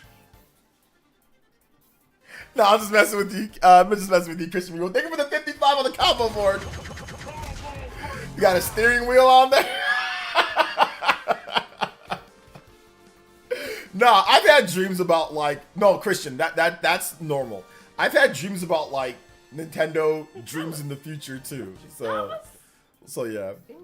Christian with another $1, and he says Mario Kart X F-Zero was how they debuted the trailer. LOL. I know Nintendo Prime probably has those dreams too, where he wakes up in a cold sweat because he thinks the Switch 2 is real. Or the guys that make Switch 2 content all the time. If you're always talking about Switch 2, like Sunbro probably goes to sleep and wakes up dreaming of Zelda ports, because he's been talking about leaked Zelda ports for every video is like new Zelda video leaked, like major Zelda. It's finally, and he's been doing this for like 5 years. So, so I'm pretty sure these guys have dreams about this type of stuff when you talk about it that much. Because I know I have dreams. I had dreams about Xenoblade. Like, I had dreams about Xenoblade. I've had dreams about Fire Emblem. I've had dreams about Xenosaga a little bit. Monolith Soft's new game. I've had all sorts of crazy like JRPG dreams. So, and I had a dream about Super Mario RPG that literally played out just like the trailer. I kid you not. I told you guys. I said, yo, because like I think it was Pioro that said like there was a Super Nintendo game that was coming back last year before the Direct last year, right? Pioro said that there's a Super Nintendo game, a classic Super Nintendo game that was coming back. So then I put out a tweet saying if it's like Chrono Trigger or Super Mario RPG, I'm gonna go nuts. But then that night, I think I tweeted that I had a dream about Super Mario RPG, and it was just like the trailer. It had the same music, and like literally, it was remade graphics. It was just them, all the scenes from Super Mario RPG cutting together, and the trailer played out just like my dream, which was wild. Which was wild. The same music, same everything. The characters, enhanced graphics. Like I didn't think it would be like pixel art or like HD 2D or whatever people were trying to say that they could do. I'm like, nah, it's gonna be like actual polygonal 3D graphics, but just made like kind of cute looking. And that's exactly what they did. It was exactly what I thought it would look like, exactly how I thought it'd play. Kind of like some updates to the formula, a little bit better UI, some nice quality of life enhancements and changes. Everything, like that game was everything that I thought it would be, you know? So I did not dream about Pyra specifically. I did not. When do you think Mario Kart 10 is coming out? I mean, I don't know, but it'd probably be within the first year. So sometime within 2025 or 2026. Dreamt of Game Boy Gone. I dreamt of Games Gone By. Dawson says, I once had a dream about Sony published Pokemon game for PS5 that had the wildest graphics, but only like 30 Pokemon. That would be what would happen if they did publish a Pokemon game. It would be like the best graphics of all time. They'd have like 6 Pokemon. It'd also be a live service game. Let's see here. Shout outs to Christian Me with the $3 once again. I was screaming like a Justin Bieber fangirl in love. And my mom rebuked me because it was 7 a.m. in the morning in fall. Lol. But damn, that's a wild dream. Are you low-key psychic? Lol. No, I'm not. But yeah, that's definitely crazy, right? Definitely crazy. So yeah. That's awesome, Christian. Thank you for another $3, Christian, with back to back Jordans, Bulls, back to back donos. Thank you so much, man. I appreciate that. To be fair, the only dream I had about video game was a week or a day between. But what is there to be fair about? Just say your own experiences. What does that mean, then? Oh, okay, never mind. Okay. Oh, okay. I see. You're comboing off what you said before. You said, "LOL, only nerds having video game dreams." Yeah. Part of it says something to also keep in mind is that this game has been in development for quite a while. I wouldn't be surprised if they were sitting on it like they do the other games. I think that they're sitting on it, but they're taking the extra time to make it better.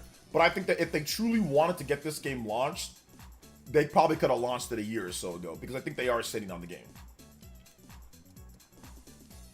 To a degree, right? I think that they are. To a degree. So yeah. What's up? That just came in time for the crazy gaming dreams. Yeah. What's up, Dawson? If they remaster Xenosaga episode trilogy, are you getting it, OJ? Of course I would, bro. What kind of question is that? I squealed so loud when Metroid Dread was revealed, I scared my cat out of the room. Well, did you break your finger like me? I probably have one of the wildest reactions to Metroid Dread, because I literally like almost broke my finger. Almost broke my hand. Not my hand, my finger.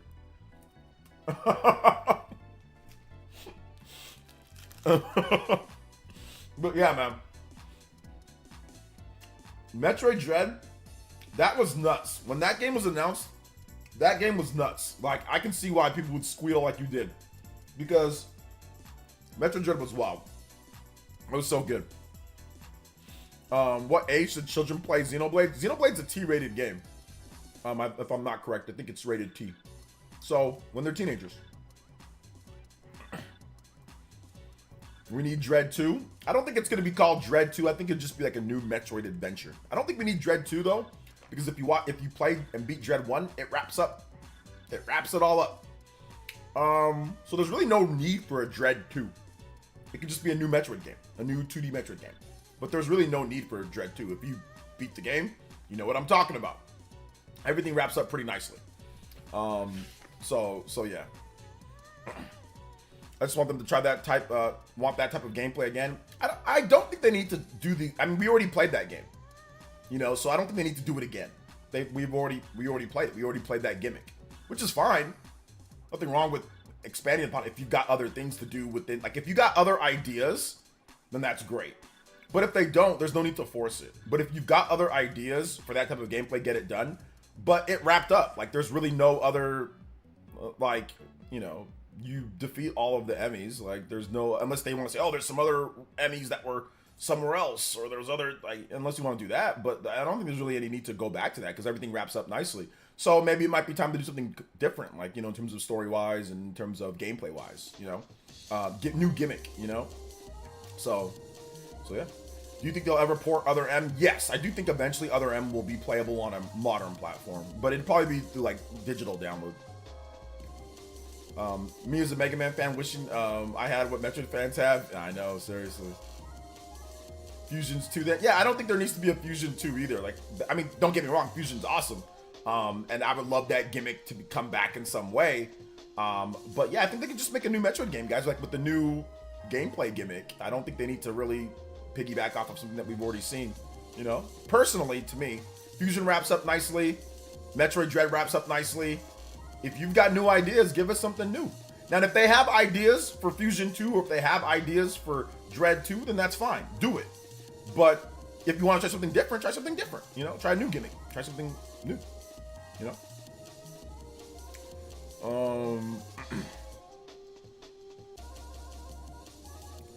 So yeah. I'm a Mega Man Legends fan. All I know is pain. Yeah, Mega Man Legends has been dead for decades. So, yeah, and the funniest thing is that Mega Man Legends 3 could have actually came out and they just didn't release it. That was the funny thing about that game. They just didn't release it because they were worried about how it would sell or something along the lines of that. So yeah. Can you see my comments? I like to play Xenoblade 3. I like this game better. I have fun. All right, Mr. Davis, have fun with it. Let's go. Where's the Mega Man Legends remaster collection? I think at some point they'll do something with Mega Man Legends. I think at some point they will. I just don't know when. But it could be more sooner than later. Because we got Mega Man, what was it? The Game Boy game? What was it, those games that we got? Mega Man, God, I bought the game too. Mega Man Battle Network. We got Mega Man Battle Network. And those games were dead for the longest time. They brought it back and it sold really good. So I think Capcom's definitely looking at the Mega Man Legends games too. I think my son just decided to literally let out the loudest yell right now. I think he's okay though. I think he's just hungry. I wish that one Persona or one person Mega Man game got released. One person Mega Man game? What game is the one person Mega Man game? What are you talking about? So be Capcom. Be Capcom. Yeah, my boy's going nuts over there. I don't know what's happening. I think he's just hungry. He'll get something. Mama's getting him something. They meant first person? Oh, okay, first person Mega Man game? That game looked like hot garbage house game. That game looked like literally hot garbage. What are you talking about? That game looked trash. And absolutely not. No way. That game got canceled for a reason. And I'm not gonna say, I mean, obviously you don't ever want games to be canceled, but holy smokes, that game looked like trash. Don't get me wrong. I mean, there was something there, but it did not look good. It did not look good. it didn't. Yeah, there was a first-person Mega Man game. I'll show you guys the game that he's talking about. Now, some of you guys might think the game looks good. If you like first-person shooters, then maybe the game looks good. Mega Man first-person shooter. Yeah, maybe if it was polished up more. But here is the gameplay demo of the game. I guess it looks okay, but I didn't like the look of Mega Man.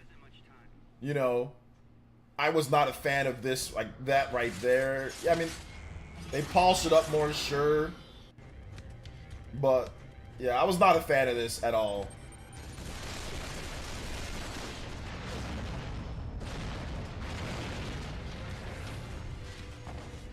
It was like Doom or something. It was just like,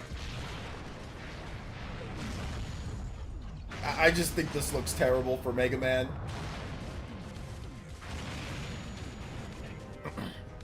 OJ, Dad, OJ said, wife bless you because you look like you've been eating good. What? Yeah, it just looks like a bunch of bullet sponge to, you know, I mean, I can see why somebody would think this looks lit, though. I just thought it looked terrible when I first saw it. I'm like, hell no. Because this is not Mega Man, but, I mean, for like a first-person shooter fan, like if you're into Doom, or if you're into that, then, I mean, like, maybe. But it's just too not Mega Man. There's nothing here that says Mega Man. You know, this is better off just being a new IP. But nothing here actually says Mega Man. Like, what says Mega Man in this? The shooting is too fast. It's not his actual, you know, his blaster pellets. Like, they should have made it more like Mega Man. So, I mean, if you want to do an FPS Mega Man, that's fine, but the bullets are too fast. That's too fast. And he doesn't put his hand on there like that. Like, there's too many things that's not like Mega Man in this. I mean, he's throwing grenades and stuff. Like, I don't know, man. Yeah, I don't think this looks good for Mega Man. I don't think it does. Looks like ass, honestly. Yeah, for Mega Man, now for, like I said, a new IP, something different. But for Mega Man, this doesn't look good for me. They need, if you want to make an FPS Mega Man, you got to make it more like Mega Man. Make the power pellets, make the, you know, make all that. Christian with the 3.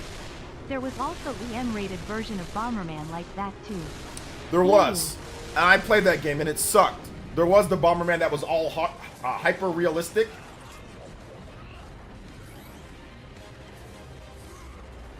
This is so 7th generation gameplay and design.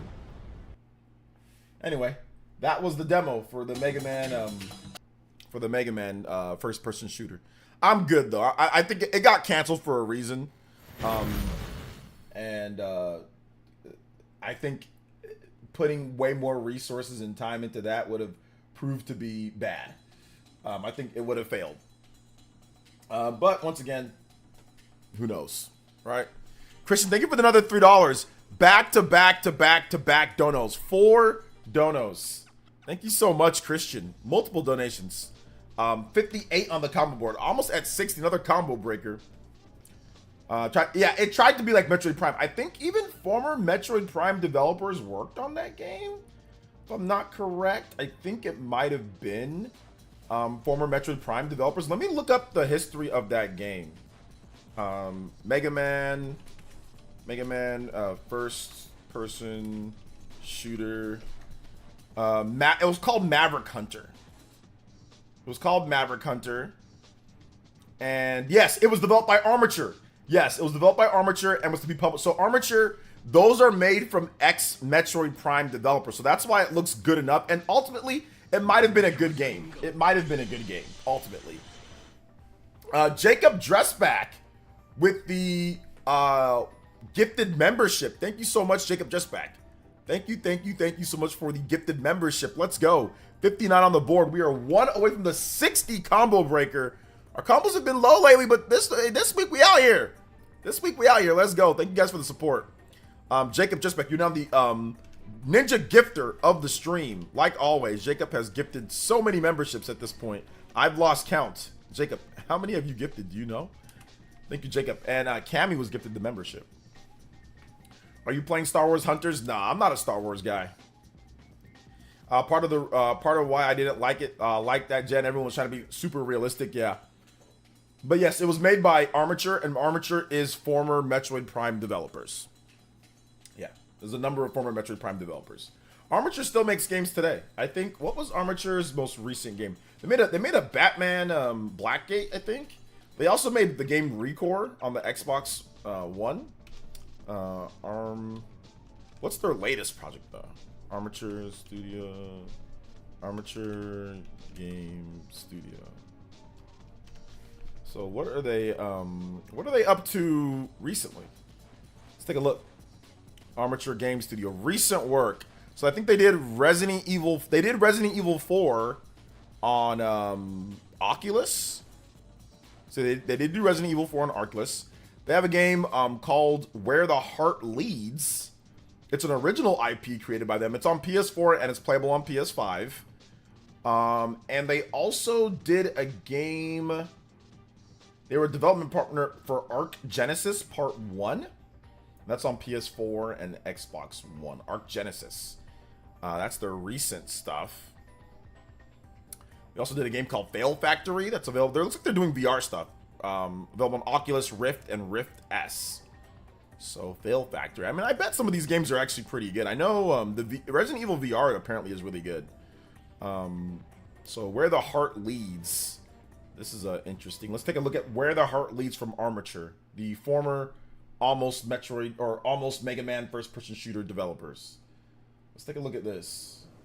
It's 3 minutes long. All right. Looks like it's one of those games like where you pick your adventure, like things can happen.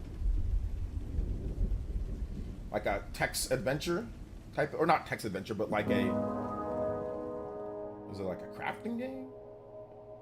Okay, yeah, it's like one of those like Telltale type of games, like where you have like moral decisions and stuff like that. Looks like it's one of those type of games. Yeah, not for me. Definitely not a game that I would play. Yeah, the Bomberman game was proved that never just try to cater to Western gamers by making your popular IP mature. Nintendo would have never made a more Mario realistic and mature. Yeah. Oh snap! Yo! What is going on? Bee Queen! What the super ora! 300? What? Hi, I'm sure there will be a couple games at the Nintendo Direct this month worthy of giveaways. Yeah, so you want to do some giveaways with that? Yeah, absolutely. We'll do some giveaways with that, Beat Queen. We'll invest it back and we'll definitely do some giveaways. Holy smokes! Goodness gracious, Beat Queen with the $300 dono to spread the love to the community. Is that what you want, Beat Queen? Let me know in the chat. Holy smokes. Yeah, we'll do some giveaways for sure. 100% we'll do some giveaways. 300 from Beat Queen. We can give away this game right here, Where the Heart Leads. This looks really boring, guys. So, I don't know. It looks like it's crafting too. But yeah, I'm good on watching the rest of this. But yeah, there's another one of their games. So yeah, good stuff. Shout outs to Beat Queen. What is going on? Goodness gracious. I gave Justin 20 points for that. I have to give her 40 points. 40 points. Oh my goodness. That is 99 on the combo board. That's wild. That is wild. Shout out to Beat Queen. Yeah, Beat Queen pulled up. Super pulled up. 30 JoJos. So 50 total. We'll do some giveaways as well. Because Beat Queen said that it'd be good to give some games away. So shout outs. This is like one of the greatest Tuesdays ever for a non-actual like whatever stream. Like there's a like no event that's happening. Shout outs to Beat Queen. Shout outs to Justin. Shout outs to everybody supporting the stream today. Seriously, all of you guys watching, you guys make this community happen. And like I said, we're going to invest back into the community, Beat Queen. So thank you so much. Oh, snap. I almost fell out of my chair. I am like shocked right now. That is a lot to give. Thank you so much, Beat Queen. And yeah, we'll do some giveaways for sure. We got giveaways coming up. Let's go. Shout out to Beat Queen. Yeah, it'd be tough for anybody to actually surpass that. Shout outs though to Beat Queen. Appreciate you. Let's go, Beat Queen. You guys give her some love in the chat. But she wants to do some giveaways too, though, so that'll be good. Yeah, we are one away from 100 on a Tuesday, random Tuesday. Thank you guys so much for your support. Once again, the support of the village really helps out in terms of, like I said, getting our streams up and going, doing longer streams, and me not having to edit my butt off all day. Party Man can let you guys know. Dank Meme knows. A lot of people that have been here for like years, they know what we had to do to get everything, but at the same time, once again, I think that the interactive streams are so much fun. You know, like where everybody gets their questions answered, everybody gets, you know, like we can react to things, we can talk about stuff, everybody gets everything answered in the chat. If you say to me, like I talk back to you, it's not just, you know, where I'm ignoring everybody. So I think that's what makes the streams cool.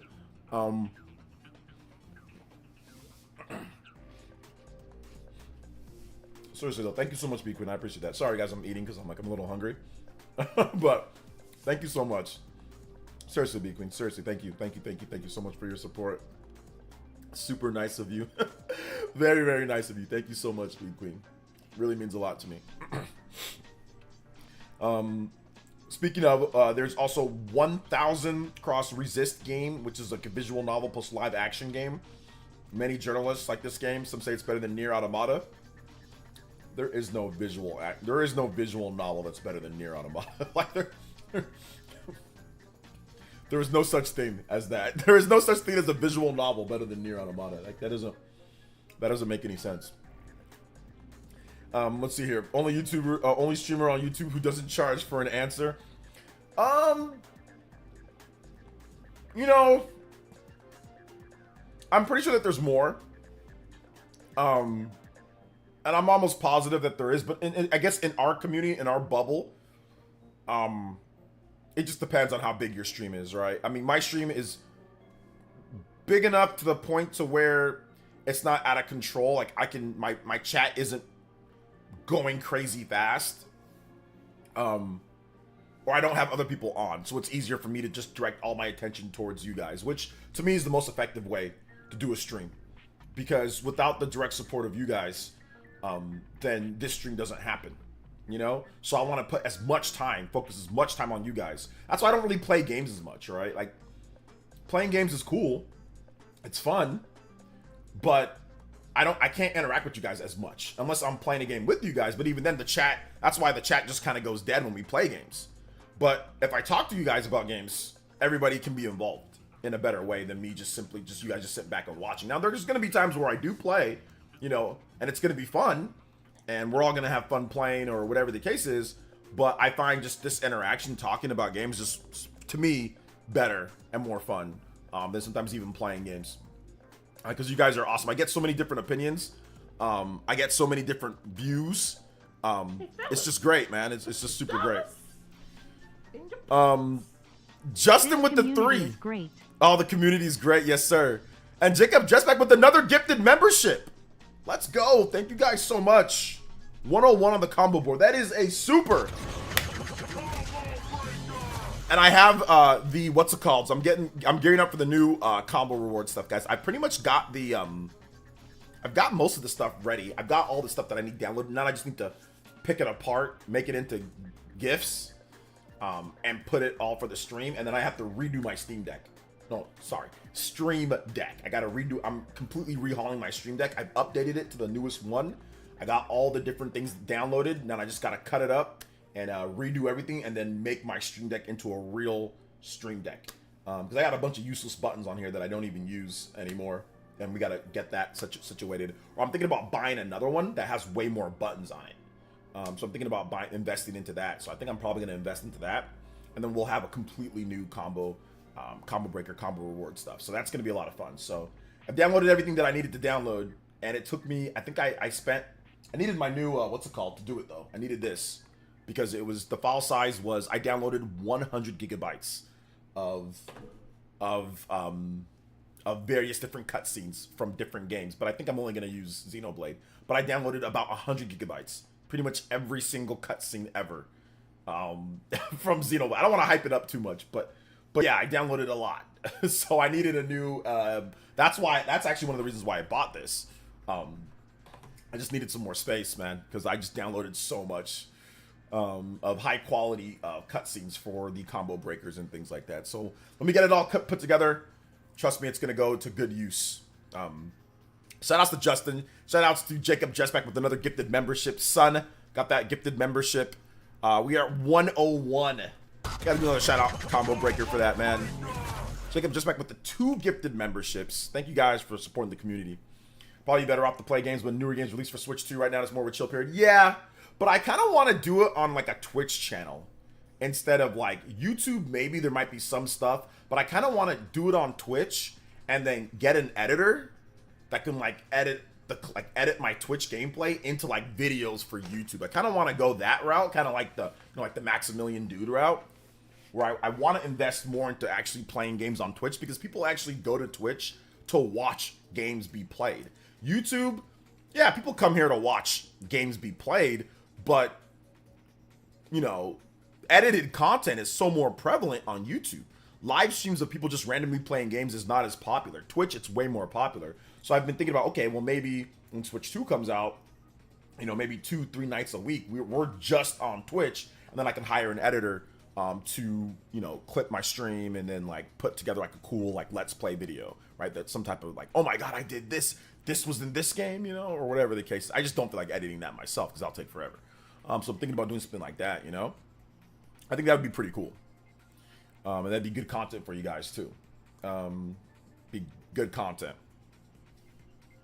But yeah, right now it's a little bit of a lull period. I mean, like, people don't want to watch me play Princess Peach Showtime or watch me play Paper Mario. Like, watch me play like a turn-based RPG that we've already played, or, you know, like Luigi's Mansion. Like, nobody cares about me playing that. I don't have any affinity with those games. Now, if it's like a new, like, Metaphor Repainted Zero, yeah, y'all gonna show up for Metaphor. A lot of you guys will want to see me play that, right? Or like people on my channel will see, like, is it worth playing, right? So yeah, that's something that, okay, yeah, we streaming that day one, you know. But I mean, people aren't gonna want to watch me play like Endless Ocean and stuff like that.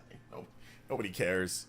Like, for example, like my Xenoblade Chronicles Future Redeemed, like when I played that live, I mean, I had like 700 viewers for that, you know? So like that was pretty good for me, at least, for like a gameplay live stream. That's really good.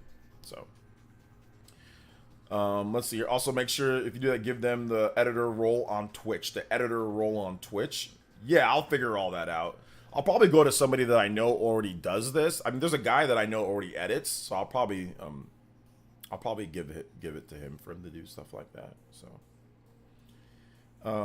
let's see. I still feel like we're missing in Pokemon notification. We have 0 Pokemon notifications, which I don't mind making new notifications for Pokemon. We can definitely make some Pokemon notifications. I have a good one in mind for like the anime, like Gen 1 and all that. So I mean, yeah, we definitely could make some Pokemon notifications for sure. Some like special ones. I think we need some more like special throwback, like the 1992. We have that. We have the Lucky 7. But I think it'd be cool if we have some more like with other franchises, right? Like Pokemon or like Zelda. We don't have any Zelda. There's 0 Zelda. Zelda, stuff like that. So I'm gonna make a bunch of those. Good. Pokemon sucks right now. Hey man, hey, Pokemon Legends ZA is coming out. Pokemon Legends ZA is coming. It's coming. It's coming.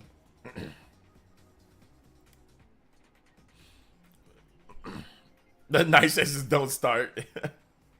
Nah, Pokemon Legends ZA is going to be lit, though. I'm almost positive Pokemon Legends ZA is going to be a return to form. It is going to be... I'm going to say this right now.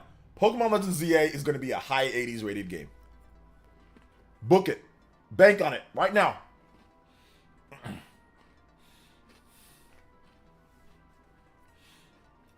High 80s rated game. Count on it.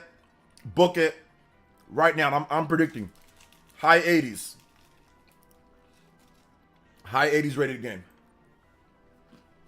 Clip it, book it, mid to high 80s. So it's gonna be it's gonna be at least 85 or higher. 85 or higher for Pokemon Legends ZA. 85 or higher. Which would be the best rated Pokemon game since the 3DS era. Even Pokken Tournament isn't rated that high. Pokken Tournament's rated in the 70s. So, let me double check. Metacritic. Or actually, let's just go to Metacritic. We'll see like the highest rated Pokemon games. So we can just look at that. That'll be fun to look at, right? Let's look at the Pokemon games. All right. So Pokemon. Let's look at all the Pokemon games. So it's going from top to bottom. Metascore by Metascore. So the highest rated Pokemon game of all time on Metacritic, because they didn't really review games back like when Pokemon Red and Blue came out. But the highest rated game is Pokemon Y. Somehow. That's an 88. Although, I know why. Because it was pretty incredible to see the Pokemon and that fidelity. I know I was hyped for Pokemon X and Y. I was ecstatic. Heck, you can still watch one of my videos. I think from PlayerEssence Gaming. Just look up PlayerEssence Gaming Pokemon Y. Pokemon X and Y. I go nuts over like my little Firefox when he evolves. So, I can understand why the hype was there for that game. Pokemon X and Y is good though. It's good. Mega Evolutions are good. Alright. Pokemon Heart Gold Soul Silver, 87. Alright. I'm gonna let you guys see it too. Hold on, let me let you guys see it.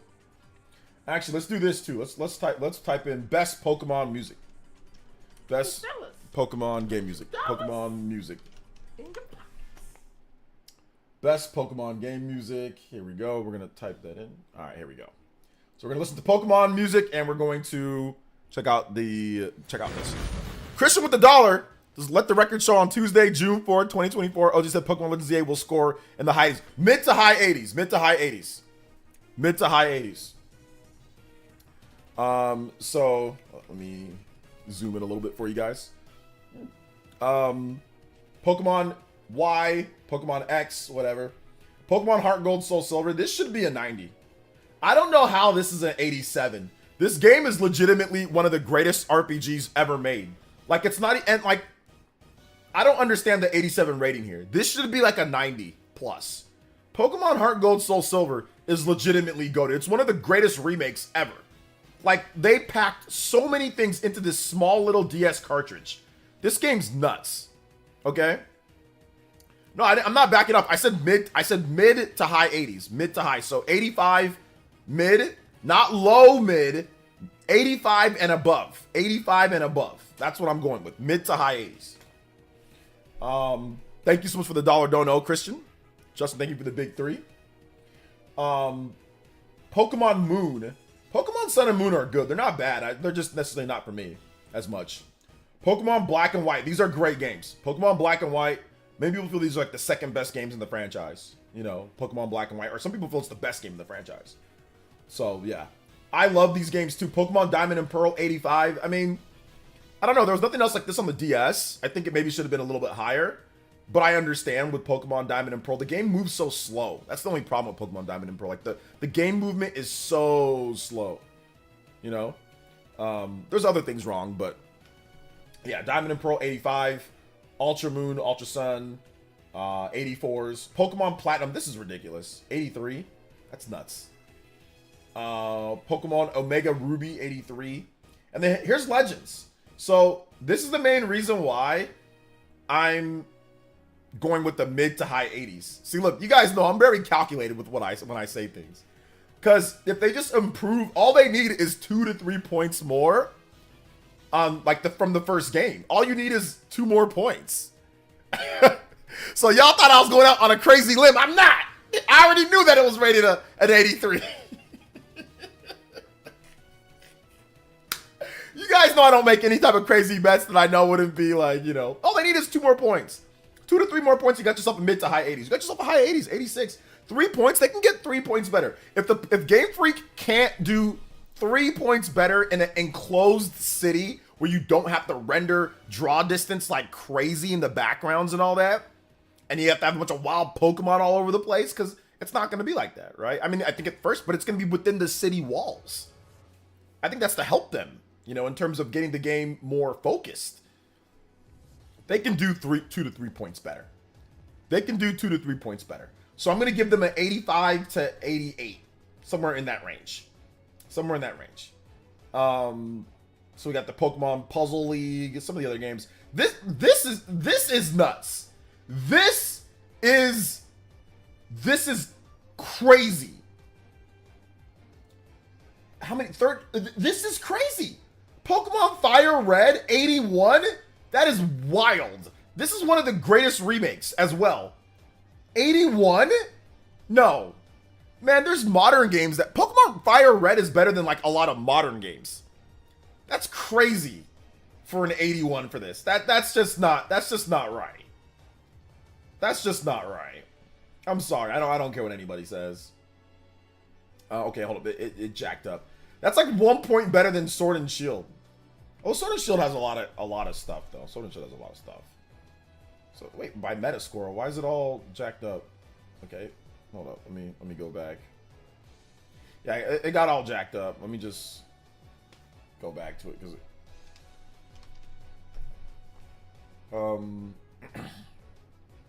so let's see here, Metascore. All right, here we go. Deserved a 90 plus for Pokemon Fire Red. What? Fire Red is a 90, dude. I mean, the Pokemon pinball games are good, but I mean, dude, it's better than Pokemon Pinball. Pokemon Conquest, that's a good game. Pokemon Black and White 2.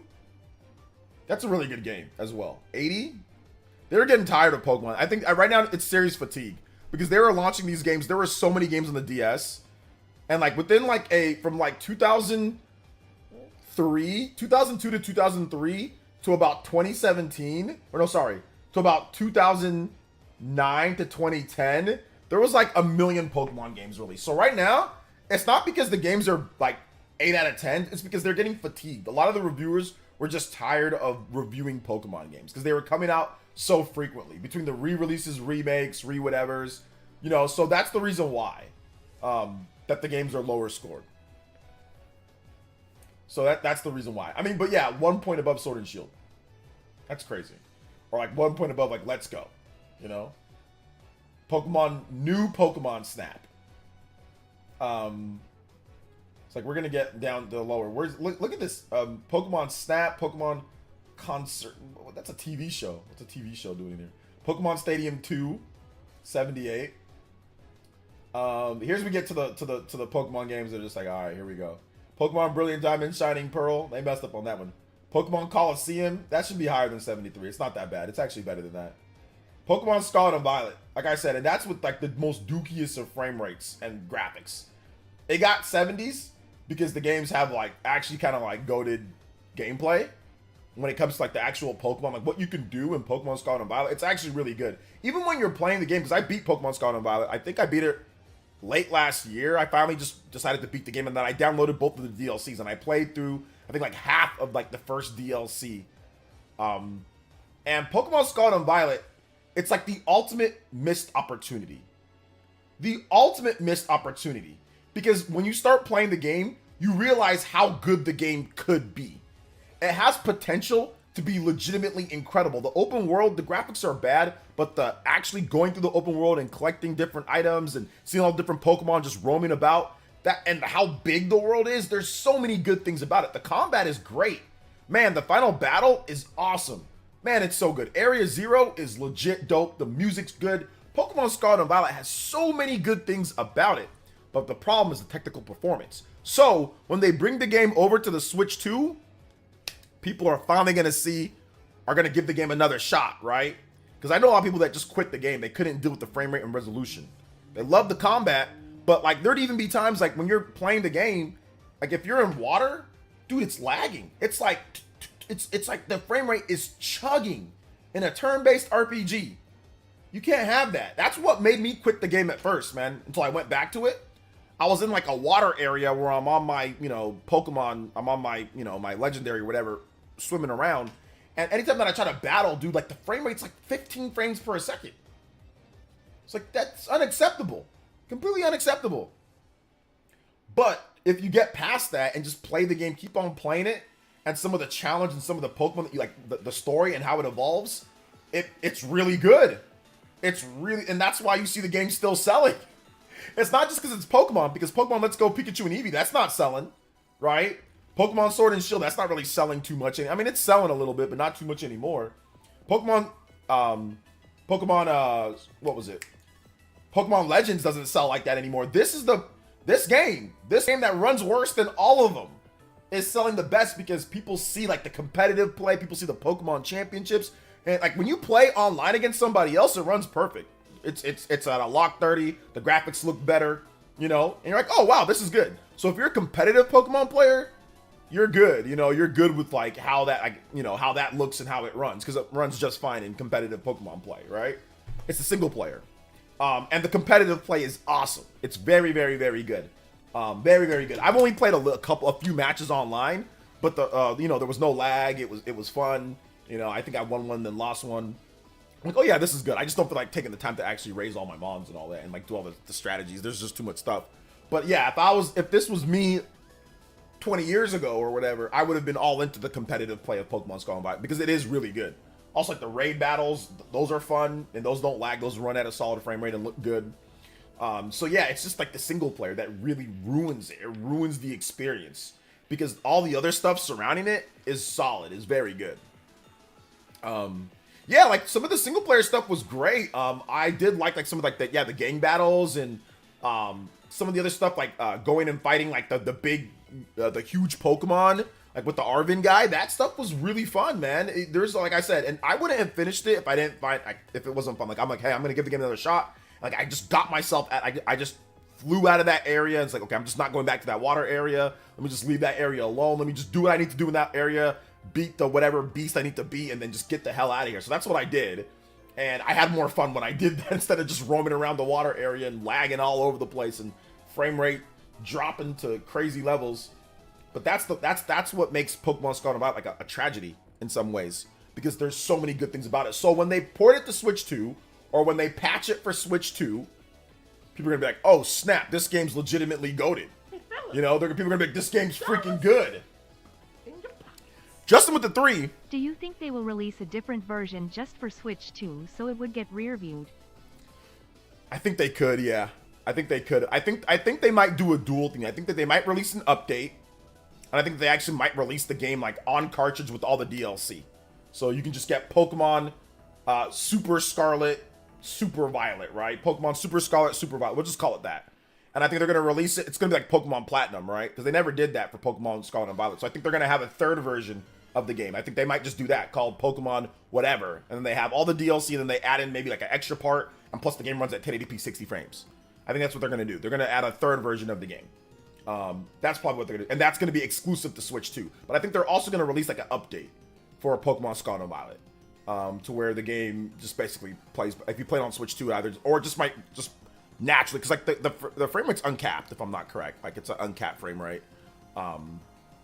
So it might just play better if it's on Switch 2 as well. This water lag was so bad for some people; they felt motion sick. Maybe I never felt motion sickness. But I just felt like it's just too laggy. It's just not playable. Emerald at a 76, but worth a lot. I got a mint copy. Hey, yeah.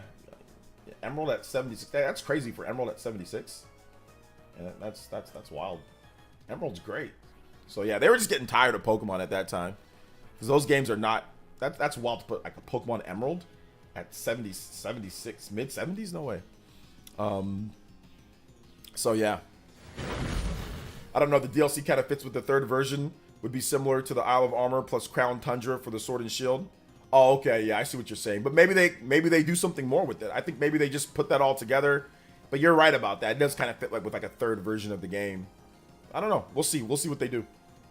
Hopefully the game gives you trainer more drip than the school uniform. School and Sword and Shield did better on that part. I'm not wearing. I think in my game I'm not wearing a school. You can wear stuff outside of school uniform, right? I know the DLC you wear like the outfits that you have from the DLC, so I have some of that on. So yeah. So I don't know if you've played the DLC, but the DLC gives you some other stuff that you can wear, I guess, from what I remember. But maybe I'm wrong. Yeah, but I'm not worried about what you're wearing. Like, I don't know. That's the least of the issues. That's the lowest on the totem pole when it comes to Scarlet and Violet. To be honest, that's the lowest on the totem pole. Don't get me wrong, it'd be great to have some more clothes. But old Pokemon games, you couldn't really change your clothes at all. So I grew up in that era where you just wore the same damn outfit the whole time. So yeah, I'm not really worried about that. I'm more worried about the game itself.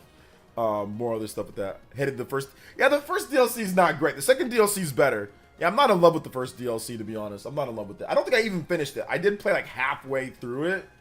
And then I think I just kind of like stopped playing. Maybe I'll go back to it, but right now I'm just waiting for Switch 2. Like I think the game's gonna get put on Switch 2 and it's gonna be able to run and play better, and then we'll finally get like the real rating for Pokemon Scarlet and Violet, which would probably be like a low 80s or something like that. So yeah. So I think that's for me, you know. So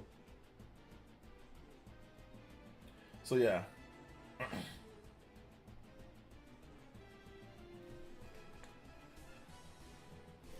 Hey, what's up, Shinru? Welcome to the stream. The Teal Mask was kind of fun. I enjoyed the exploring. Kitagami Ingo Disc was good though. Yeah, like it's okay. I don't hate it or anything. It's just like I don't hate it. It's not that bad. Outside of, like the frame rate and all that, but I mean, it just wasn't incredible. Like I had more fun like with the like Area Zero and like the end of the main game. The thing with me is that I played that main game and the end of the main game, then I went straight into the DLC. So it's like, oh man, we went from like the end of the main game is way better. Then even some of the post game stuff, like the tournament stuff that you can do, is really good. And then you go from that to the Teal Mask, and it's like, okay, it's okay, but it's just like not that great. So yeah. Not that great.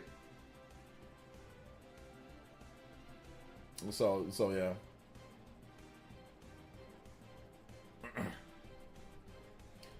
Is what it is.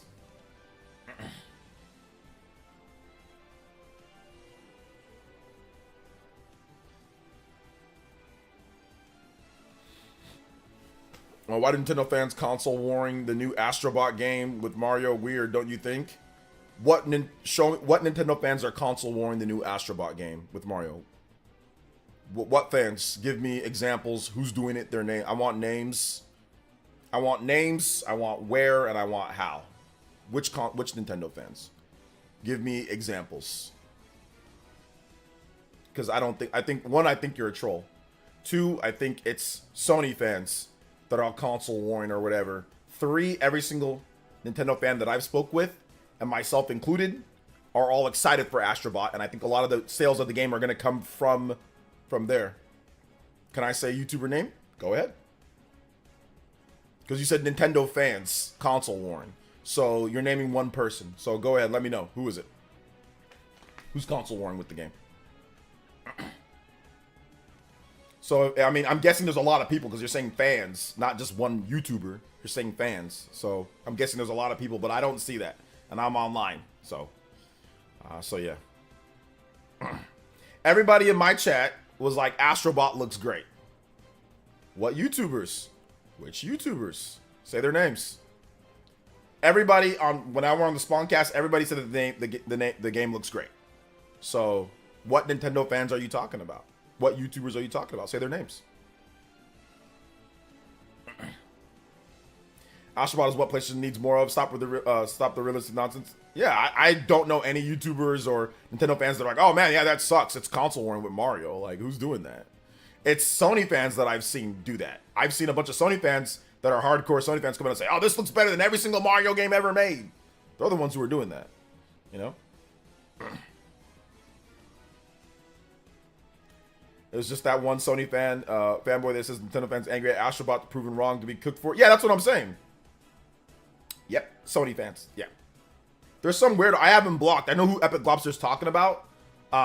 There's this really weird virgin crazy Sony fan on Twitter that was trying to say like, oh yeah, Nintendo fans are angry and mad at this, and like he made some type of meme, and then like literally the whole comment section is like Nintendo content creators, Nintendo fans telling them, no, we're all excited for it, we're buying the game. And then he never responded to any of them, of course. So I need you to tell me what YouTubers are. I mean, you still have not named any names. So I'm like, this is the last chance.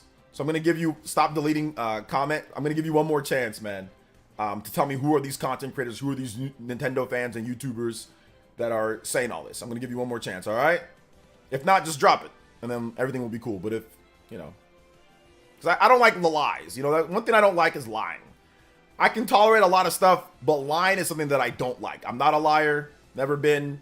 My mom raised me right. So I don't like when people come into streams and start saying people are doing this and lying about things. I'm not a fan of that. I don't do that to other people's streams.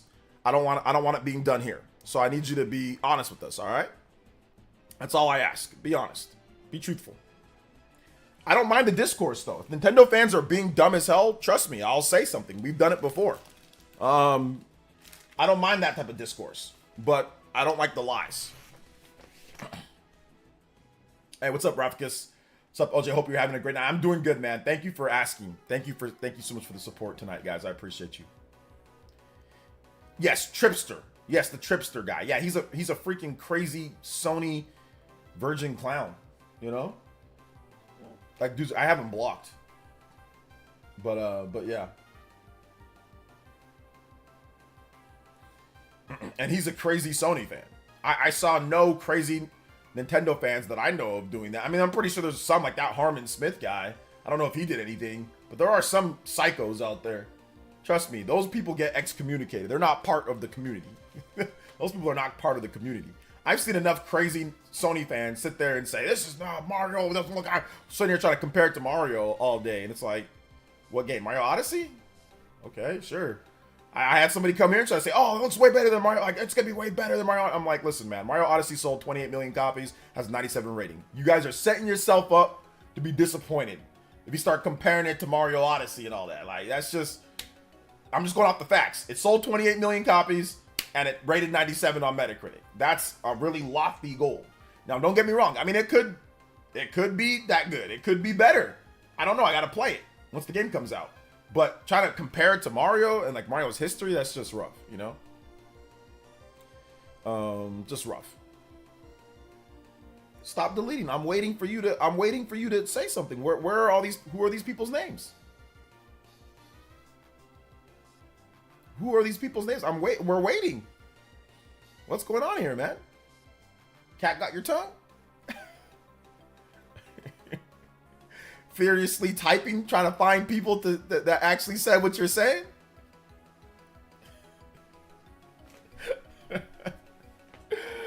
Oh man, Bozo mode. Stop deleting. You activating Bozo mode? I think Bozo mode activated. What's up, the greatest? Nothing. Hey, what's up, Bobby? Shout outs, man. How you doing today, brother? Yeah, you can respond, man. You can respond. We waiting. We waiting for the response, brother. We just talking about the new Astrobot game, Bobby. Talk about the new Astrobot game that looks lit. PS5. I've been good, man. I've been good. I'm gonna invite you over to the crib soon, Bobby. My wife has just been like, yo, we got to make sure the place looks good and all that. But yeah, we're definitely gonna invite you over, especially NFL season. I'm gonna get NFL Sunday ticket. We'll hang out.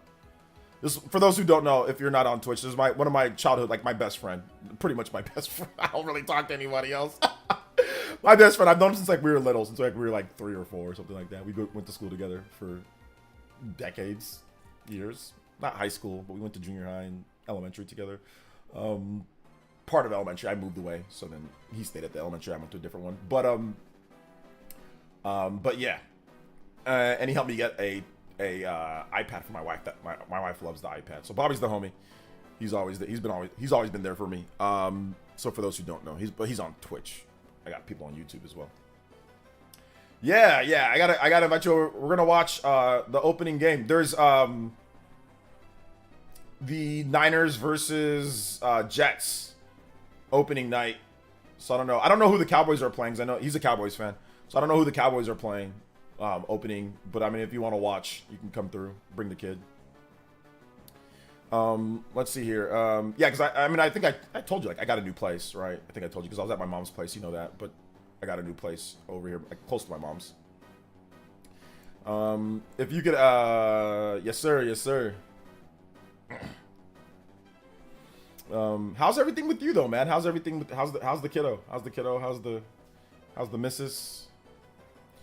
If you could have one Switch game getting a performance boost patch for Switch 2 other than Zelda games, which one would you pick? Pokemon for sure. Pokemon. I think Pokemon games just They need that extra boost. Even though Pokemon Legends actually runs really good. Pokemon Legends runs better portable mode than it runs in dock. But for dock, it even runs just 30 frames. You know. But yeah, I would love for like Pokemon Legends ZA, those 60 frames. Pokemon Scarlet and Violet 60. That'd be great. I would want 60 for Astral Chain. Yeah, 60 for Astral Chain would be good. I mean, I played the game at 30 and it felt fine. But yeah, 60 would be good for Astral Chain too. But Pokemon games need the 60 better, more than... Even though it's a turn-based RPG, it needs the 60 more than Astral Chain needs it, you know? So if I had to pick, I mean, yeah, it would definitely be the Pokemon games. And yeah, I mean, technically speaking, right, if you really wanted 60 for any of these games, Bobby says he did 60, like, if you have, like, the emulator, you could do 60 for any of these games, right? So, like, if you have, like, Yuzu or Ryujinx or any of these other places, I guess, you could do 60 for any of those and play it. So, yeah.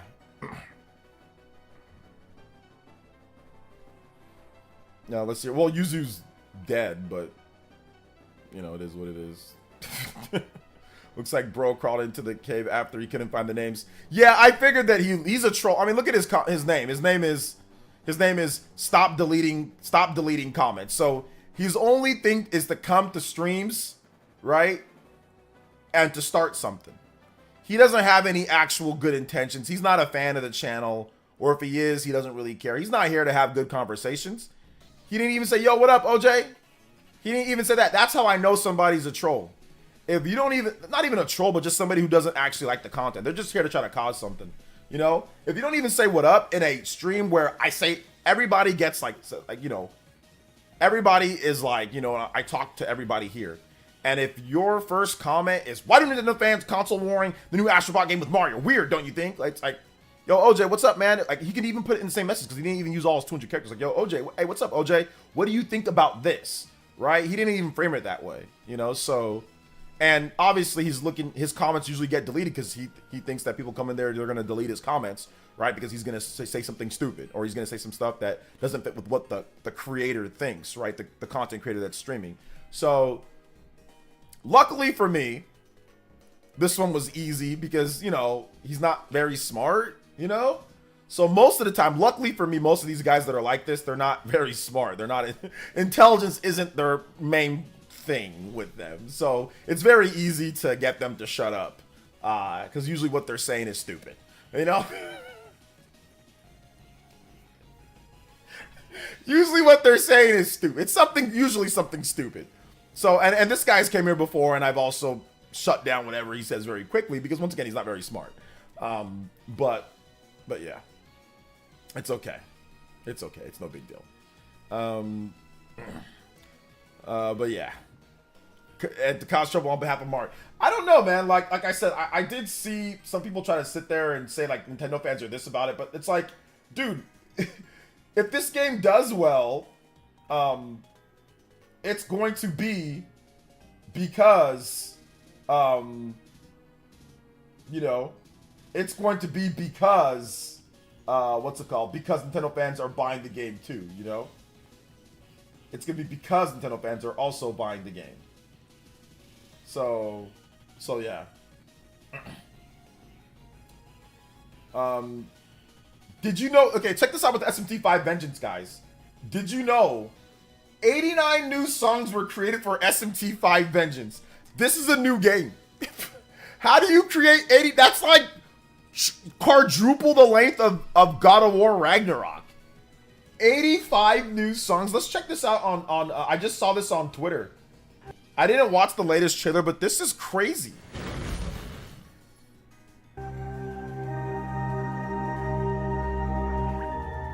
I am Kazuka, composer of Shin Megami Tensei 5 Vengeance. Nice to meet you.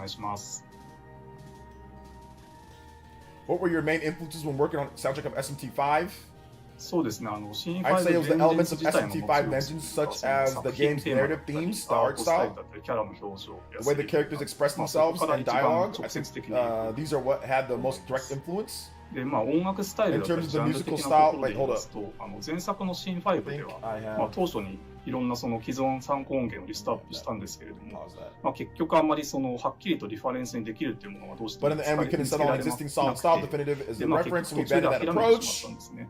でまあその点、その前のシン4では80年代のものだったりそういうスタイルとして参考にしたんですけど、それに比べてまあ5はそういうのが定められなかったっていうのがありました。でまあ具体的なリファレンスっていうのは定めなくても、まあ過去に聞いた音楽だったり、まあその他いろんなインプットっていうのは勝手に影響してくるだろうっていうふうに、まあ現実では結構最初から開き直って臨みまして、でその5の音楽のスタイルは踏襲はしたんですけれども、スタイル的なところっていうのはなるべくその無意識に作品と向き合って自動的に出てくる。So that was the approach we took. 89 new tracks.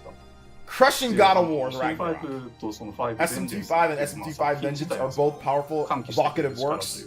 It's not going to get nominated or win Soundtrack of the Year, though. So our aim was to create music that would bring the power across. I hope we achieve that. Oh, damn, you should do a Japanese interpreter. No, I don't. Listen.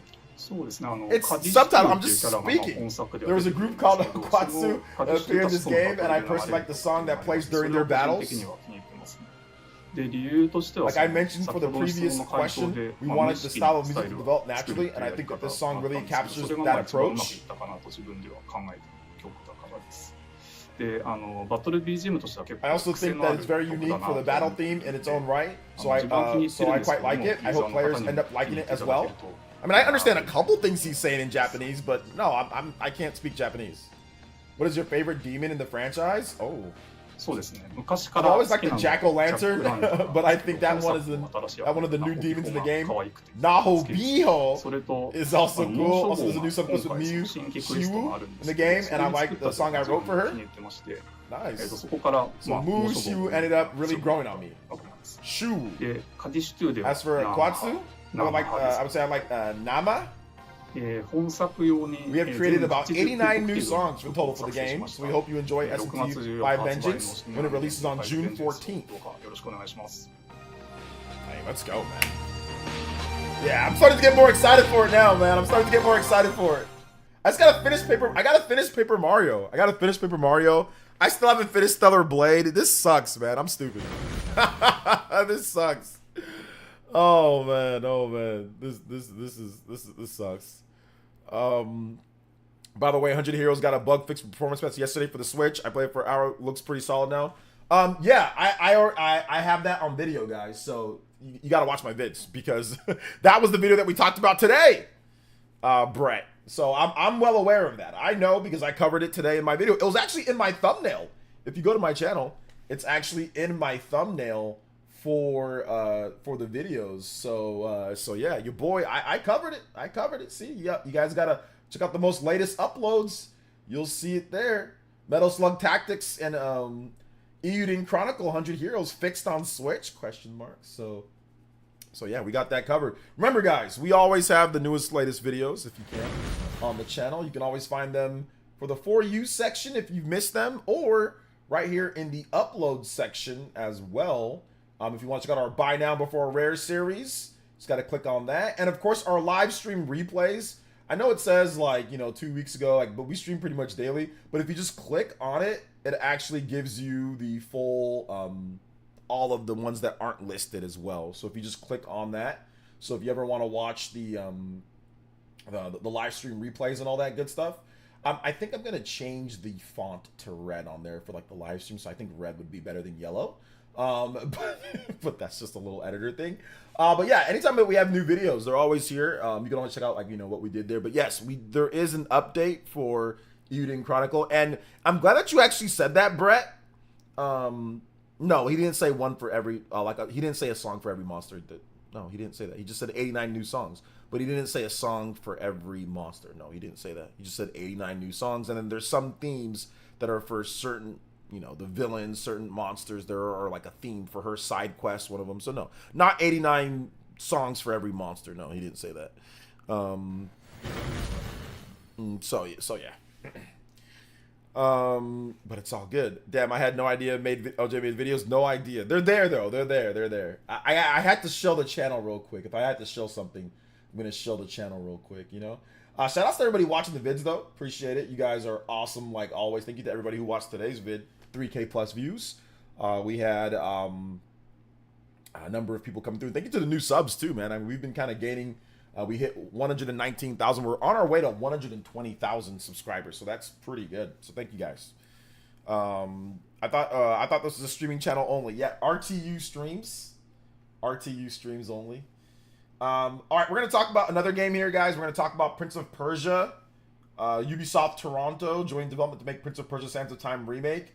So Ubisoft Toronto said this on Twitter. Ubisoft Toronto is joining the development of the remake of Prince of Persia The Sands of Time. We're excited to rewind time and bring our studio's creativity, expertise, and updated tech to refresh the beloved classic with our partners at Ubisoft. I think what they should have just done was made an HD version of the original game. At this point, they should have just took the original game and made an HD version of it, because this is insane. Listen, Prince of Persia Sands of Time is really good, but it's not this good.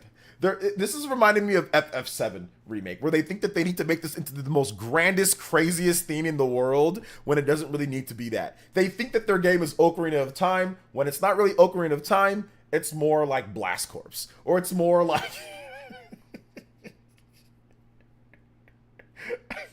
or it's more like, you know, Mario Golf. Or it's good, but it's not that type. It's not that game, okay? Where you think that the game is way better than what it actually is, where you're investing a bazillion different teams and resources and all. Like, listen, if we get a better game for it, cool. But I think that the time that it's taken and all this is like, it's a bit excessive for Prince of Persia Sands of Time.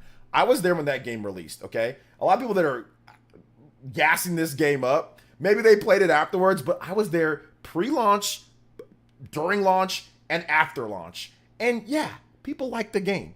It was good. But nobody thought, oh my god, this is a all-time PS2 goated, oh, we need some type of crazy remake. People did not think that about the Prince of Persia trilogy on the 6th generation was good. But nobody sees these games as like these goated. I mean, some people do, but I know I didn't. And like I said, I covered this game, and it's a really good game. Don't get me wrong. Prince of Persia Sands of Time is good. It's one of the better games. But just historically looking at it, you know, people don't look at the 6th gen game, like look at it like that. You know, I don't know.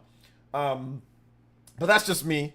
But you know, this game was like $20 greatest hits after like a number of months, you know. But whatever, you know. Whatever, you know. So I think it's a little bit too much. I think if you would have just made it like a HD remaster where you just take the same base, you just spruce up the models a bit, you know, make it run at 120 frames, 4K. I think people would have been happy with that. You released the trilogy in a one pack, you know, just remaster the trilogy of games in one pack. Bam, put it out there on PS5, Xbox, PC, and Switch. Switch version maybe 60 frames. I don't think you need to. I think that would have been fine. You know, I think that would have done just fine. But whatever. You know, if that's how they feel, that's what they want to do. That's fine. They can do it. You know. Blast Corps is great, but it ain't Ocarina of Time. Prince of Persia needs a new entry before a remake. I'm not counting the roguelite early access. Well, I mean, it got Prince of Persia, not even the roguelite early access. It got a new game earlier this year. You know, so yeah, there was that game too. Put your dollars let's see here. In your pockets. Oh Christian my with the God. 3. Holy sheet. This game is legit the GOAT of the century. Not. Lol. But it is what it is. Like I said, they've already taken this path, so they're taking that path, you know. They're taking that path. Prince of Persia, The Lost Crown. So The Lost Crown came out earlier this year. That was a banger. But I think what you mean, Rich Zero, I think here's what you mean. You mean that we need a new, modern, 3D Prince of Persia game. So like what we got with last generation, we got the generation before that, the 360 generation. We got Prince of Persia. And it was a modern, fresh take on the Prince of Persia franchise that people like and people don't like. People like it because the graphics are actually nuts. If you have not seen the Prince of Persia, I'll show it to you guys. Prince of Persia, Persia 20 or the Xbox 360. It is one of the most beautiful looking games that I've seen. A lot of people call it like underrated at this point. People look at it like, oh, it's underrated, because at the time it rated and it reviewed really well, but it was really easy. It was really, really, really easy. That was the only problem with the game.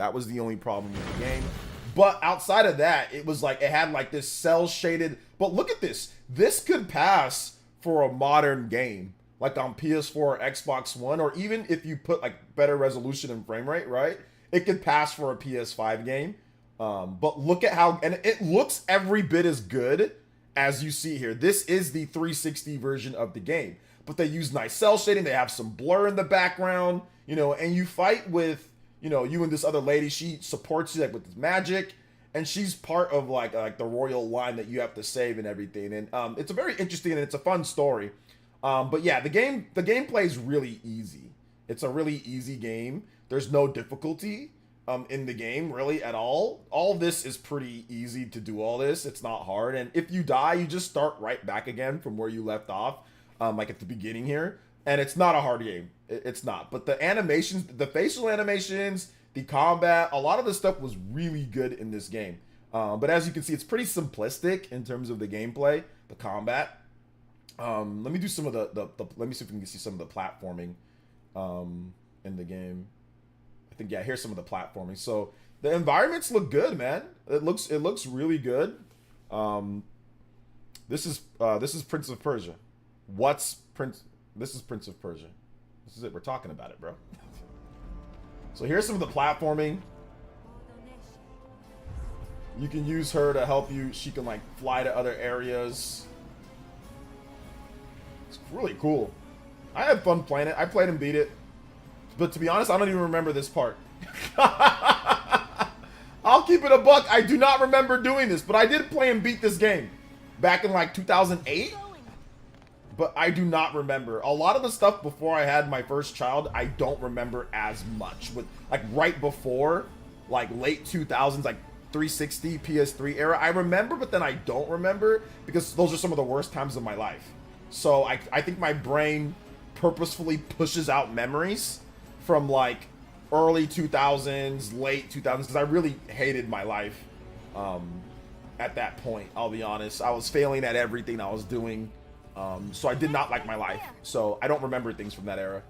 Or at least my brain's telling me I don't remember things from that era. But I can remember a lot more like high school or before that. I can remember all that better. But a lot of stuff here I forget. So yeah, it's cool. It's a good game. Fun fact: the voice actor Drake plays Prince of Persia game. Yeah, I know. You can clearly tell it's Nathan Drake. Yeah, it's what's his face? Is it Troy Baker or is it who's the other guy? I forgot what his name is. So yeah. I got another combat scene. Anyway, yeah, the game's good. If you can track it down, play it. It's fun. I think it's on PC. I think you can play it on PC. So yeah, it's good. And that was the last time that we got like a new, fresh 3D, you know, Prince of Persia game. That was the last time, and that was 2000. That was 2008. Yeah, that was 2008. So, yeah, a while ago. Oh, Nolan North. There you go. Nolan North.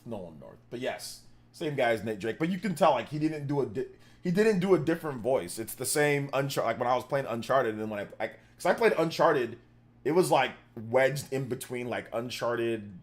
I think Uncharted 1 and Uncharted 2. This game came out in between then, so everybody knows. Oh yeah, that's Nathan Drake. So it was very clear that it was him. Plus, that guy was getting all sorts of roles at that time. Like he was one of the hottest voice actors at that time as well. So yeah. I tried the game, but I couldn't get into it for some reason. Might try it. When did you try the game? When did you try it? Try it again. But no, it's good. It's good. But I guess like there's no challenge whatsoever. So I think that's one of the big problems, that there's no challenge with the game. But no, the game's fun. I think it's a good game. I think it's a solid game. So yeah. Astrobot looks better. Looks better than what, the game that we just watched? Oh yeah, of course. Yeah. So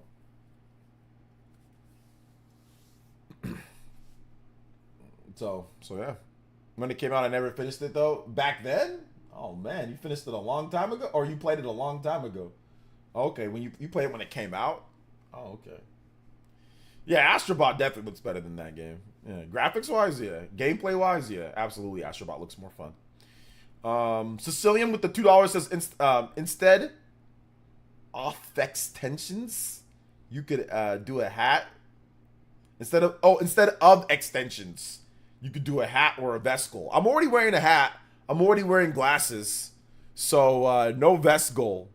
No vest goal. Maybe we do a vest goal. Maybe we do a vest goal. Thank you so much, Sicilian, with the DSP. The DSP stuff. I appreciate it. You're always bringing the DSP trolling heat. Oh, man. Shout outs, though, guys. Appreciate the support today. Thank you guys for the long stream has been great, man. It's been so good. We actually went way longer than we usually go. Because like I said, I wanted to start adding in like an extra hour of like bonus stream time. Because usually a bonus stream is 1 hour. So I actually wanted to start adding in extra bonus hours, especially like when we do well. So we're going to go to 4 hours for today. So we got another 20 minutes. So let's get into like just straight up Q&A. So if you guys have questions, I will answer all of them back to back to back. If you want to talk about whatever games you want to talk about, any questions that you guys have on different things, let me know in the chat. And I'll be more than happy to answer those questions. More than happy to answer those questions. So yeah.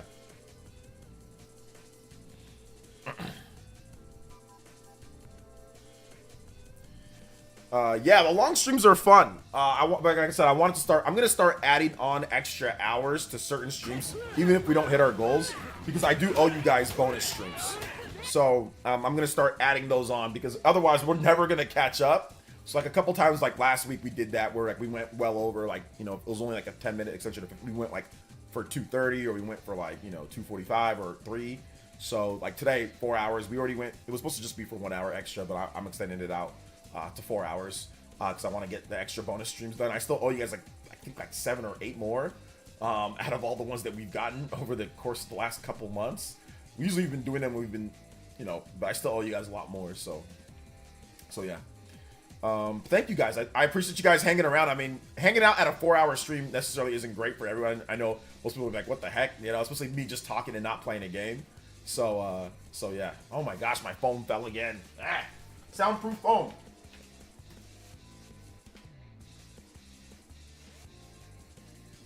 Soundproof and phone falling.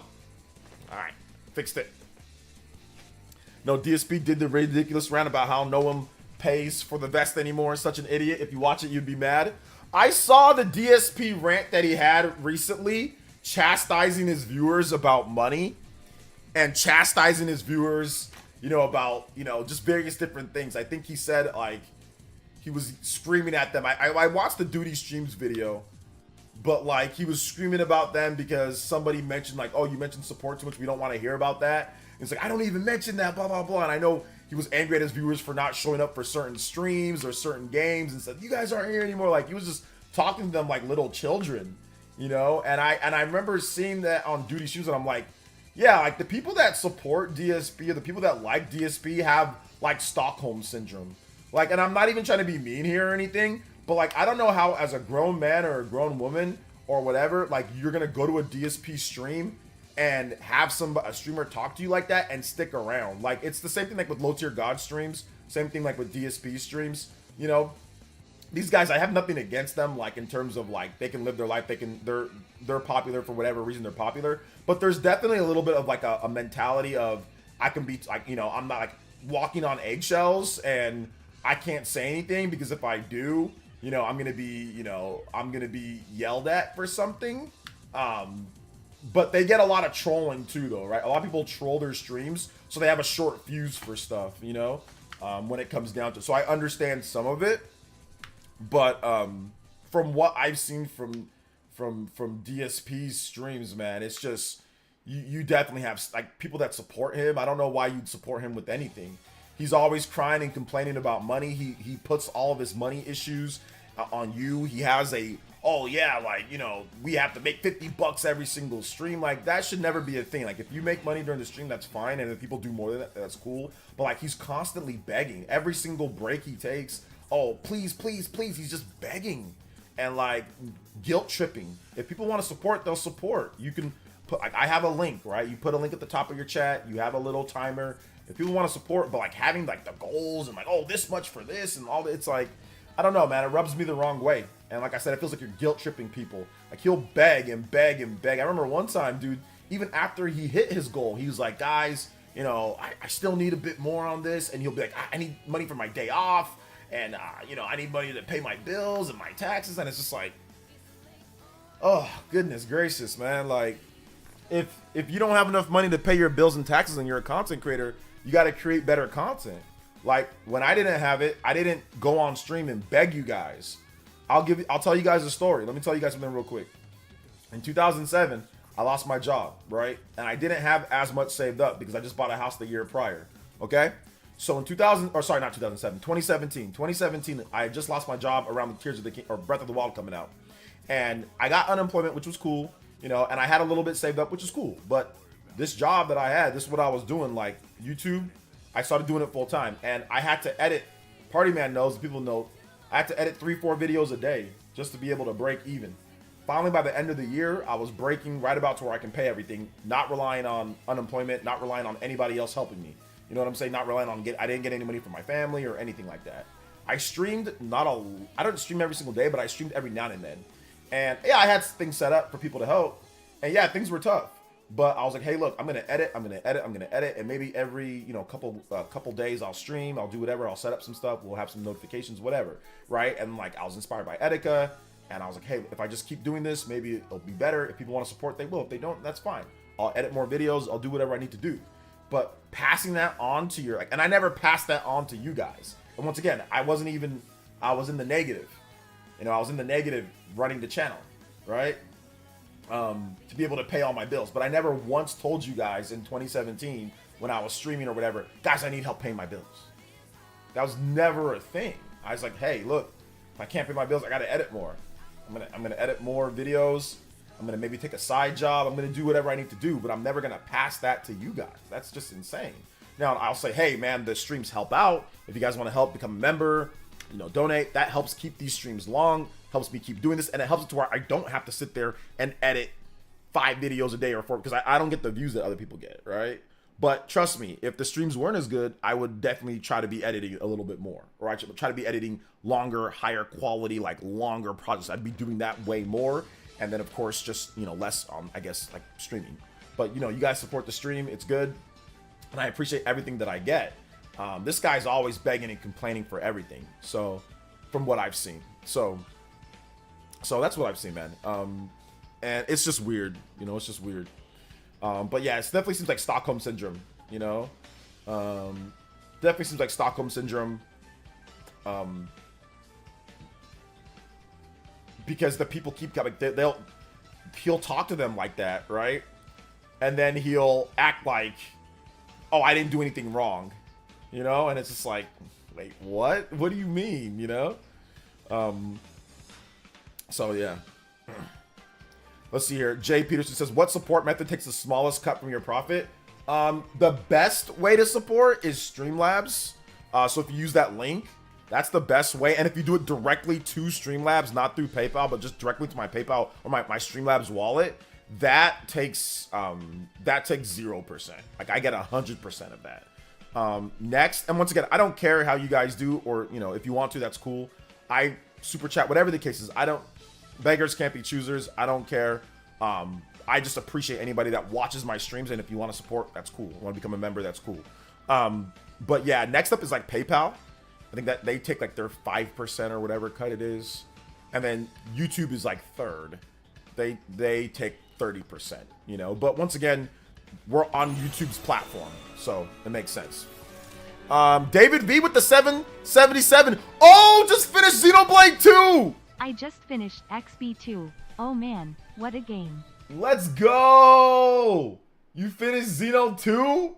Yes, sir. Yes, sir. Xenoblade Chronicles. We gotta play some music for you, man. Xenoblade Chronicles 2. Alright, here we go. Here we go. Yo, David, just finished it. Thank you for the lucky 7. You're on to Xeno 3. Let's go. Dude, that's so hype, man. That's so hype. That's so hype. We gotta play this song for you, man. We gotta play it for you. Alright. One last you. You gotta start. Oh, wait, no, Torna. Yeah, you haven't played. Oh, you gotta play Torna. No, let's play this then. We're gonna play this. We're gonna play this. We're gonna play this for you, man, because you gotta get it to Torna. Here we go. Yes, sir. Torna. Torna's coming up next, baby. Yes, you gotta go through Torna. We're gonna play this for you, dude. One of the most lit battle themes of all time. Torna the Golden Country. One of the most lit games of all time. Torna the Battle Country, or Torna the Battle Country. Torna the Golden Country is so good, dude. Oh, you gotta play it. You gotta play it. You gotta play it soon.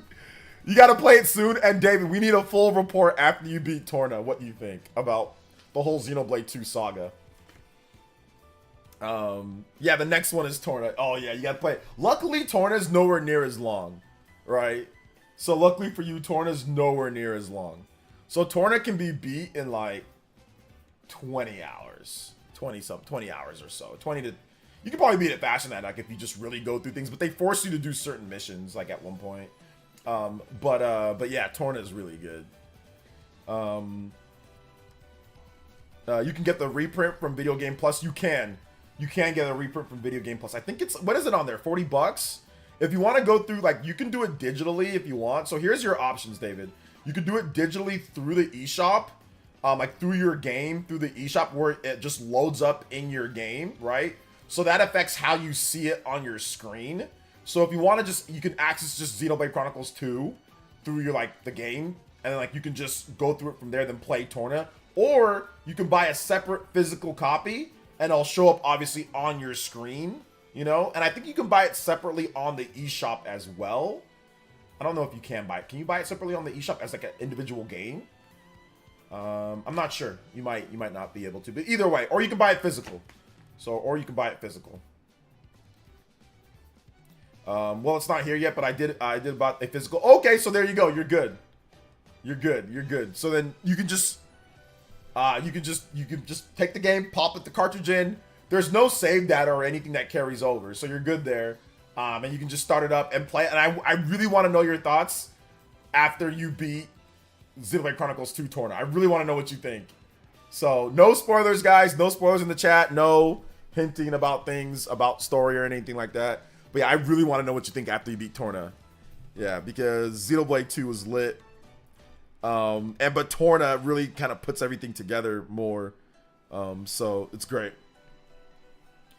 Let's see here. Oh, I will. When it gets here Thursday. All right, nice. Yeah, let me know what you think about, like, just like some of the stuff, because the game is really good. Oh my god, the game is so good, man. There's so much good stuff in Torna. Like, if you love the battle system in Xeno 2, you're gonna love what they did in Torna. Like, they made some really good choices in Torna. The gameplay is a lot of fun. I mean, some argue that it's the best gameplay in the series, which I still feel that Future Redeemed has the best gameplay in the series. But listen, Torna might be number 2. There is a case to be made for Torna to be number 1 with its combat system. There's a case to be made, you know. Yeah, the gameplay is super fun in Torna. Super fun. The characters are great in Torna. What's up, Jolly? Welcome. The characters just themselves are great in Torna. They're so good. Your buy now before rare are your best videos, in my opinion. I've picked up quite a few games from them. Shout outs. Thank you, man. I appreciate it. I'm doing good, man. How are you? Nice and crisp, not as complex. Oh, yeah. It's way less complex than Xeno. I mean, part of the reason is because the blade... I mean, you just don't have all the blades and all that, like all the core crystals and all that. Like, you don't gotta worry about that. And plus, also the what's it called system? The blade combo system is simplified and it's easier. Like they tell you exactly how to. Like, it's just way better from like a UI and just fundamental standpoint. You know, you can also do combos even if it's not like an actual real combo. You can still combo it if you want. But obviously, if you do like a real blade combo, you get the extra bonuses and all that, so it's cool. You're playing me today, OJ? I'm playing you today, OJ? Oh my god, the Great Wah! Holy smokes. Hey, shout outs to the Great Wall. Yeah, I don't think it's been 4 hours and I don't think I said what up to you at all. Oh my god, dude. I'm so sorry, the Great Wall, dude. I'm sorry, bro. My bad, dude. You guys, hey, Great Wall, I got you a music track. What do you want, dude? I'm so sorry, man. What's that cartoon show where the main character, one of the main characters, is like never noticed, and like they know that they're never noticed by anybody? What's that show? I forgot what it's called. I forgot what cartoon character it is. But there's a cartoon character that's always like, yeah, nobody will notice me. It's like, I forgot what the name is. I don't know how this always happens, dude. I don't know how this always happens. Let's see here. I don't know what show, but I'm thinking Kellum from Fire Emblem Awakening. Yeah, it must be like, it might be a game too. It might be a video game. I don't know if it's a video. Kellum, yeah, from Fire Emblem Awakening. There's certain characters there that just never get noticed. Droopy? Does Droopy the dog do that as well? I do remember watching Droopy, but I don't remember if he was like, nobody notices me. Maybe. Maybe. Wasn't it somebody from Charlie Brown too? Maybe somebody from Charlie Brown? Xeno 3 music. Alright, I got you next. I got you next. Hey, what's up, the Great Wall? Welcome to the stream. What is good? What is good? What's up, Crypto? Yeah, I heard of it. Yeah, Torno's battle system's freaking incredible. But like I said, the characters that you use are really good. I mean, obviously you've seen it. You know, Jin's in there. So yeah, man, the characters are great. The main character, Laura, is awesome. She's like my favorite Xeno character outside of some of the characters in Xeno 3.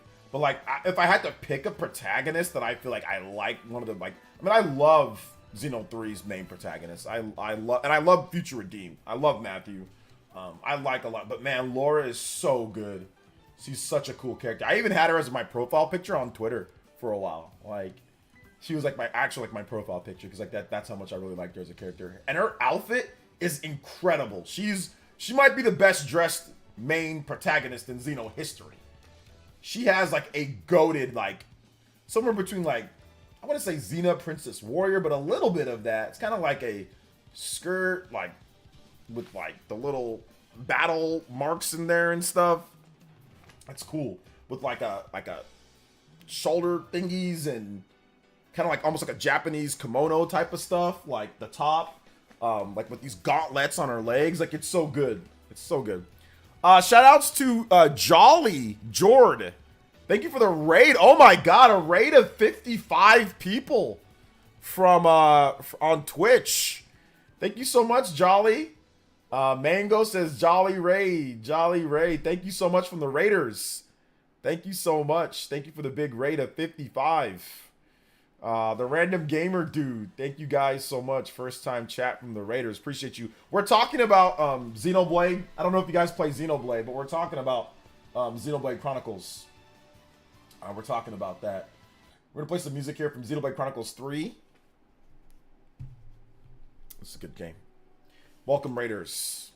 Oh, Torna was standalone eShop title, so you had the option of that route instead of buying it through the season pass. Yeah, I think it's $30 cheaper though. Or no, sorry, it's $10 cheaper if you go through like the game itself, right? I think it's 40 if you, well, physical it's 40, right? Physical it's 40, or I guess you can buy it for 30 just digitally separately, or if you go through the game it's also 30, right? So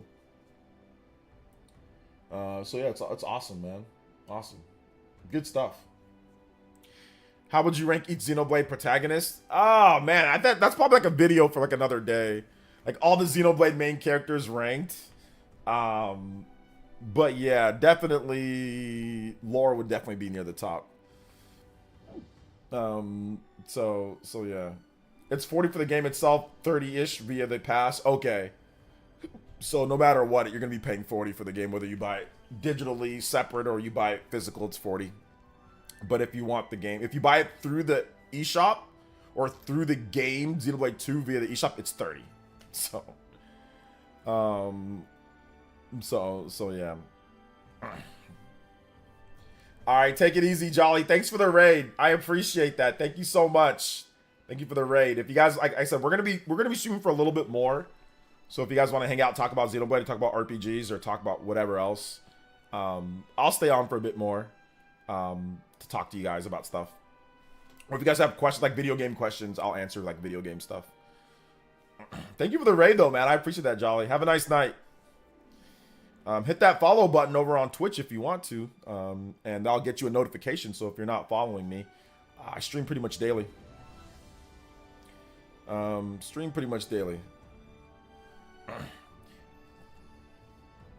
Dear Raiders, talk about the streamer. Welcome to Ban World. Yeah, like if you're not talking about what DSP, like the game itself, DSP goes nuts on his viewers. Like, nobody's talking about anything. Yeah, you're just talking about other things. Talking about the game. I'm like, bro, it's on you to make things interesting for people to talk about the game. If your chat is talking about all this other stuff, it's because you're not interesting enough, dude. It's because what you're playing or yourself is not interesting, you know? So, physical 40, buy itself on the shop for 40, yeah. But it's 30 if you buy it through Xenoblade 2. I have a hard time choosing between Laura and Matthew now. They're all awesome. Yeah, they're all the Xeno protagonists are awesome. They're all really good. All right, you want me to? Yeah, I got you, Paul Gale. I'll get you some of that right now. Mobius.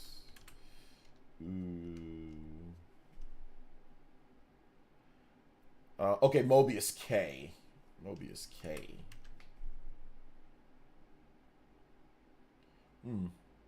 There we go.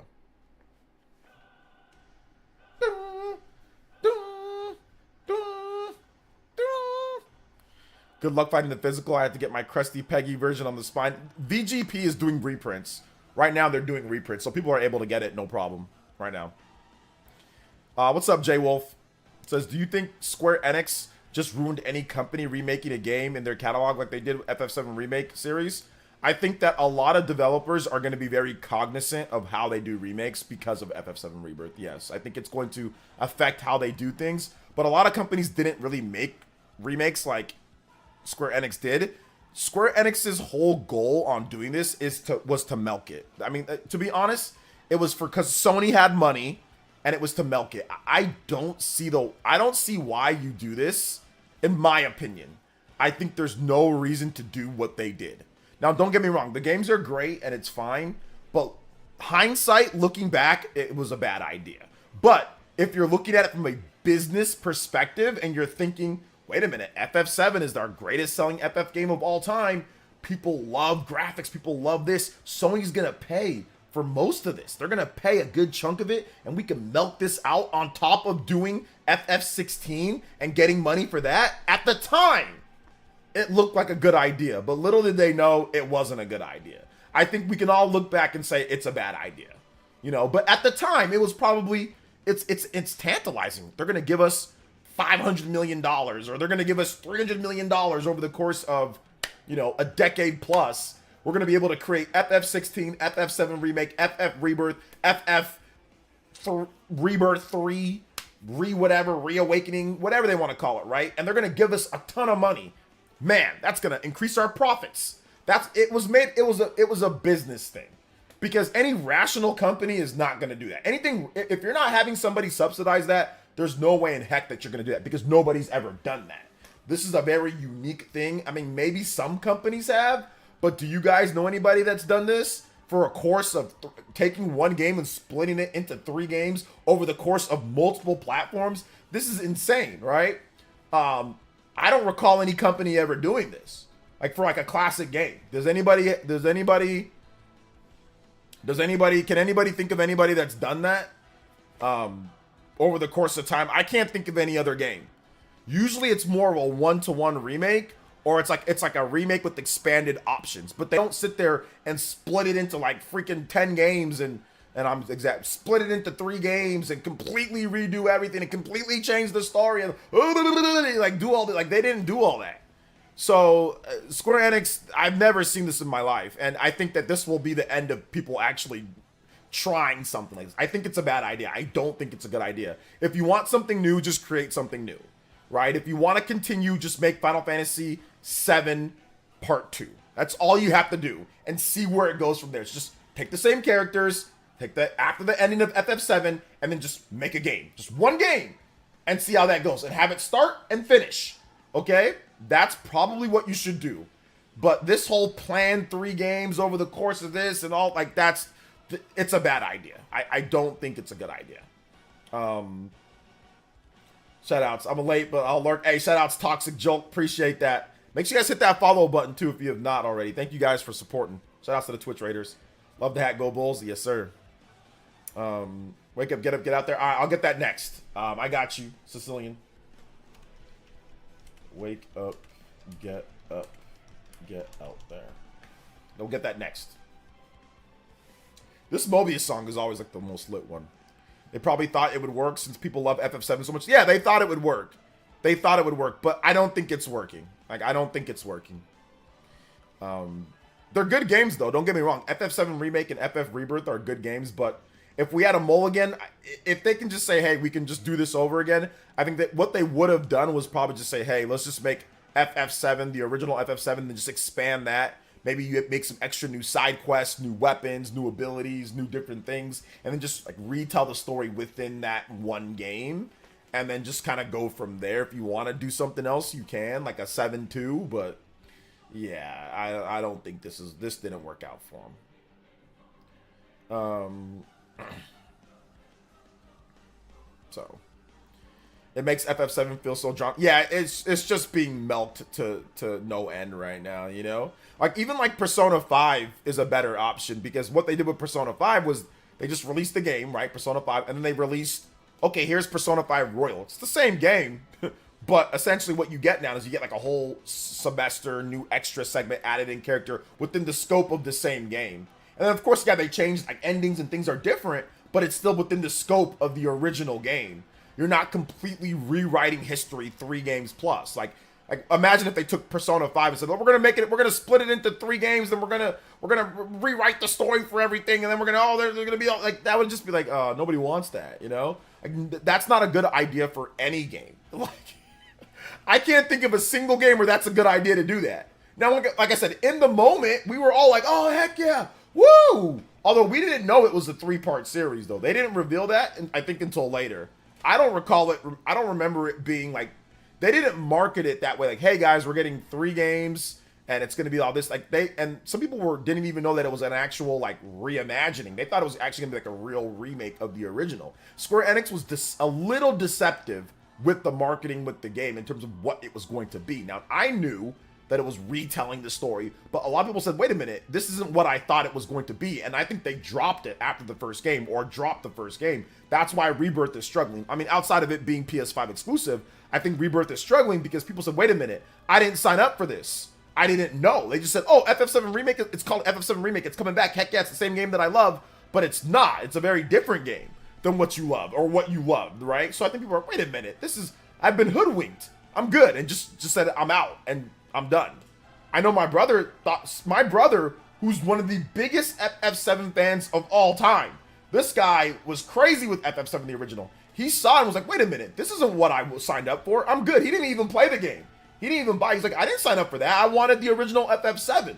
So there are people who said, I don't sign up for this. I don't want it. And just said, I'm not playing it. And my brother he's playing Unicorn Overlord instead. Like, he just said, I'm good, you know? He sent me a text message and said, hey man, I'm just playing Unicorn Overlord. That game's awesome, you know? So he never even played it, and he was the biggest. That's like his favorite game, or one of his I know, like, that's like a top 5 game for him, is FF7. And he never even played a remake. Was like, no, that's not what I signed up for, you know? So there's also that course of action. There's also that too, you know, in terms of what some people did. Wasn't it at FF7 25th anniversary, the stream was when they stated it was a 3-part extravaganza, or was it earlier? I'm not sure, but I think that it was lost on some people. Not everybody knew it, right? Because it was called FF7 Remake. So not everybody knew that. But yeah, they might have said it beforehand, Dank, but it wasn't necessarily like I said, I don't remember it like 100%. Like, I don't remember them like specifically saying it, but I'm pretty sure that they did probably mention it at some point, but it wasn't like a marketing point where it was brought up all the time, like in their marketing or anything. It was just like focusing on just that one game, you know? What's up, Angel Page? But yeah, you're right. They might have announced it at that one. They might have said it beforehand, you know. What the hell do they have to change? They have to change the game story anyway, because once again they felt that they could expand the story of FF7 with those characters. Like I said, at the time it felt like a good idea. I'm using hindsight. Hindsight's 2020. I'm not saying that I wouldn't have made the same decision if I was there. If it was me, I would have made the same decision probably, but I would have made it a turn-based RPG. I would have evolved the ATB from FF7. I wouldn't have made it into an action RPG, especially since we already have FF16 coming out. That's an action RPG. So I would have made it, I would have evolved FF13's battle system, or I would have evolved FF7's battle system, segment the ATB bars, make it to where maybe you can move around and do ATB at the same time, which they kind of do like an FF7 remake, but the game is very button mashy, right? It's very just, you know, mash out, attacks, attack, attack, attack. Whereas like ATB, you've got, like, if you want to do an attack, you got to wait for your bar, right? But I think if you do a segmented ATB like FF13 and then modernize it and make it better, you can have some really cool combat where you're constantly getting your ATB, casting haste, you know, being able to do attacks more. And I think it'd feel a little bit more rewarding to play as other characters as well, because you pick from your different characters in the game too, or set them, like, auto set them up to attack, right? Like in certain strategies and patterns. So I think that would have been more fun than just a straight up action RPG with like pausing ATB pauses. So it's kind of like turn-based, but not really. So it kind of feels more like Mass Effect, which I never associate Mass Effect with a turn-based RPG. But you can pause and like it slows down the action in Mass Effect, and like you can pick whatever you know, attack that you want to do. But nobody ever figured that it was like Mass Effect is like a turn-based action RPG. They all call it like a, you know, an action RPG. You know. I literally looked at every single thing they ever put out with FF7 lore universe, decided to, let's wrap it up all into original game. Now we added all this stuff afterwards. Yeah. How would people like if Ocarina of Time was remade but split into 3 parts? I don't think people would like that. That would not go over well with the fans. They would, I mean, if they created new lore and new stuff, I think some fans would like that. But I think if right now, and if you're talking like, if you want to get the pulse of the Zelda community and like Ocarina of Time, all people want is probably, if they want it to come back, just to give me a modern version of the same game. You can expand it, you can make more content if you want within the original game, but I want to go Great Deku Tree, I want to go, and I want it to talk and play and feel like that, but modern. Like RE2, it's like new, but it's like the same thing, right? That's the thing, like with RE2 remake. It's like new, but it's the same thing. Resident Evil 1 remake on the GameCube was so good. It's the same game, but it's like new. The graphics are so overall, but it's the game. That's what we wanted, right? So I think that's the problem. Like when you start changing all these things, it just doesn't feel like the game. And then like it introduces new problems, right? It introduces new issues. Like, for example, Paper Mario: The Thousand Year Door. I'm enjoying Paper Mario: The Thousand Year Door more than I'm enjoying FF7 Remake and more than I'm enjoying FF7 Rebirth, because it's the game that I know and love. But it just feels it feels great. I mean, it's not 60 frames, which could have been better for that, but it's just awesome to like look at the new visuals and all that. And like they've added a few new things here and there, but not really, you know? So I think once again, like nostalgia's you know, nostalgia's tough to mess with, right? Like sometimes you don't want to go too far. And I think that hindsight, they went too far. Hindsight, they went way too far. And I think it's I don't know how well it's going to work out for them, because FF Rebirth is not doing as well, and FF Rebirth 2 or FF Next Rebirth or whatever, it's like, what's going to happen? You know, are people going to be excited about this game? You know, maybe not. Interest is waning though, you know. Interest is waning on there, so yeah. So this Ocarina of Time port. Well, I mean, Ocarina of Time's already on the NSO, so if you want to play the game, you can play it right now. Technically, if you want to just play Ocarina of Time, it's on the Switch, right? Don't they have it on just NSO? Is it on NSO? I don't remember. Let's see. How many have played Dirge's Cerberus or watched FF7 Advent Children? All the stuff they took from that stuff just to make more fans who just love the original FF7, not the other stuff. I think there's a good number of FF7 fans that have looked at all that, but I mean, I don't know about like the general public. Yeah, but I want a physical version. Oh, okay, you want a physical version. Oh, okay. I mean, but if you want to play it, I mean, it's there to play. It's on NSO, so it's there for you to play. It's there for you to play. I don't know if I need a crusty N64 game on a cartridge. I mean, I guess it would be nice, but I mean, I don't know if I really need that. But no, I get it. I mean, I have it. Where's mine at? I have it. Where's mine? Give me a second, guys. Yeah, it's right here. My brother actually gave me this. Oh, sorry. There we go. Here's my physical version, and it's in actual peak condition. I don't think this version was played much. It's still got its original wrapping. It doesn't have the original box, but you can always buy these like replacement N64 boxes that don't get broken. But yeah, the game looks pretty good. So I still have Ocarina of Time, the cartridge. So I have my physical version, but yeah, I guess the Switch version would be nice to have it physical. And I do have the GameCube version as well. I do have the physical GameCube version of the game. I do have that as well. But not everybody has the N64 version of the game like me, or the GameCube version. So yeah, having a Switch version would be good, the Great Wall. I totally get that. Having a Switch version physical would be good. So I got it. Yeah, it's nice. He gave me this game. He gave me Ocarina, or he gave me Smash Brothers, and he gave me Majora's Mask. He also gave me a bunch of Super Nintendo games too. So that was cool. Shout out to my brother. Never had the N64. I just played at a friend's house. Yeah. It's cool, man. It's cool. Remember back when you used to get instruction booklets? Remember when that was actually a thing? Look at this, and this instruction booklet is so nice for being how many years old? 20. Ocarina of Time is 28 years old, right? Because it came out in 1998. So yeah, right now it's or hold up, no, 26 years old. So maybe they'll do something for the 30th anniversary. We'll finally get a remaster, or remake. Look at this, dude. This is beautiful. Oh my gosh, this is absolutely beautiful. It's in color, and it even tells you a story. Let's read the story. I'm gonna read it to you guys. A long time ago, before life began, before the world had form, 3 golden goddesses descended upon the chaotic land of Hyrule. Hold up, we need some actual Ocarina of Time music. Ocarina of Time theme. All right, here we go. We need some Ocarina of Time title theme, and we'll loop it. So yeah, descended upon the chaotic land of Hyrule. They were Din, the goddess of power, Nairu, the goddess of wisdom, and Fior. I don't know how to say it correctly. The goddess of courage. Din, with her strong flaming arms, cultivated the land to create the earth. Nairu, poured her wisdom onto the earth to give the spirit of the law to the world. Fior's rich soul created all life forms who would uphold the law.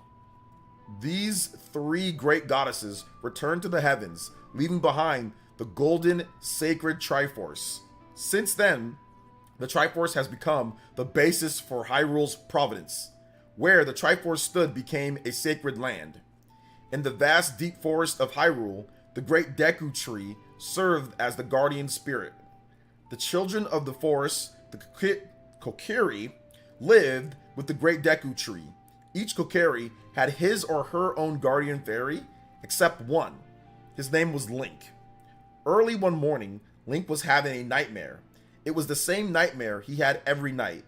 During a storm, Link would find himself standing in front of a mysterious castle. A rider on horseback carrying a girl would race by. The girl would look at Link as if to say something. Then another rider would appear. This big man clad in black would look down menacingly at Link. Link would then awaken. Link, hey, get up, Link. The great Deku tree wants to talk to you. As Link opened his eyes, he saw a fairy floating in front of him. This fairy's name was Navi. Hey, listen! No, that wasn't added in there. Navi was sent to summon Link to the great Deku tree. Oh, Navi, thou hast returned, said the Deku tree. Thank you, Link, for coming. Thy slumber these past moons must have been restless and full of nightmares. A vile climate pervades this world. Verily, ye having felt it, the time has come to test thine courage. I have been cursed. I need you to dispel the curse with your wisdom and courage. Art thou prepared? Link entered the Great Deku Tree and broke the curse. Why are they ruining the game? I don't understand why they're ruining the game. This is actually stuff that happens in the game. Well done, Link. I knew that ye were worthy of carrying out my wishes. A wicked man of the desert cast this dreadful curse on me, employing his vile sorceress energies. The evil one is searching for the sacred realm connected to Hyrule, for it is there that one will find the divine relic, the Triforce, that contains the essence of the gods. Whoever holds the Triforce can make their wishes come true. Thou must never allow the desert man to lay his hands on the sacred Triforce. Realm of Legend. Link, go now to Hyrule Castle. There, ye will surely meet the Princess of Destiny. Present this stone to the princess. I have foreseen that she will understand everything. The Great Deku Tree gave Link the spiritual stone of the forest. Before dying, the Deku Tree's last words were, "The future depends upon thee, Link. Thou art courageous." Oh my gosh. Remember when you actually used to get full color manuals that give you, look at, you got like the Lost Woods, Zoro's Domain, Hyrule Field, Lon Lon Ranch. This was the whole world, by the way. Breath of the Wild and Tears of the Kingdom just crushes it. But in terms of landscape, Gerudo Valley, Hyrule Castle, Lon Lon Ranch, Hyrule Field, Lake Hylia, Kokiri Forest, Lost Woods, Zoro's Domain, Death Mountain. That's all you needed. That's all you needed back then. And it gives you, you know, the character's name, Ganondorf. Hyrule is a land rich in beauty. Its addition to the Hylians, many diverse groups of, in addition to the Hylians, many diverse groups of people dwell in this country. Ganondorf, this sinister man, comes from the desert in the western part of Hyrule. Ganondorf desires the Triforce. This is so good, man. This is so good. Look at this. Spoiling the whole game. Look at how awesome it is. I remember reading this too when I was younger. I remember reading it and being like, oh my god, getting it. I used to read through the whole manual. I remember I rode my bike at the time. I didn't have a car. So I rode my bike, even though I was older, but I didn't have a car, to go get the game. I remember saving up, buying the game, and then like not reading it. I wasn't biking home and reading it, but I remember just sitting down at the mall and reading the game, like reading the manual when I was at the mall before I rode my bike back. But yeah, it's awesome, man. It goes over starting the game, what's a file, goes over the name registration, copying, deleting files, options, headset, surround. Wait a minute, this game had surround sound on the N64? What? Headset, surround? It says surround. This mode creates a pseudo 3D environment. To get full effect, make sure you sit directly between the speakers when playing. That's crazy. It has, like, I guess, simulated surround sound. So directly between the speakers. So if you have a surround sound setup back then, you could have gotten simulated surround sound. Yes, a stereo, mono, headset, and surround. So yeah, it supported surround sound. I need to hook up my N64 to my TV and play surround sound and straight up N64. I still have my N64. It still works. And just play straight up Ocarina of Time in surround sound on my newest setup, on my setup there. I need to do that. I wonder if does the NSO release have surround sound set up for it? I think it does. Z targeting, the new targeting system. Switch. If you press the Z button once, focus cursor appears. Press the Z button again and it disappears. This was revolutionary for those who don't know. This was like the first place where Z targeting was like really like a thing in like action adventure game. So yeah, you have Navi, the icon, using Z targeting. It explains to you how to talk to people. Explains everything. Triangle marks, yellow, green, light blue, the gameplay screen, the sub screen, your items menus, the whole, like they have Adult Link in there, and like your whole button layout, swimming, diving, jump, bomb. Like look at how creative it is too. Like look at like Link throwing the bomb, picking it up, throwing it, opening the chest. Going down, hanging on a ladder, climbing. It's so cool. Like, look at how they have all the different animations of Link. Oh, man. Take me back to this time. Well, right after this, the GameCube time. Don't take me back to the N64 time. Take me back to the GameCube time. Oh, man. Swinging. Look at how beautiful this looks like with the button layouts. Look at how beautiful that is. That's crazy, man. Roll attack. Shooting. Oh man, it's good stuff, dude. Nostalgia. I remember playing this game so much. I played so much Ocarina of Time, man. I actually was really bad at this game. When I first played it, I just sucked, dude. I'll just keep it a buck. Man, I was trash, dude. Oh my goodness, I was trash at this game. I was really bad. I died a lot, and I just was bad at like picking up on the puzzles. And I did beat the water temple, right? The original, which was really hard, but I was stuck on the water temple for like 2 to 3 weeks. I remember like going to school and going to other places and just being like, man, I'm stuck on this water temple. I remember just like getting my butt kicked in a lot of places. I did beat Ganon at the end without dying, but he kicked my butt. Like I was like on like my last life, so it felt super epic when I finally beat the game. But I was not good because I was still adjusting to 3D gameplay. I mean, we had Mario 64, which was great, but there wasn't a lot of examples of action, you know, RPGs or action games like that.